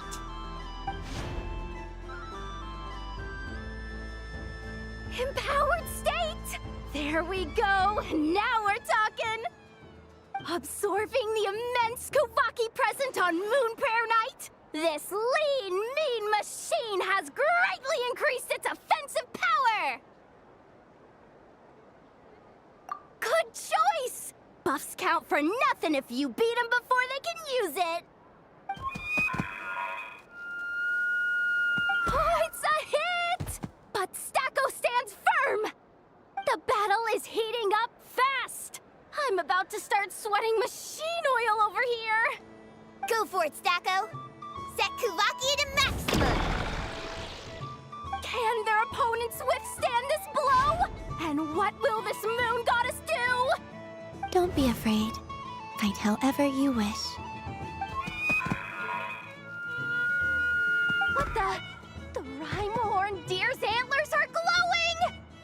It absorbs the Kuvaki from its opponent and uses that same power to deal a devastating counterattack!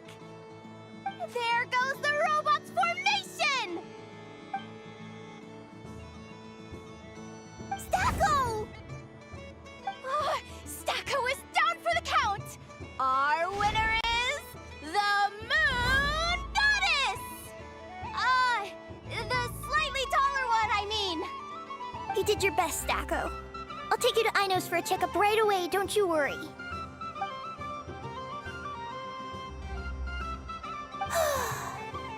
Well, you beat me fair and square, I guess.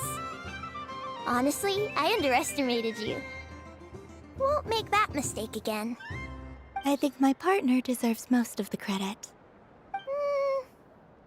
Just you wait. When I'm a little bit older, I'm gonna come back a whole lot stronger. Be ready for a rematch.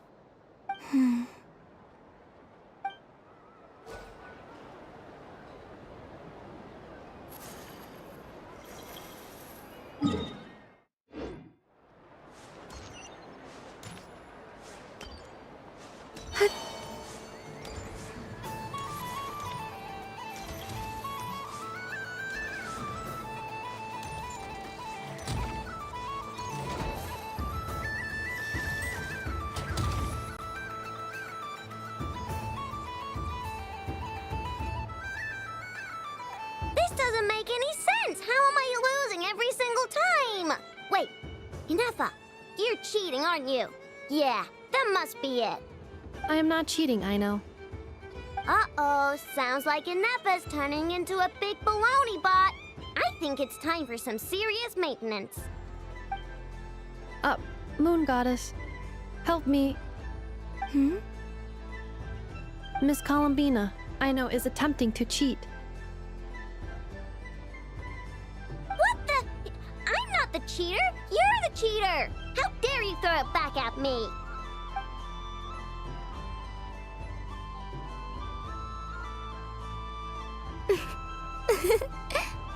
All right, fine. Let's all laugh at Aino. Just you wait till I get home, because I'm gonna make a game bot that can win 100% of the time. Let's see you laugh when I come back and beat your butts. You'll all have your heads covered in stickers when I'm through with you. We came to check everything was okay after all that yelling, but,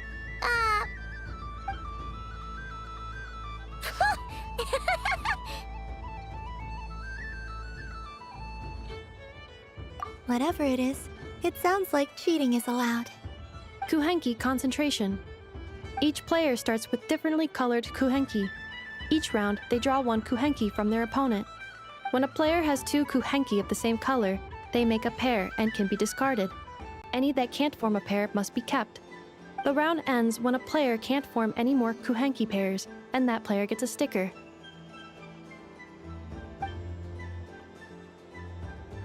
ooh, can 4 people play as well? That is fine, so long as the turn order is fixed beforehand. Alrighty then. In that case, the 2 of us will join as one team. Okay, but if you lose, you're both getting stickered. I don't want to hear any excuses. Sure. And if we win? If you win, only one of you gets to sticker someone else. I have taken to calling this Aino logic. Hey, lay off me, all right?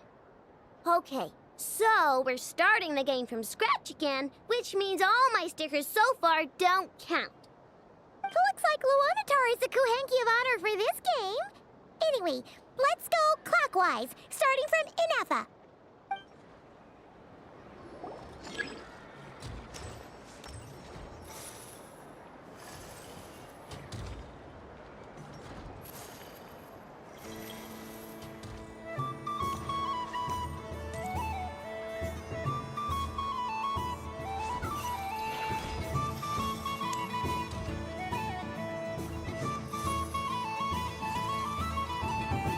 Nice! That's a pair!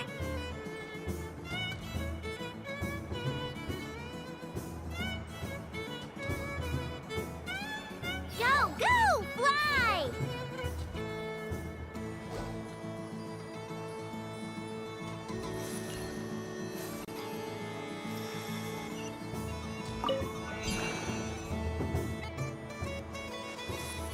Go on.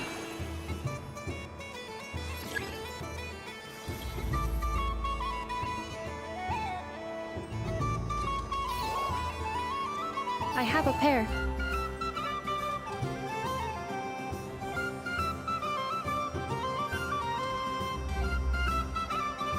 Uh-oh! We gotta pick up the pace!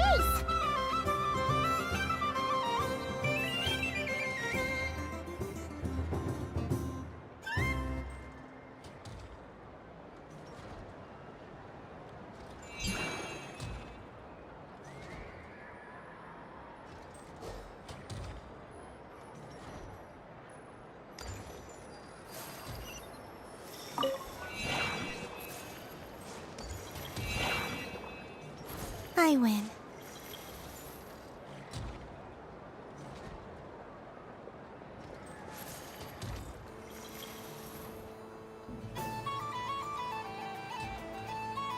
Phew, that was too close. I thought I was gonna lose. Good luck, everyone.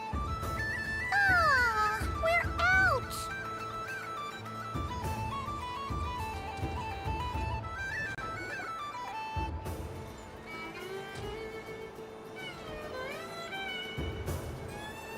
Let me pick a good one.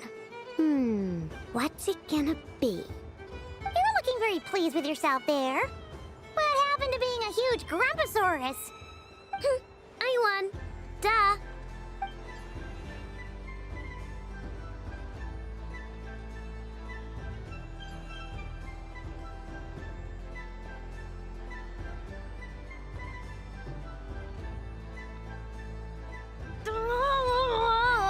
Me again?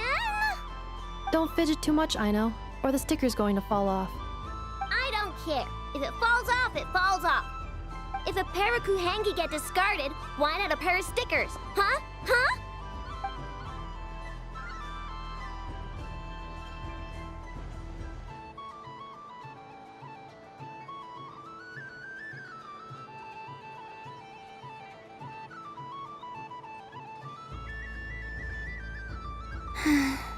I've lost. Sticker, sticker, sticker!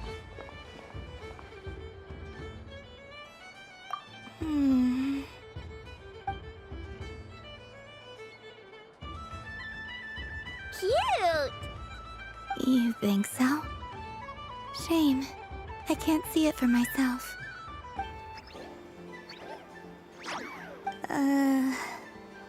What did Luanatar say?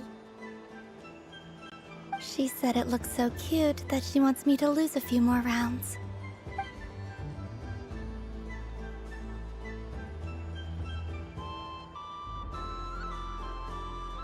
Who put these stickers on Paimon's eyebrows?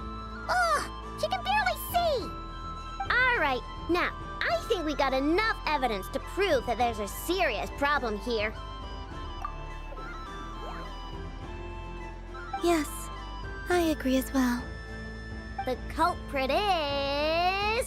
ineffa! Culprit? What did I do? Quit acting dumb, ineffa! You're not wriggling your way out of this one. I've been watching you. Not only did you remember whose side Luanatar started at, but every time someone drew a Kuhenki, you were logging it and calculating every last possibility. Which Kuhenki pairs were gone, who had what color kuhengi in their hand, even our facial expressions. You were keeping track of it the entire time. Exactly! What Aino said! Putting aside the fact that running calculations is not against the game rules, do you have any evidence to support your allegations?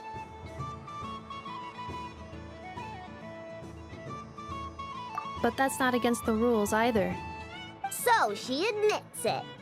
She certainly does. Alright, everyone grab a sticker.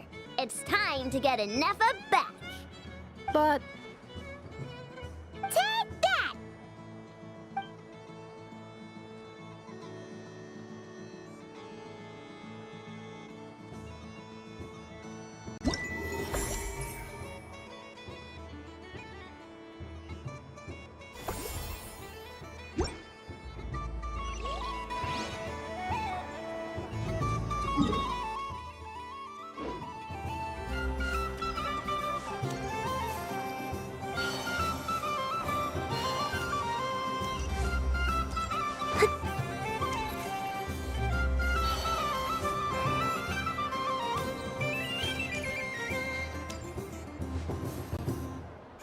Moon Prayer Candy! Beautiful, tasty Moon Prayer Candy!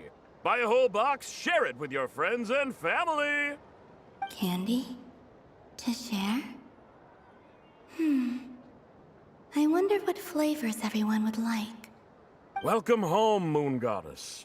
Fancy a box of Moon Prayer Candy? Sure. I knew you would! Now, what flavor would you like?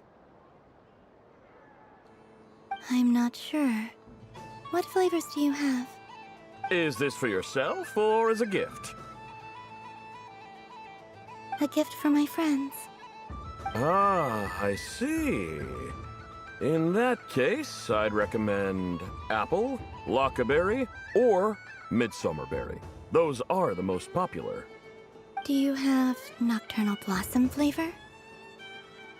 Huh. I've seen couples give those as gifts before, but I did not know they were edible. No? Okay then. Moonfall silver?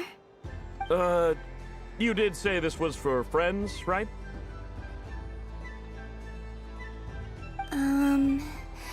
Maybe smetana then. Hey, now that's a creative idea!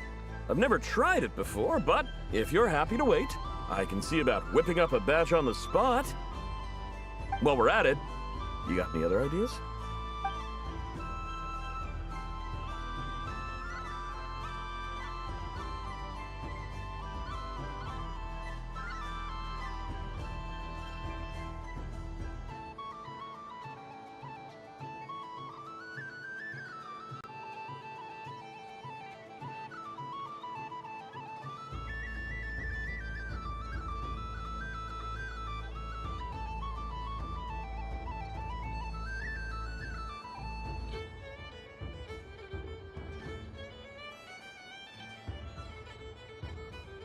Here you go.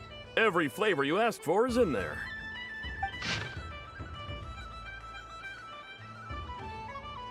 Thank you. Haha, I should be the one thanking you!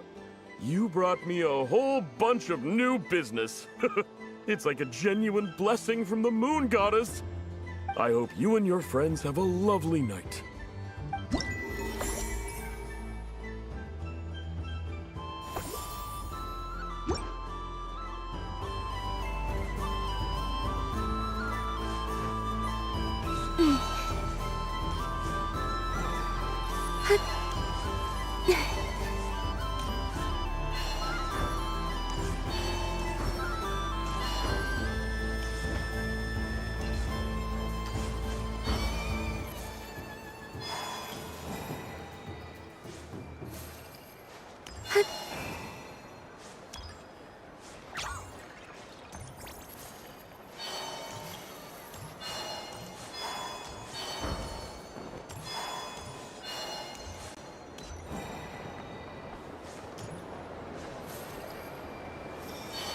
So this is the Frost Moon Scions area. It feels very familiar. But everyone looks much happier than usual. If this were any other day, I'm sure it would make for a great photo opportunity. But Moon Prayer Night has rendered my antlers uncomfortably large. Doesn't it look like this rhyme-horned deer has 2 sets of antlers?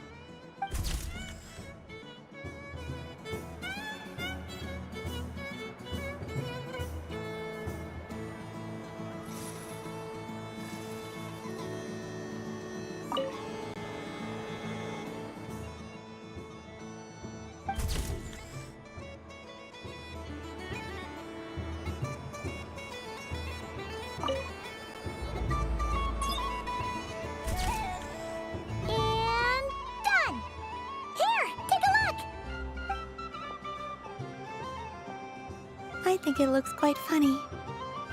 Well, Paimon thinks it's super cute. It looks like a silly chic badger and a rhyme-horned deer that's about to fall asleep. Maybe I'll stand on the chic badger's side instead. It looks like we've attracted the attention of quite a few animals. Let's make room for them.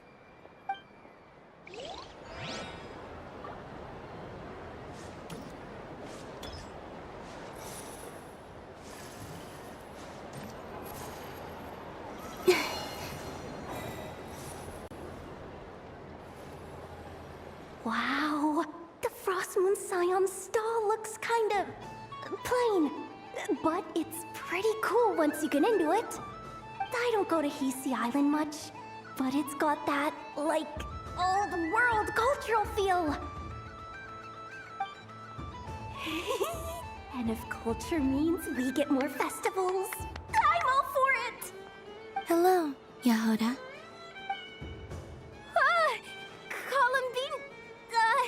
Hello, Moon Goddess.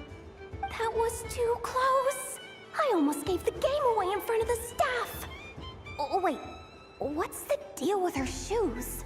They don't make a sound when she walks. I could do with a pair of those. Do you like balloons too? Balloons? Oh, you mean those? What's so fun about balloons? I'm not a kid anymore. They're probably more up Aino's alley. Yes. The animals seem very curious about these strange flying objects. I was drawn here by their voices. I recently learned a fun new game you can play with balloons, so I decided to come and give it a try. A new game?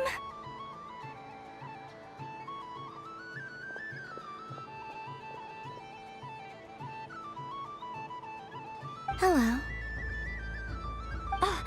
Welcome home, Moon Goddess. Here to buy some balloons? Yes. Could you give me a few that haven't been inflated yet? Are you sure?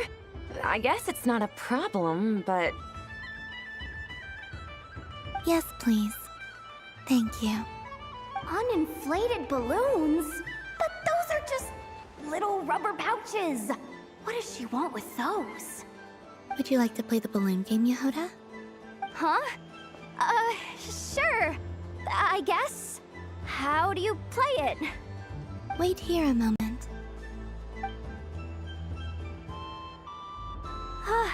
Oh. This is so weird. What have I got myself into now? I thought I saw Columbina nearby. Uh-oh! That's the Fourth Harbinger! Although she's helped us out quite a bit, she's good people, right? Is she looking for Columbina? Oh, guess that's my ticket out of here. I'm not sure my heart can take being sandwiched between 2 Harbingers.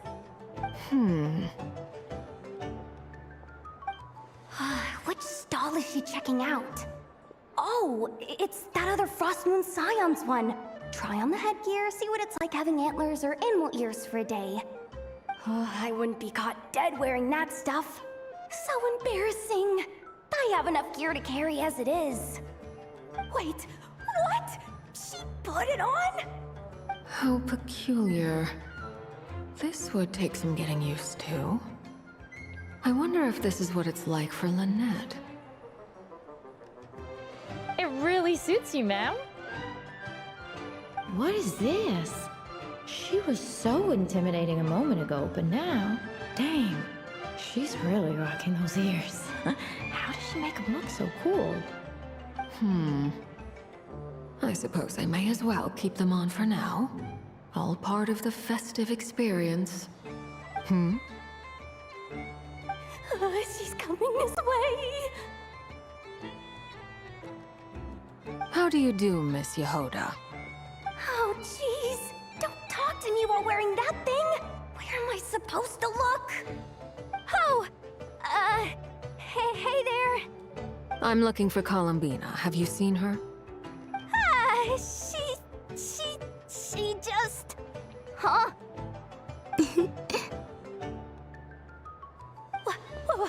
Wait, is that what she meant by balloon game?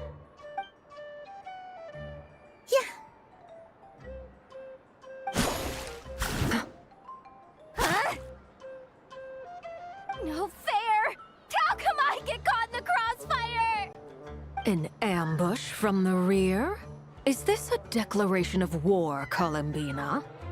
Would you like to play too, Arlecchino? Seriously? Are they gonna start some beef right here, right now? Gladly. That said, I believe there is another who would like to join. Boss Nev! Thank goodness!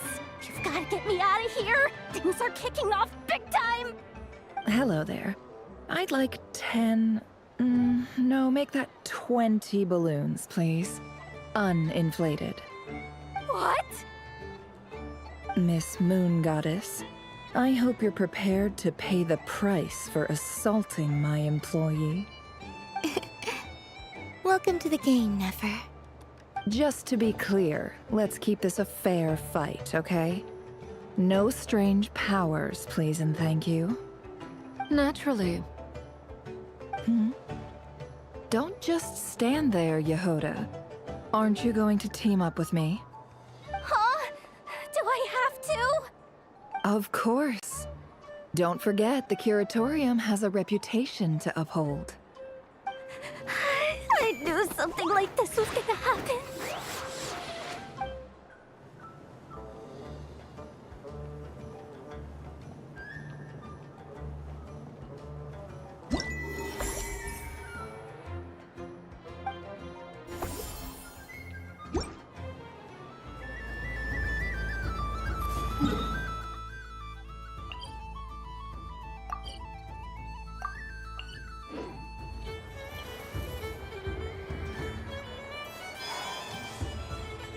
What's this? Ship. I wish for a never-ending supply of laka berries. What a humble wish. Probably written by a child.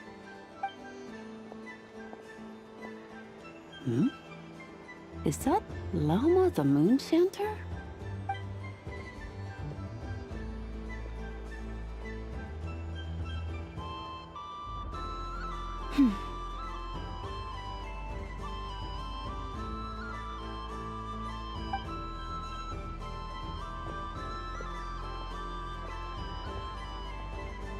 I wish that the long plume ibises would stop biting me. Oh dear, poor Lauma. All right, I'll write that one down for you. I got it. While everyone else is celebrating Moon Prayer Night, you're as busy as ever. I don't mind. It's rewarding work. A good kind of busy. My antlers are at their heaviest tonight, and the Kuvaki waves are especially strong. But as I help these dear friends hang their wishes up, I feel a great peace within myself that is hard to describe. You see, they're all such beautiful wishes, and they are ones that we can fulfill by our own strength. Do you blame me, Lauma? I want to hear your honest answer. It is by the help of so many people that I can return to the moon. But I feel as though I've hardly done anything in return. You've done plenty, Columbina. I say this in earnest, both as someone who knows your history, and also as a friend who has seen what you've been through. What about as a moon chanter? I feel proud to honor our moon goddess's wish, and I'm sure any moon chanter in history would have felt the same way. Thank you for your kind words, Lauma. But... Since you asked for my honesty, I won't lie to you. My feelings are mixed right now. Besides pride, I also feel... I suppose it's a reluctance to let go. Once you return to the moon, we will be far apart and separated by a false sky.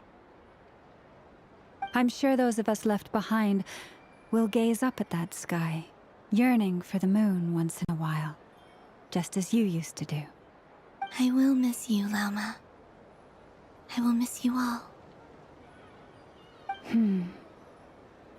I hope to stay in touch. I will try and find some way to send messages down from the moon. Perhaps you could use Kuvaki. I've heard Yehoda say that signals can be sent using long and short waves, or strong and weak lights. That sounds a little complicated. What if we forget what the signals mean? We could prepare a codebook beforehand, but... You're right. It wouldn't really suit you. Still, whatever happens, I believe that you will find your own unique way of communicating with us. And now that I think about that, my heart feels lighter. Because you trust in me? Yes. I have faith in you, and in the power of truth. In my experience, the truth tends to be difficult. But that's what makes it stand out from what is false. So I'm confident that your thoughts and your love will shine through the curtain of lies. We will know it when we see it. Thank you.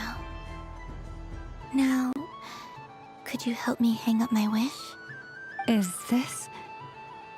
I wish that all who dwell in this moonlit world can find a place to belong. And I wish that I shall one day see my friends again. It's 2 wishes. I hope that's not too greedy of me. Not at all. And I think you speak for us all with the second one.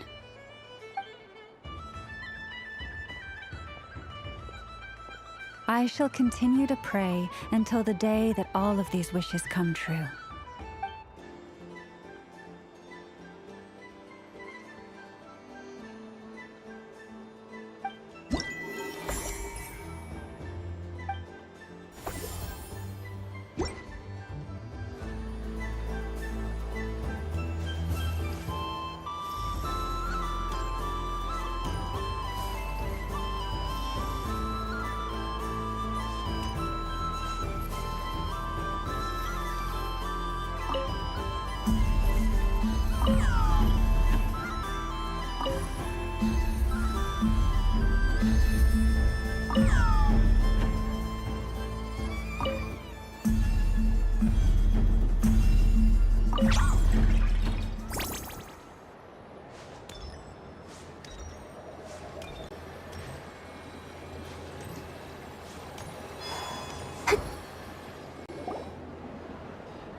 Dodoco's Whirligig! Come check out Dodoco's Whirligig! Ah, welcome home, Moon Goddess. Might I ask what this is? Ah, it's a very special amusement sponsored by the Great Mage herself. Ride on a soft and furry Dodoco and embark on an unforgettable adventure. I say that, but I'm just following a script here. Who is this mage, anyway? And what the heck is a Dodoco? I'd like to ride. No problem. But, are you By yourself? Is that not okay? Oh, no, it's fine. It's just that each Dodoko can accommodate 2 passengers. Would you like to bring a friend along? My friends... That should do it. Now, we just need to get everyone else to draw something on it too. But we gotta keep it a secret from Columbina. Traveler.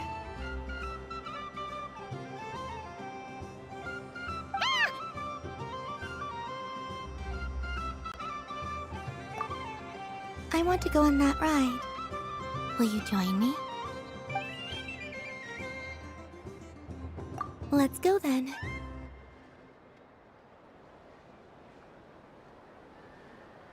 Don't worry. Paimon will do the rounds. You go have fun.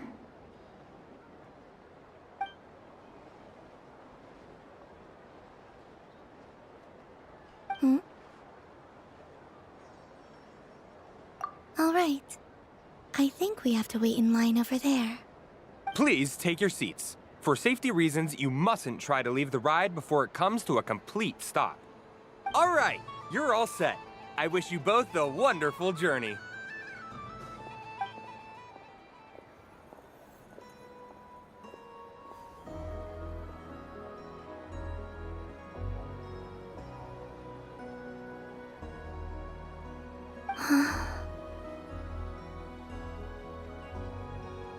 Not bad. It reminds me of riding a moon lane. Sometimes, the Kuhenki circle around me like this, playing their beautiful melodies. Yeah, I'm going to miss them.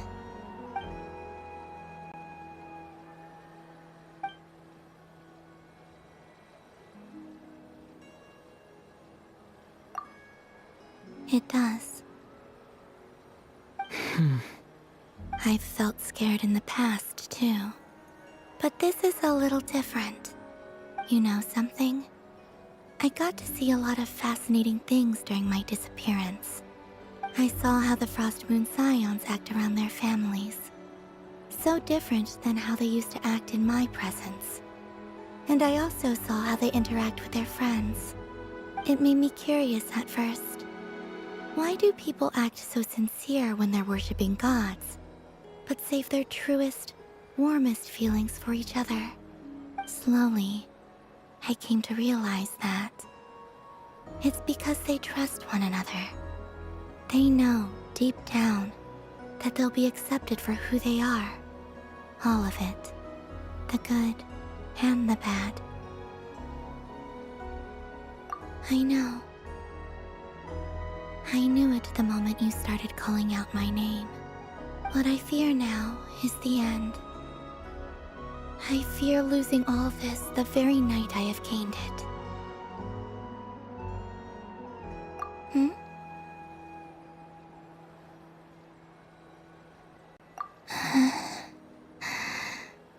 Thank you for this conversation. Thank you for listening to me. Don't worry. This fear I have, and the unknown that awaits me, they cannot hurt me. Not when I possess a treasure far greater. I just want you to remember this version of me, the real me, on this final night together. Dear passengers, Dodoko's awesome adventure has come to a close. Please leave in an orderly fashion, and we look forward to seeing you again in the future. Don't want the journey to end, huh? Don't worry, you two. There's always another adventure waiting just around the corner.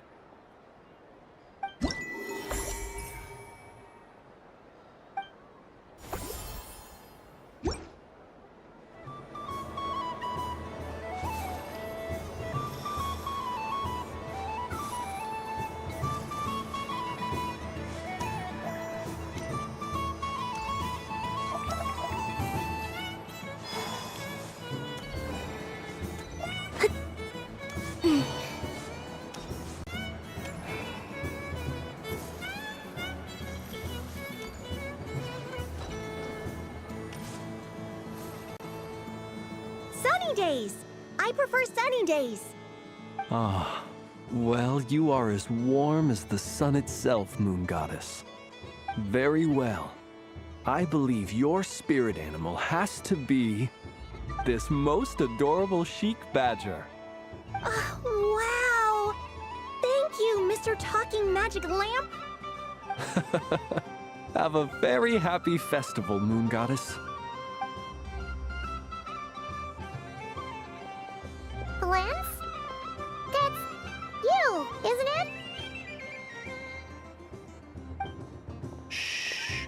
It's our little secret, my dear traveler in Paimon. Okay, sure, but why are you here selling sugar sculptures? Everyone celebrates in their own way. After gazing into the abyss and spending time around gravestones all year, what better way to relax than to see sunny smiles on the faces of the living? Besides that, I like to think of myself as a fair judge of character.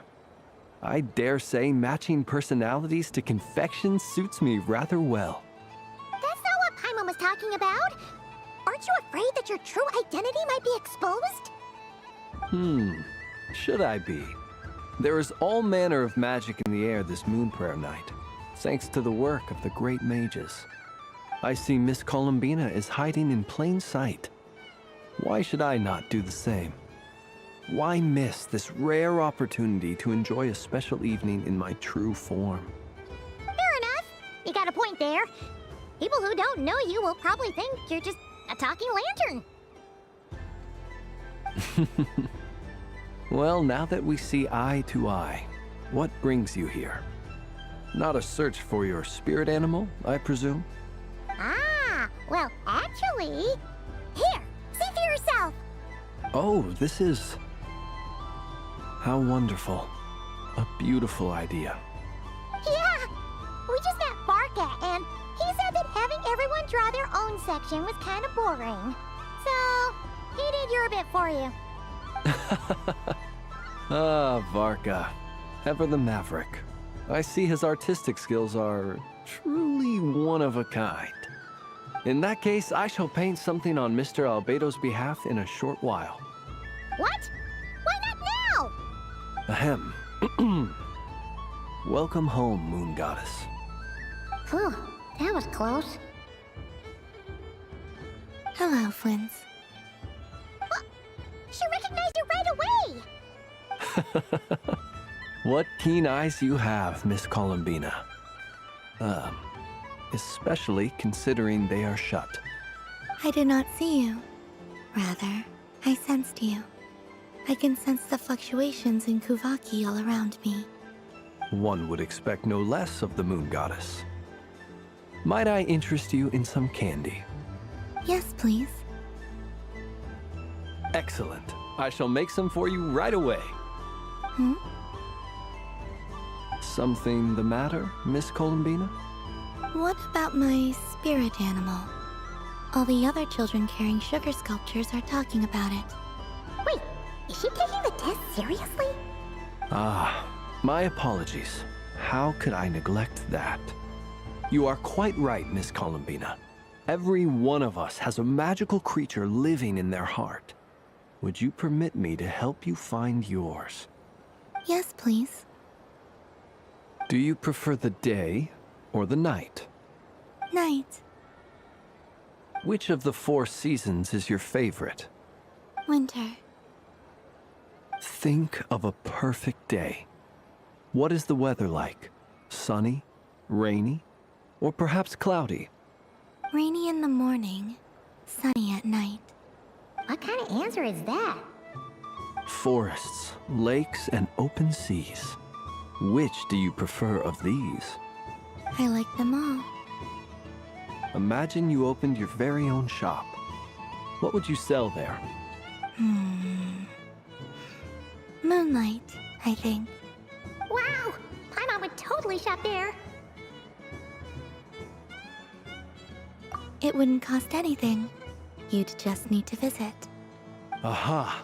I believe I know what your spirit animal is. Here, for you. Oh, it's a Kohenki! Indeed. A free-spirited being with a deep love for all things here in Nodcry, who selflessly lends her aid to as many people as she can reach. It is the perfect fit for you, Miss Columbina. Thank you.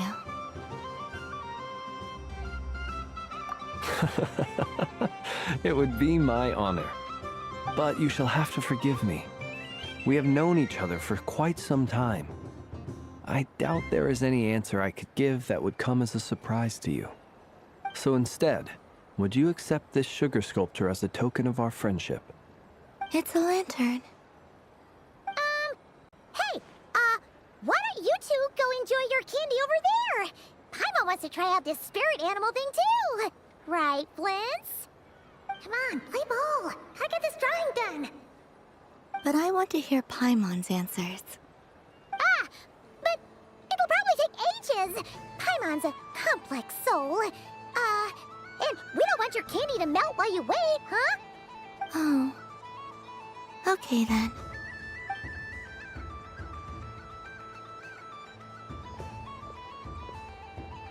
Phew. Nice excuse, Lady Paimon.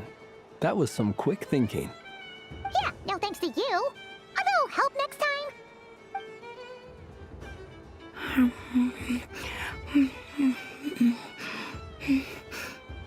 It's sweet. Is that Laka berry? I wonder what flavor the traveler got.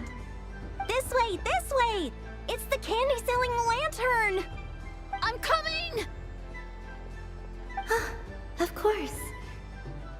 Traveler, maybe we can share? Yes. I found out recently that people share their food sometimes, so I'd like to try it. Or is that a no?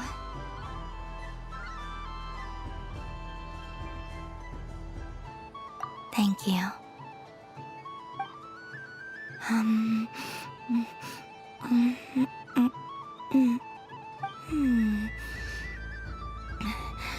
Yours is a little more sour than mine. Here, you try it.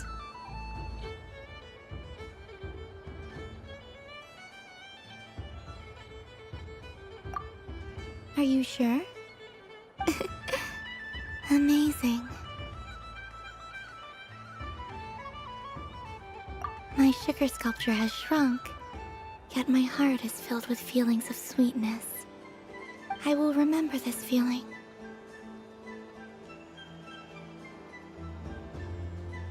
Sure.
Traveler. Hey there, Columbina! Are you done checking out the festive amusements already? Are you sure you don't want to look around some more? You might not get another opportunity like this for a while. Right now, what I'd like to do is...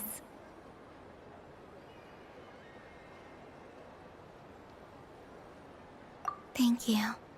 But I think I've had enough fun for one night. I've made plenty of precious memories. Really?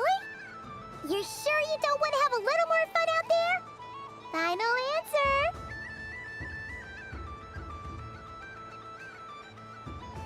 Yes, I am sure.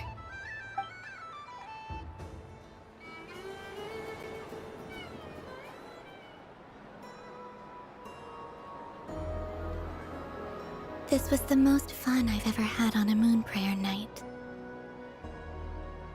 Everywhere I went, people were saying, "Welcome home," and there were friends at every turn. I only wish it could last longer than one night. Oh.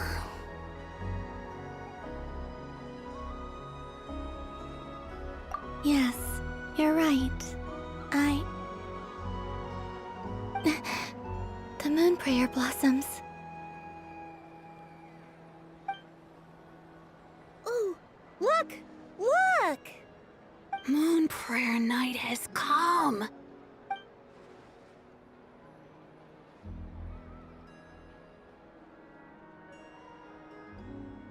The moon.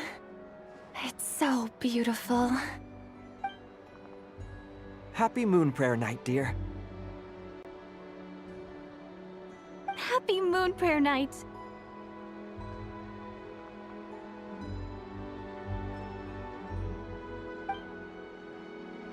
Happy Moon Prayer Night.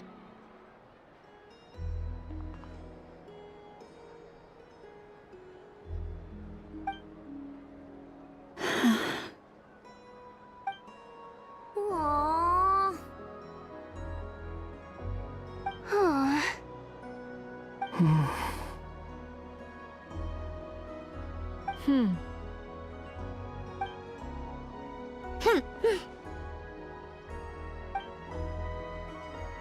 Time flies when you're having fun.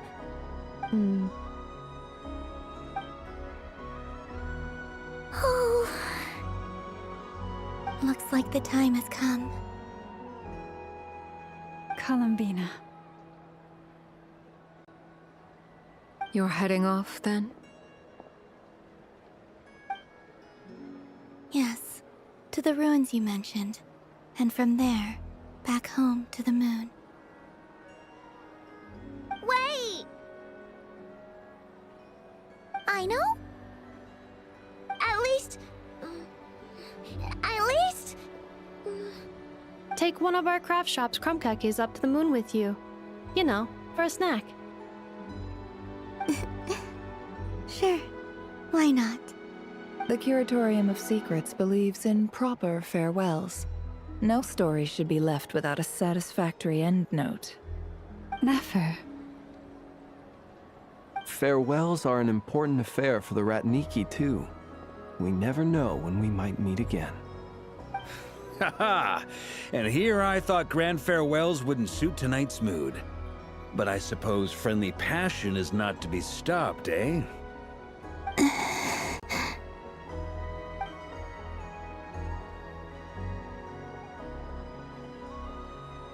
We made a little something for you, Columbina. Ta-da! What is it? A Moon Prayer Night greeting card with drawings by all of your friends. You did mention that you'd like a portrait done, so I took the liberty of creating one for you.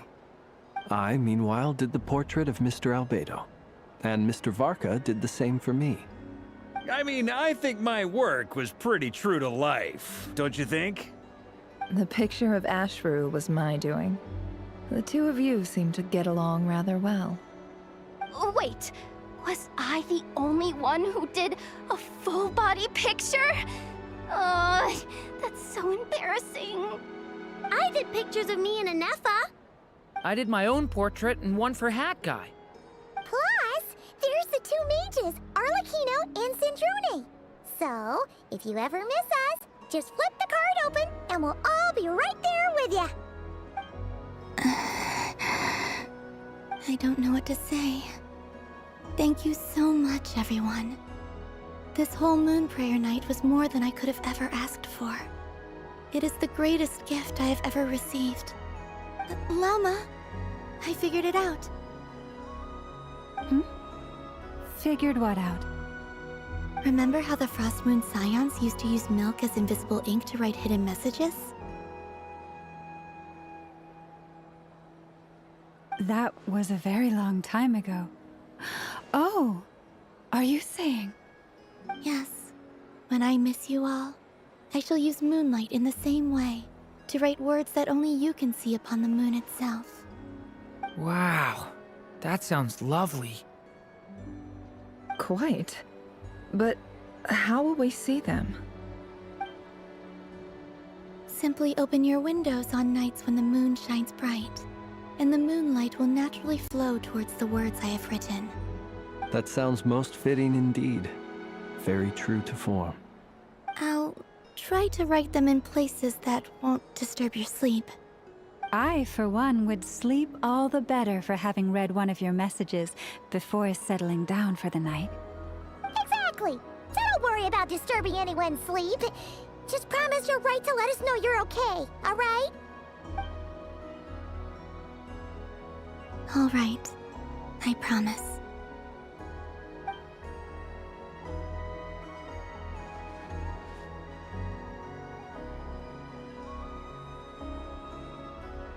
In that case, Columbina?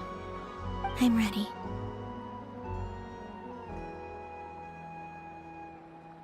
Very well. Let's go.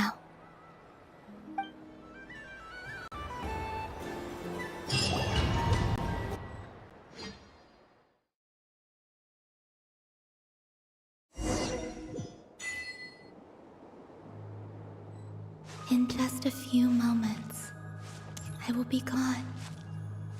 I still don't know what to expect on the moon. Will I really be able to send messages to my friends? The Kuhenki, the animals of Not Cry. I'll never get to see them again. I wonder where I'll be when the next moon prayer night comes.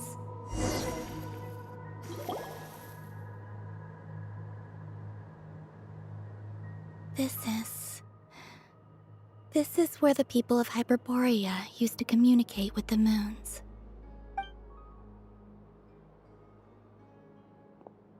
Eternal moon, frost moon, iridescent moon. When the power of all three converge, the gate to the moons shall open. Moon marrow preparations are complete. Only the final step remains.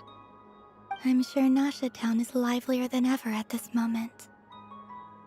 Yeah, it's a shame you couldn't be there for it, but it's now or never, right? It's fine. I'm more than happy with this. My last piece of luggage. My only piece of luggage.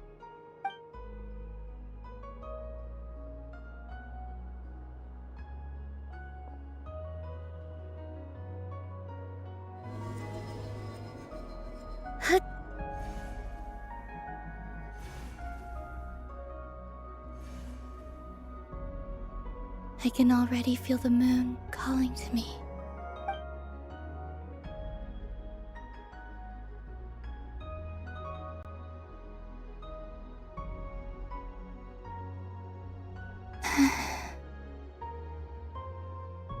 Your home lies on the far side of this light, Columbina. From now on, we will at last have a reason to pray to the true moon. Columbina. Yes? I'm listening. Be sure to come back and see us when you get the chance.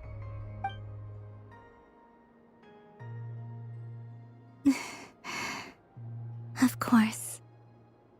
But if that chance doesn't come, then remember that you have friends on this planet. People who will miss. Columbina. Yes, I will. Thank you for everything you've done for me. And remember, come night or day, the moonlight shall always connect us. Well then, farewell, my friends.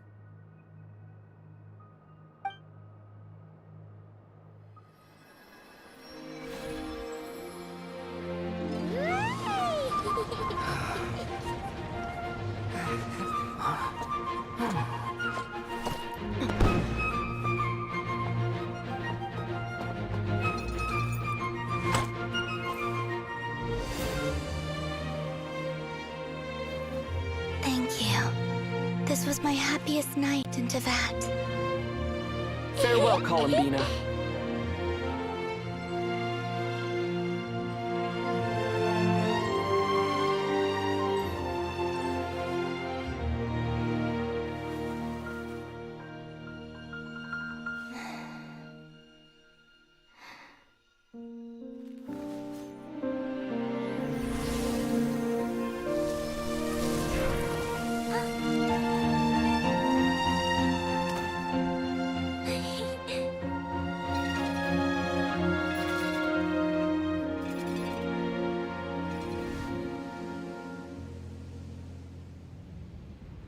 The moon really is closer than ever tonight.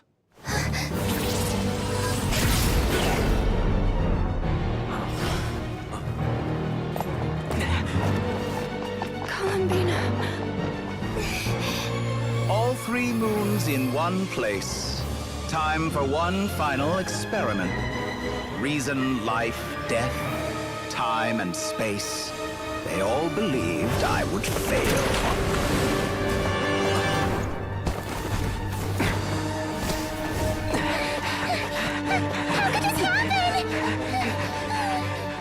But Tevat's primordial power never did belong to the throne of heaven. And now, they are mine.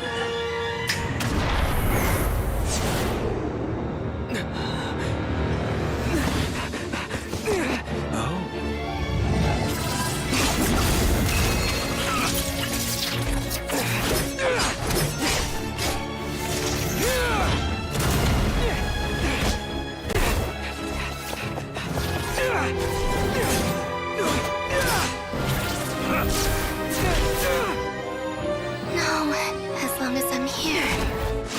The Doctor is free to wield the 3 moons' power.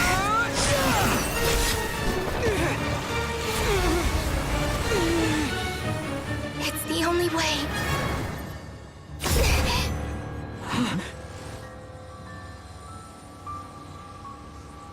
I guess I won't be going home today.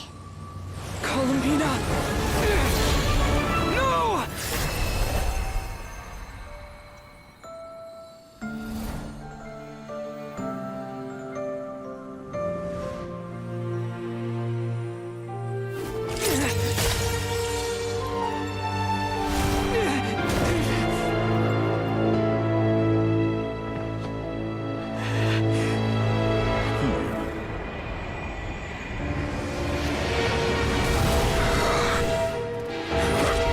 Stubborn world, do not try to control me!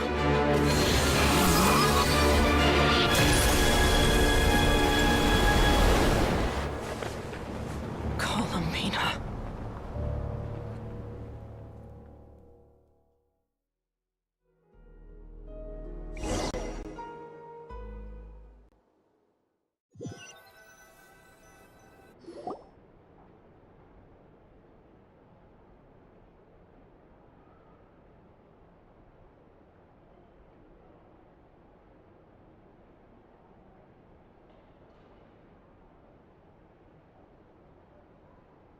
Are you all right? Do your wounds still hurt? I had someone prepare a little medicine that could prove effective. Take it if you need to.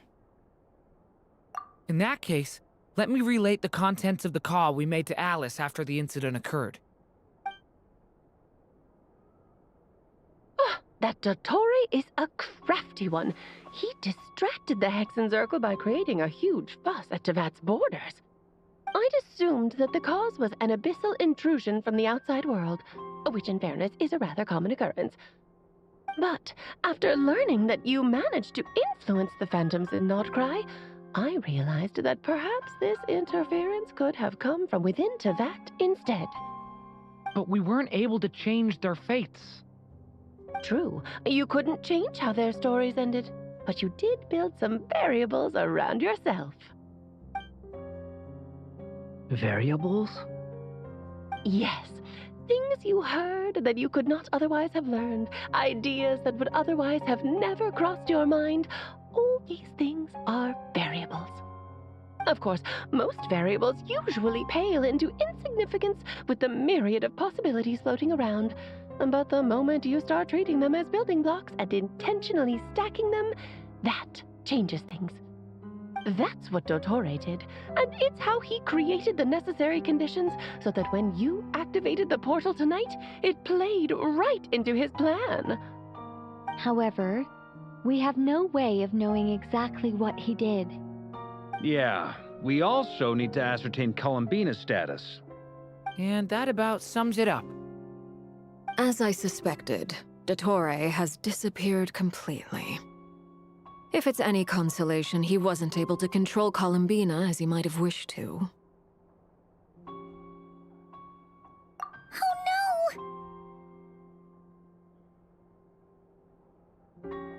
What? She did what? All we saw was Dottore appeared and used some kind of power. The next thing we knew, he and Columbina were gone and you were falling into the sea.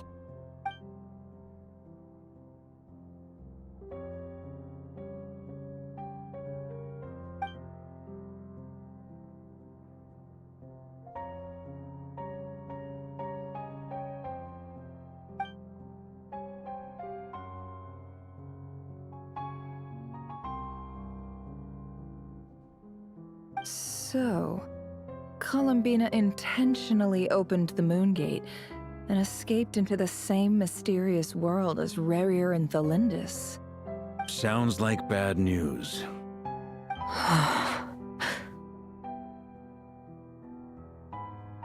Seen in that way, the trilunar syzygy and Rerir's emergence, Dottore might have been pulling the strings in both cases. According to Miss Alice, he is attempting to transcend his destiny and finish an experiment that only a god might complete. An utter lunatic. Wait a sec, where's Hat Guy? Seems like he'd want to be here for this. He took off with the Dodo communication device after we spoke to Alice. He said he had a hunch that he wanted to investigate by himself. The look on his face was terrifying. I've never seen him like that before.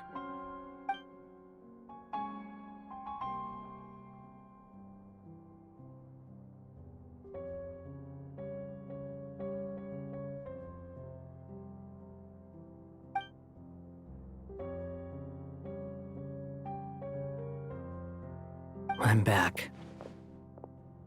Hat Guy! I went to look for the Hyperborean phantoms again. I think I've gotten to the bottom of it. I got them to talk to Nicole on the other end of the communications line. Turns out, the history they describe is different from how Nicole remembers it. Really? But how? Surely Nicole can't have been wrong. Because the phantoms are the ones who are deceived. They speak of a savior who appeared in their history. One who never should have existed. This savior promised to create a new moon within the false sky, and even bring back their moon goddesses. Foolishly, they believed in him, and told him everything he wanted to know about the moons. It's obvious that this was Dottore's doing. Now you mention it, the first time we entered the Hyperborean ruins, we heard the phantoms discussing their history, and I remember Nicole commenting that something sounded a little strange. But Dottore shouldn't have been able to get in there in the first place. He didn't. Nicole said that this was an anomalous state triggered by disruptions in the causal connections between phantoms from the same era. The variables that Dottore put in place were substantial enough that they even affected phantoms that he never met. So it's not that their memories were unclear. They'd been tampered with. That's exactly the possibility Dottore was trying to manufacture. He turned these variables into knowledge and engineered the situation so all that knowledge would fall into his hands. Then, he harnessed that knowledge on Moon Prayer Night to truly create a false moon. How is that even possible? To be precise, he exploited a weakness in the way the spell works. The spell senses Kuvaki to detect the moon's location. So, as long as the false moon more strongly resembled a moon than the frost moon beyond the skies, the gate would teleport Columbina to the false moon's location. In other words, to Dottore's side. Once he had her under control, the teleportation spell remained active, and he manipulated her power to seize both moon marrows. At that moment, the moon marrows disappeared right before our eyes. It was already too late, even as we were leaving the ruins. By then, Dottore had already amassed the power of all 3 moons. So, where does that leave us? What do we do now? I'd certainly like to know what Her Majesty thinks, now that the concerns I expressed to her have come to pass. But we cannot simply sit and wait for her to decide the matter. And in any case, it is not the Fatui Harbinger Damselette who sees us as her friends, but rather Columbina Hyposelenia. If, even in such extreme circumstances, Her Majesty will not lift the prohibition on Harbingers drawing steel against one another, then I will do as my heart demands. I will fight as Peruware instead. Oh, Arlecchino! Time is short, so I'll make the first move.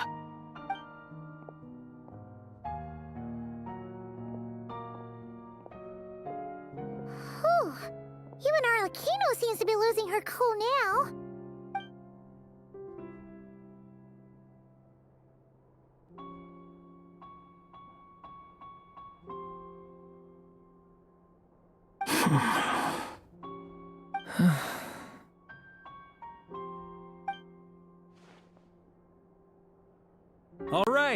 All right.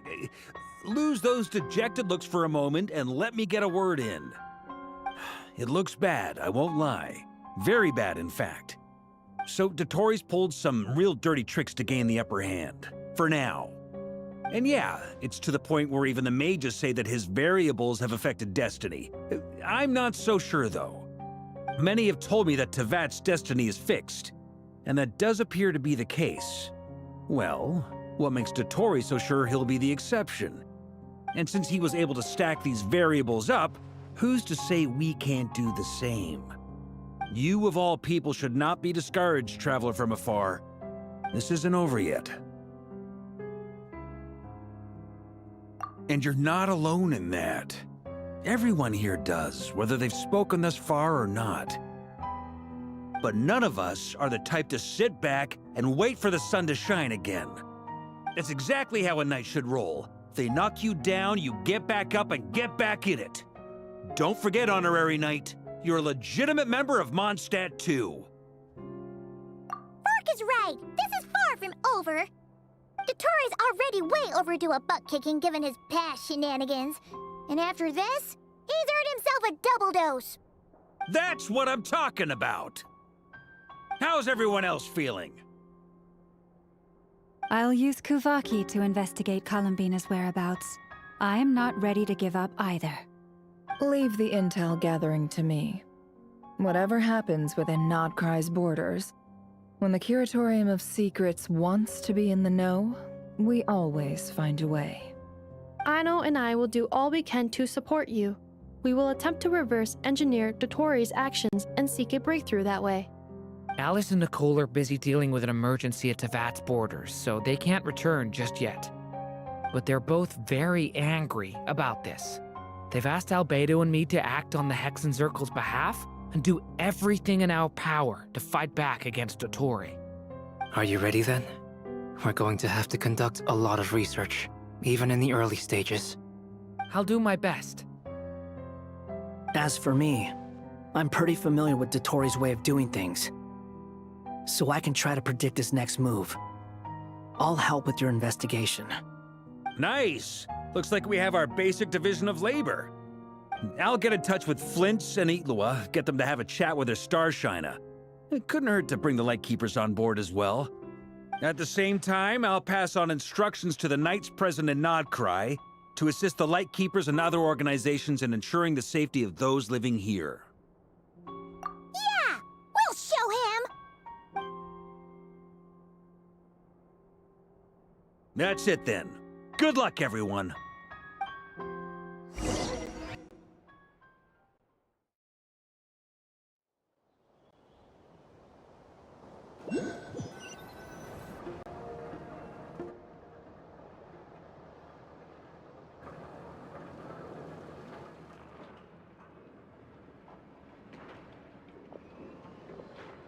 I never thought that Columbina would become my real name. It went from being a Fatui code name to something my friends call me. And remember, come night or day, the moonlight shall always connect us.